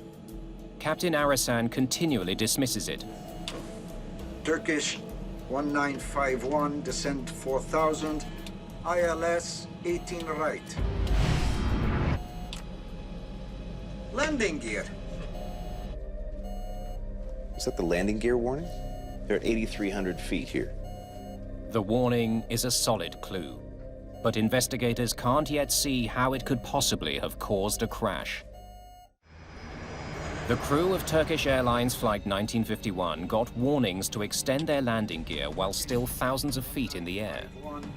On the initial listen, we heard a gear warning horn occur as the aircraft was approaching, when it was still up and it was coming in about 10,000 feet and below. Investigators now turn to the flight data recorder to help solve some of the mystery surrounding this flight. The analysis of wind speeds outside the aircraft is completed. It's clear none are drastic enough to have brought down the plane. Some evidence of a microburst. But the flight data recorder does provide some valuable insight into the cause of the landing gear warning. One of the instruments that measures altitude had the plane already on the ground. When we looked and saw the radio altimeter data, on the recorder it showed about 8,000 feet, and then immediately it went down to about -8. -8 feet is an indication that the aircraft's on the ground, but of course it's still at 2,000 feet. The Boeing 737 is equipped with 2 separate altimeters. One measures air pressure to determine the plane's height above sea level. That reading is displayed prominently in the cockpit on both pilots' flight display. 10, set, sir. The plane is also equipped with a radio altimeter. It's made up of 4 antennas. 2 transmit signals to the ground, and 2 others read the signal that bounces back to determine the plane's height. It's precise. It's very, very precise. Pressure altimeters can sometimes be not as accurate, and radar altimeters are 100% accurate if they're working properly. One antenna feeds the reading to the first officer's display. The other feeds the captain's instruments. In the case of Flight 1951, the captain's side was wrong most of the flight. Investigators go back over the CVR and make a puzzling discovery. Amsterdam, Turkish 1951, descending to 7,000, speed 250. Radio altimeter. Captain Arasan seems to have known that the landing gear warning was being caused by a faulty radio altimeter. The airplane thought that it was low to the ground and the gear was not down. And the captain recognized that the problem was really in the radio altimeter, showing him that they should be on the ground, and he goes, it's just the radio altimeter. Throughout much of the approach, the captain's radio altimeter had been displaying a reading of -8 feet, triggering the warning to lower the gear. They treated it like it was a nuisance. Turkish 1951. Descend to 2000. 2000. 1951. Investigators dig for any other abnormalities. They learn that with Flight 1951 still about 17 kilometers from the airport, controllers directed the pilots to begin their final turn to line up with the runway. Turkish 1951. Left heading 210. Cleared approach. 18 right. Left 210. Clear ILS. Turkish 1951. 210 set, sir. This turn puts Flight 1951 in line with runway 18 right. It's equipped with an instrument landing system, which sends out a signal outlining the ideal descent path to the foot of the runway. The autopilot follows that glide path until the plane is a few hundred feet from the ground. Then the pilot takes over. It makes landing almost effortless. The ILS is pretty easy to follow. It's a video game. My daughter has flown in a simulator and can land a 737 using the ILS. The crew begins configuring their plane for landing, unfazed by the warning horn that's repeatedly triggered by the malfunctioning radio altimeter. Flaps 15. 10 kilometers out, Flight 1951 picks up the ILS signal that will guide the plane to the runway. Localizer alive. Localizer capture. The safety pilot, Olgay Ojgur, now reminds Captain Arasan about the failed altimeter. We have radio altimeter failure, sir. Okay. Turkish 1951. Runway 18 right. Clear to land. Clear to land. Thank you. Investigators are stumped. The crew knew about the malfunction and continued their approach. How had it then caused them to crash? Clearly, there was more to this accident than a faulty altimeter. The whole premise of airline safety, the way we build the airplanes, the way we fly them, is based on the idea that we can have any number of failures and we should still be able to arrive safely. The radio altimeter is just one instrument. There's no way in the world that that one instrument, if it fails, should be a major cause of worry that we're going to have a crash. Investigators wonder if the crew had been given proper guidance for their approach. They turn to exchanges between the pilots and the controller who guided them in. They carefully review every instruction. Turkish 1951. Descend to 4000. Speed okay for ILS 18 right. Turkish 1951. Descend to 2000. Turkish 1951, left heading 210, cleared approach 18 right. By following the controller's instructions, the crew made their final turn much too close to the runway. So to intercept properly, they should be here. International guidelines call for approaching planes to intercept the signal that guides them to the runway from below. It's so pilots don't have to make any drastic last-minute course corrections to get to it. To intercept here, they had to descend. But Flight 1951 was given instructions that brought it to the threshold of the glide slope while still way above it. It's a common practice at Schiphol because it gets planes to the runway faster. Because they were so close, they had to capture the glide slope from above. Although it is an unusual situation, it is one that can be handled by a flight crew if it is managed properly. Approaching a glide slope from above is more difficult, mostly because the crew has to suddenly slow the plane and descend rapidly to intercept the signal. We also call this a slam dunk approach, and some pilots like it, some pilots don't. It's a little bit harder, and things happen quicker when you're above the glide path trying to intercept from above, and it's just a challenge for a lot of pilots. The approach from above increased the crew's workload, but it's standard practice at Schiphol Airport. I've flown into Schiphol dozens of times, and I expect it.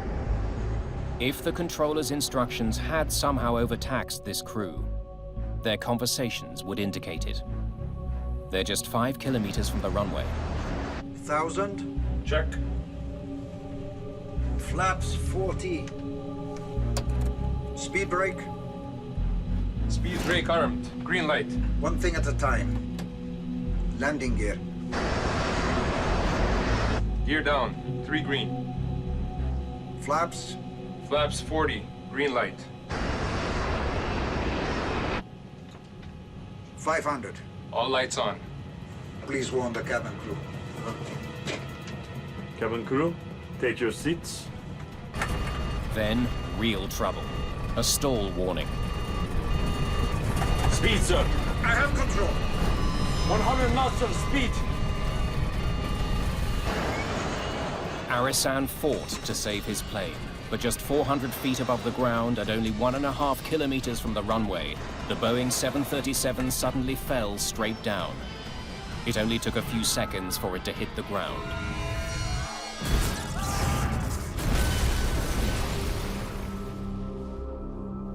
Turkish 1951. The recording sheds light on the final minutes of the flight. The crew was configuring their plane for landing well after it should have been done. Flaps. Flaps 40.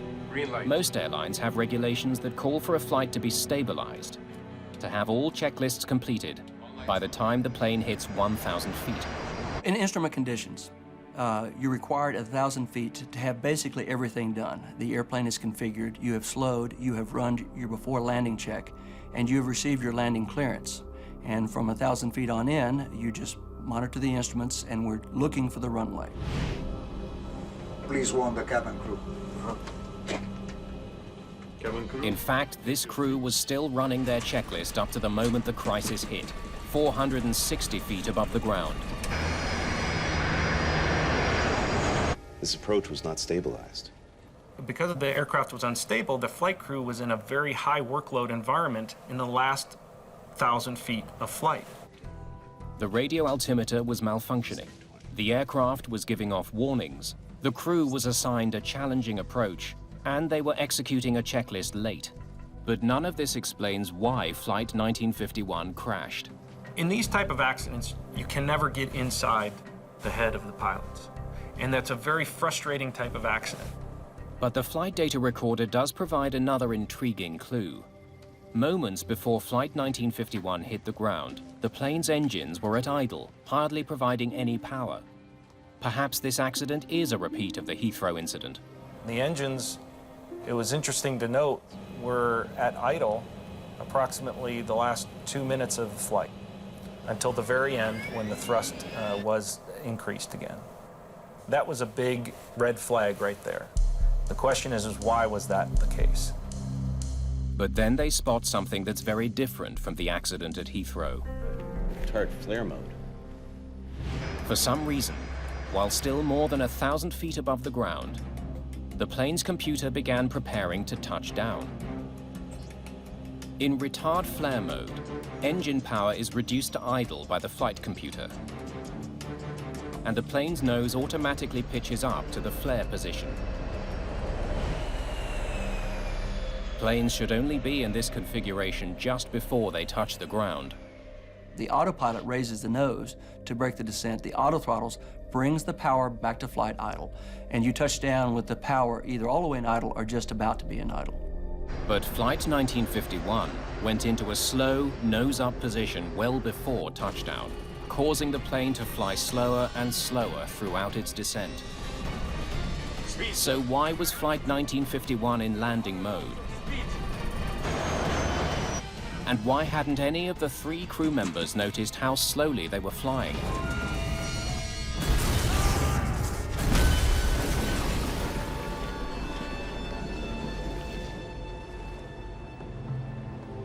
So, what else was going on when the engines went to idle? The trouble seems to start with the malfunctioning altimeter.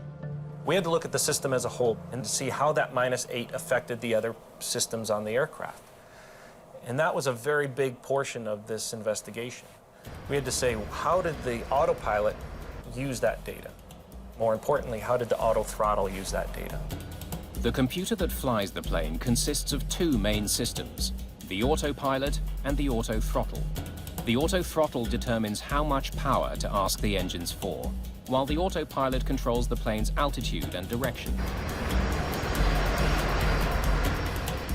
The two systems work independently of each other, and only one of the radio altimeters provides information to the auto throttle. In this case, I had to learn everything there was about radio altimeters and auto throttle systems, which I didn't know before. The pieces of the puzzle begin coming together when they find the connection between the faulty radio altimeter and engine power. The radio altimeter provides information to the auto throttle from the captain's side.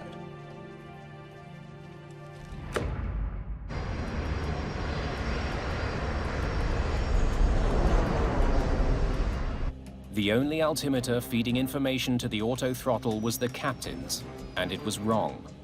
It showed -8 feet throughout most of Flight 1951's approach. It's beginning to look like the faulty radio altimeter triggered the events that led to the crash. Investigators need to know what went wrong with it. On a 737, the transmitting and receiving antennas for both radio altimeters are lined up underneath the cockpit. 3 of the antennas were all but destroyed in the crash. They can't be tested. But one antenna from the captain's side is undamaged. Investigators consider 2 possibilities: a failure of one of the components, or some sort of interference that caused the faulty reading. The only component that survived the crash checks out.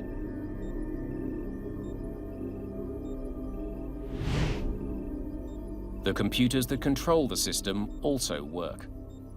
But investigators do make a curious discovery about them. They aren't the same ones that were installed on the plane when it was delivered to Turkish Airlines 7 years ago. This find changes the focus of the investigation. The maintenance aspect of this accident aircraft was one that we looked at as deeply as we could.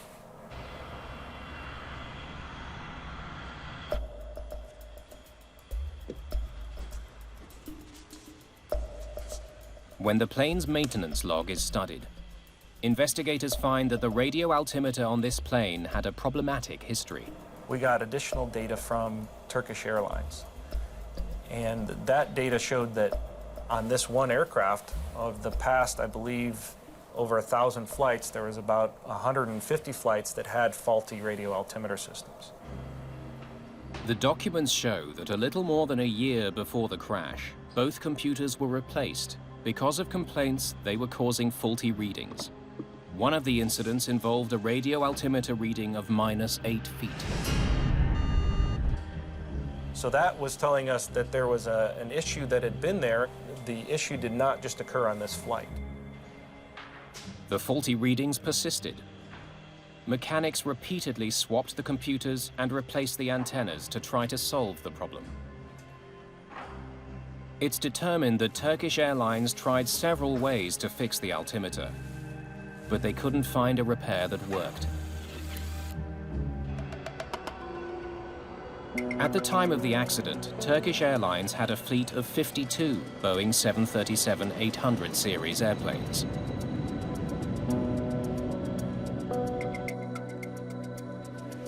It's on page 93.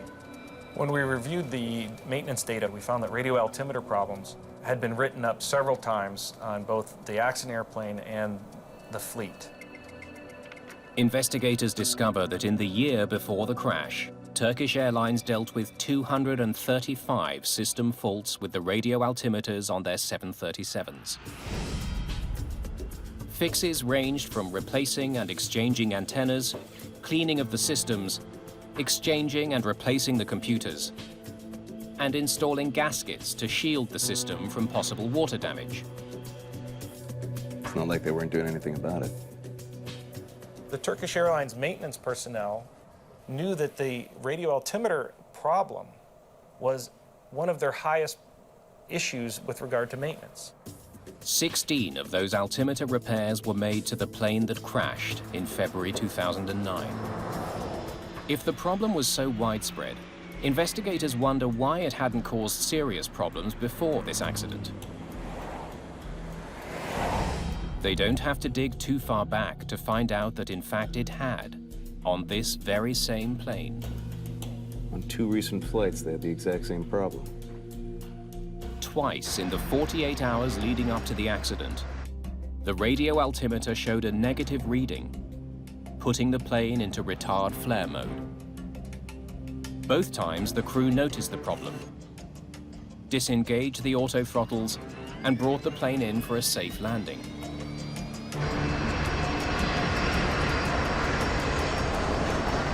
You just disconnect it and fly the airplane. In the months after the crash, other operators come forward with similar stories. In Australia, in the Netherlands, in Canada, in Austria, pilots report their 737s going into retard flare mode when the left radio altimeter showed a faulty reading. Each of those crews reacted the same way. They disengaged the auto throttle and pushed the power back up manually. They all landed safely. Things are going to break on an airplane, and usually you're able to identify that and take that out of, make it so that it's not a threat for the landing. In 2008, Boeing received a whopping 2,569 reports of faulty radio altimeters on their latest 737s. But very few of those cases involved the plane going into retard flare mode. Hardly any reports at all. Boeing also tried but couldn't find the cause of the failures. They concluded that the radio altimeter problem was not a threat to safety because the 737 gives off enough warnings so that crews can intervene and land safely. In fact, in every instance where the radio altimeter failed, crews were able to recover. Turkish Airlines Flight 1951 seems to be the one exception.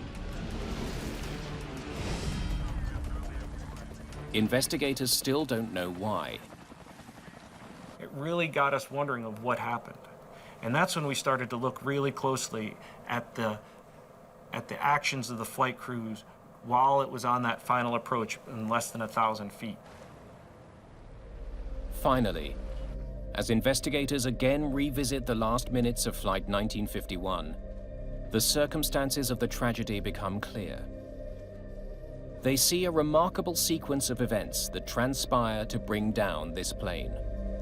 So, what was happening when the plane went into retard flare mode? They discover that the plane went into landing mode and pulled back power at the worst possible moment, exactly as the crew was descending to meet the glide slope. It masked what was actually happening. As the crew configured their plane to drop down to meet the glide slope, they expected the plane to slow down as part of that maneuver. But the plane was actually slowing down because the computer was in landing mode. That's why none of the 3 pilots said anything about the throttles moving to idle. It was insidious. Where it first captured in the retard mode, it didn't hurt them at all because they were actually high and they were a little bit fast. And the pilots actually wanted the power back anyway. In fact, the throttles may have already been in the flight idle mode as they were trying to get down and slow down. Right, the trouble starts here at 8,300 feet, 13 miles out from the airport, minutes before the crash.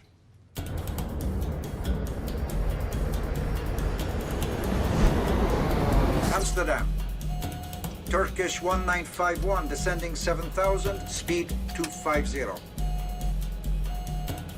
Turkish 1951, descend to 4,000. Speed okay for ILS 18, right. Radio altimeter.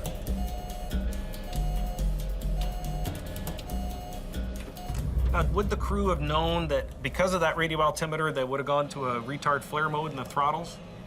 No. It was a common problem at the airline, but the crew couldn't see the risk it posed this flight.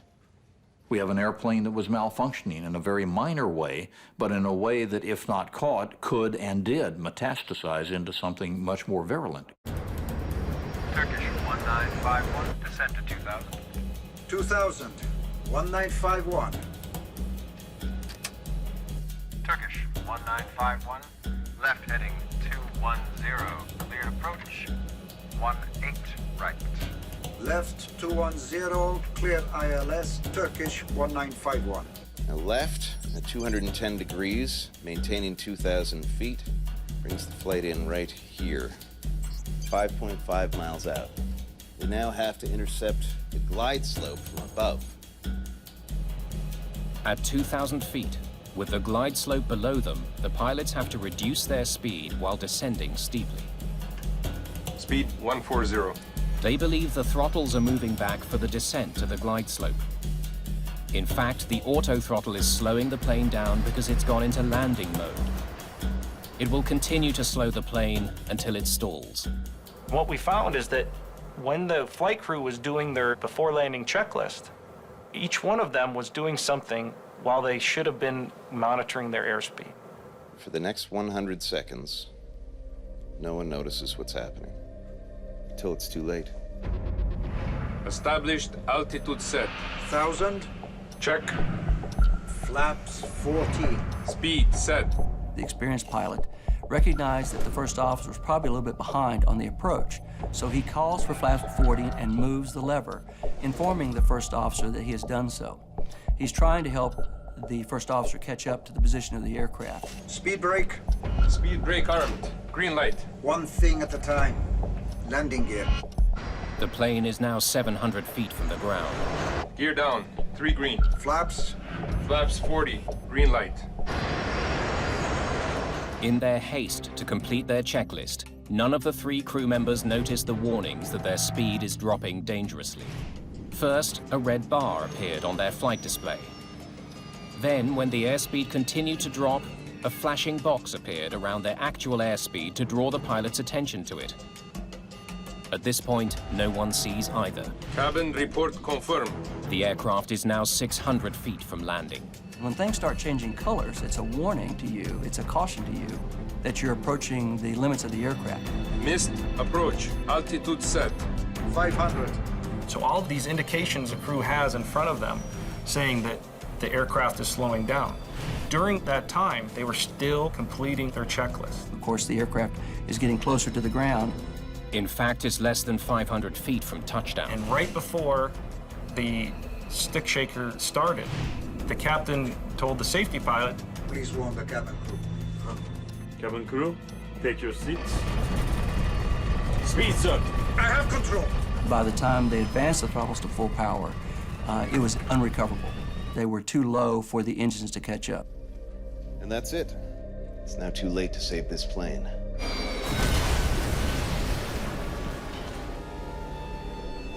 They all knew about the altimeter problem, but knowing didn't help.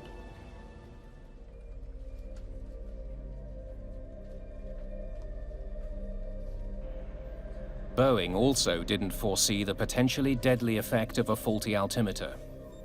But on February the 25th, 2009, it triggered an unusual sequence of events that brought down a jetliner and killed 9 people. The official report into the accident blames it on a convergence of circumstances. There is never, ever just one cause to an airline accident. It simply doesn't exist. Maybe someday God will swap one out of the sky, but until then, there's never one cause. The Dutch report also points out that Boeing could have realized the problem with the radio altimeter system could have had an impact on safety. Given that no one foresaw how that failure might cause a crash, the Turkish Airlines accident raises a big question. Are airplanes becoming too complex?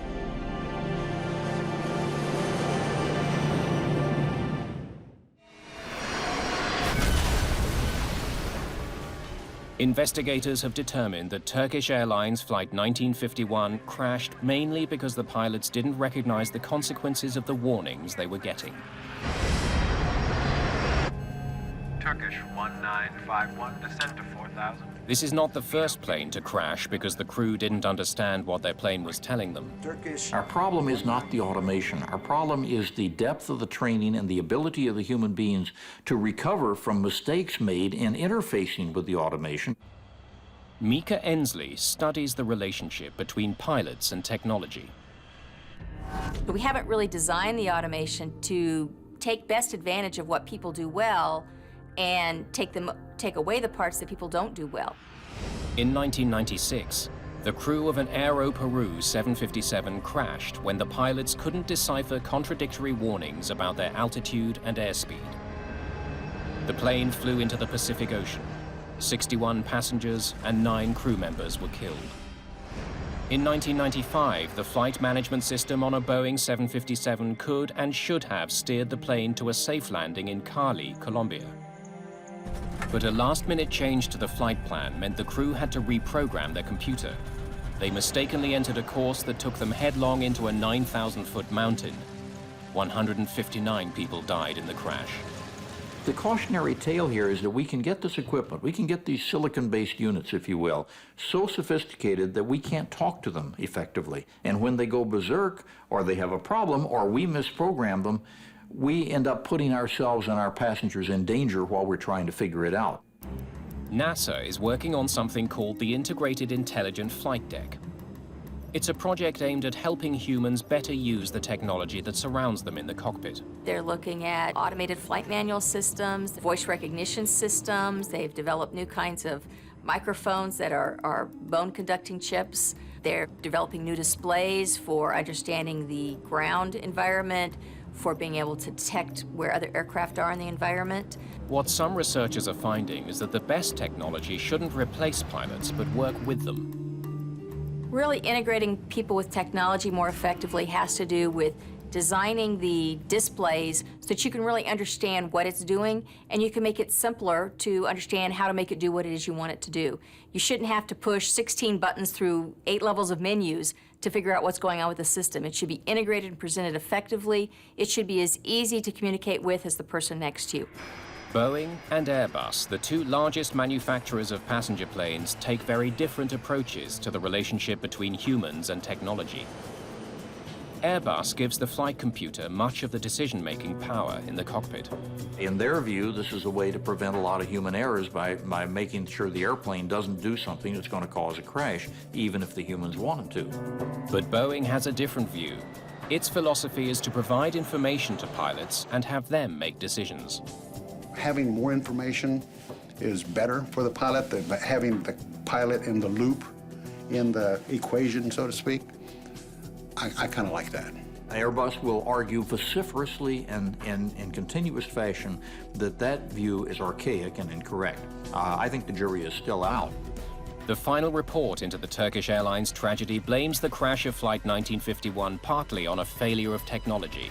The erroneous radio altimeter data caused the autothrottle to go to an improper mode that is, of course, not a good situation. The cause of the radio altimeter failure was never uncovered. The Dutch investigation asks Boeing to improve the reliability of the system. We learned a lot about the radio altimeter system and how it affects the autothrottle system. Boeing is currently working on system improvements to prevent this type of autothrottle event from occurring again. But the report also faults the crew for not noticing that their airspeed was dropping dangerously low, in spite of the fact that there were 3 pilots on board. Forget that you got an autothrottle. You look at the airspeed, and you look at the altitude. You look out the damn window if you want to, but airspeed is a crucial component of staying alive in an airplane. And you always need to know what your airspeed is.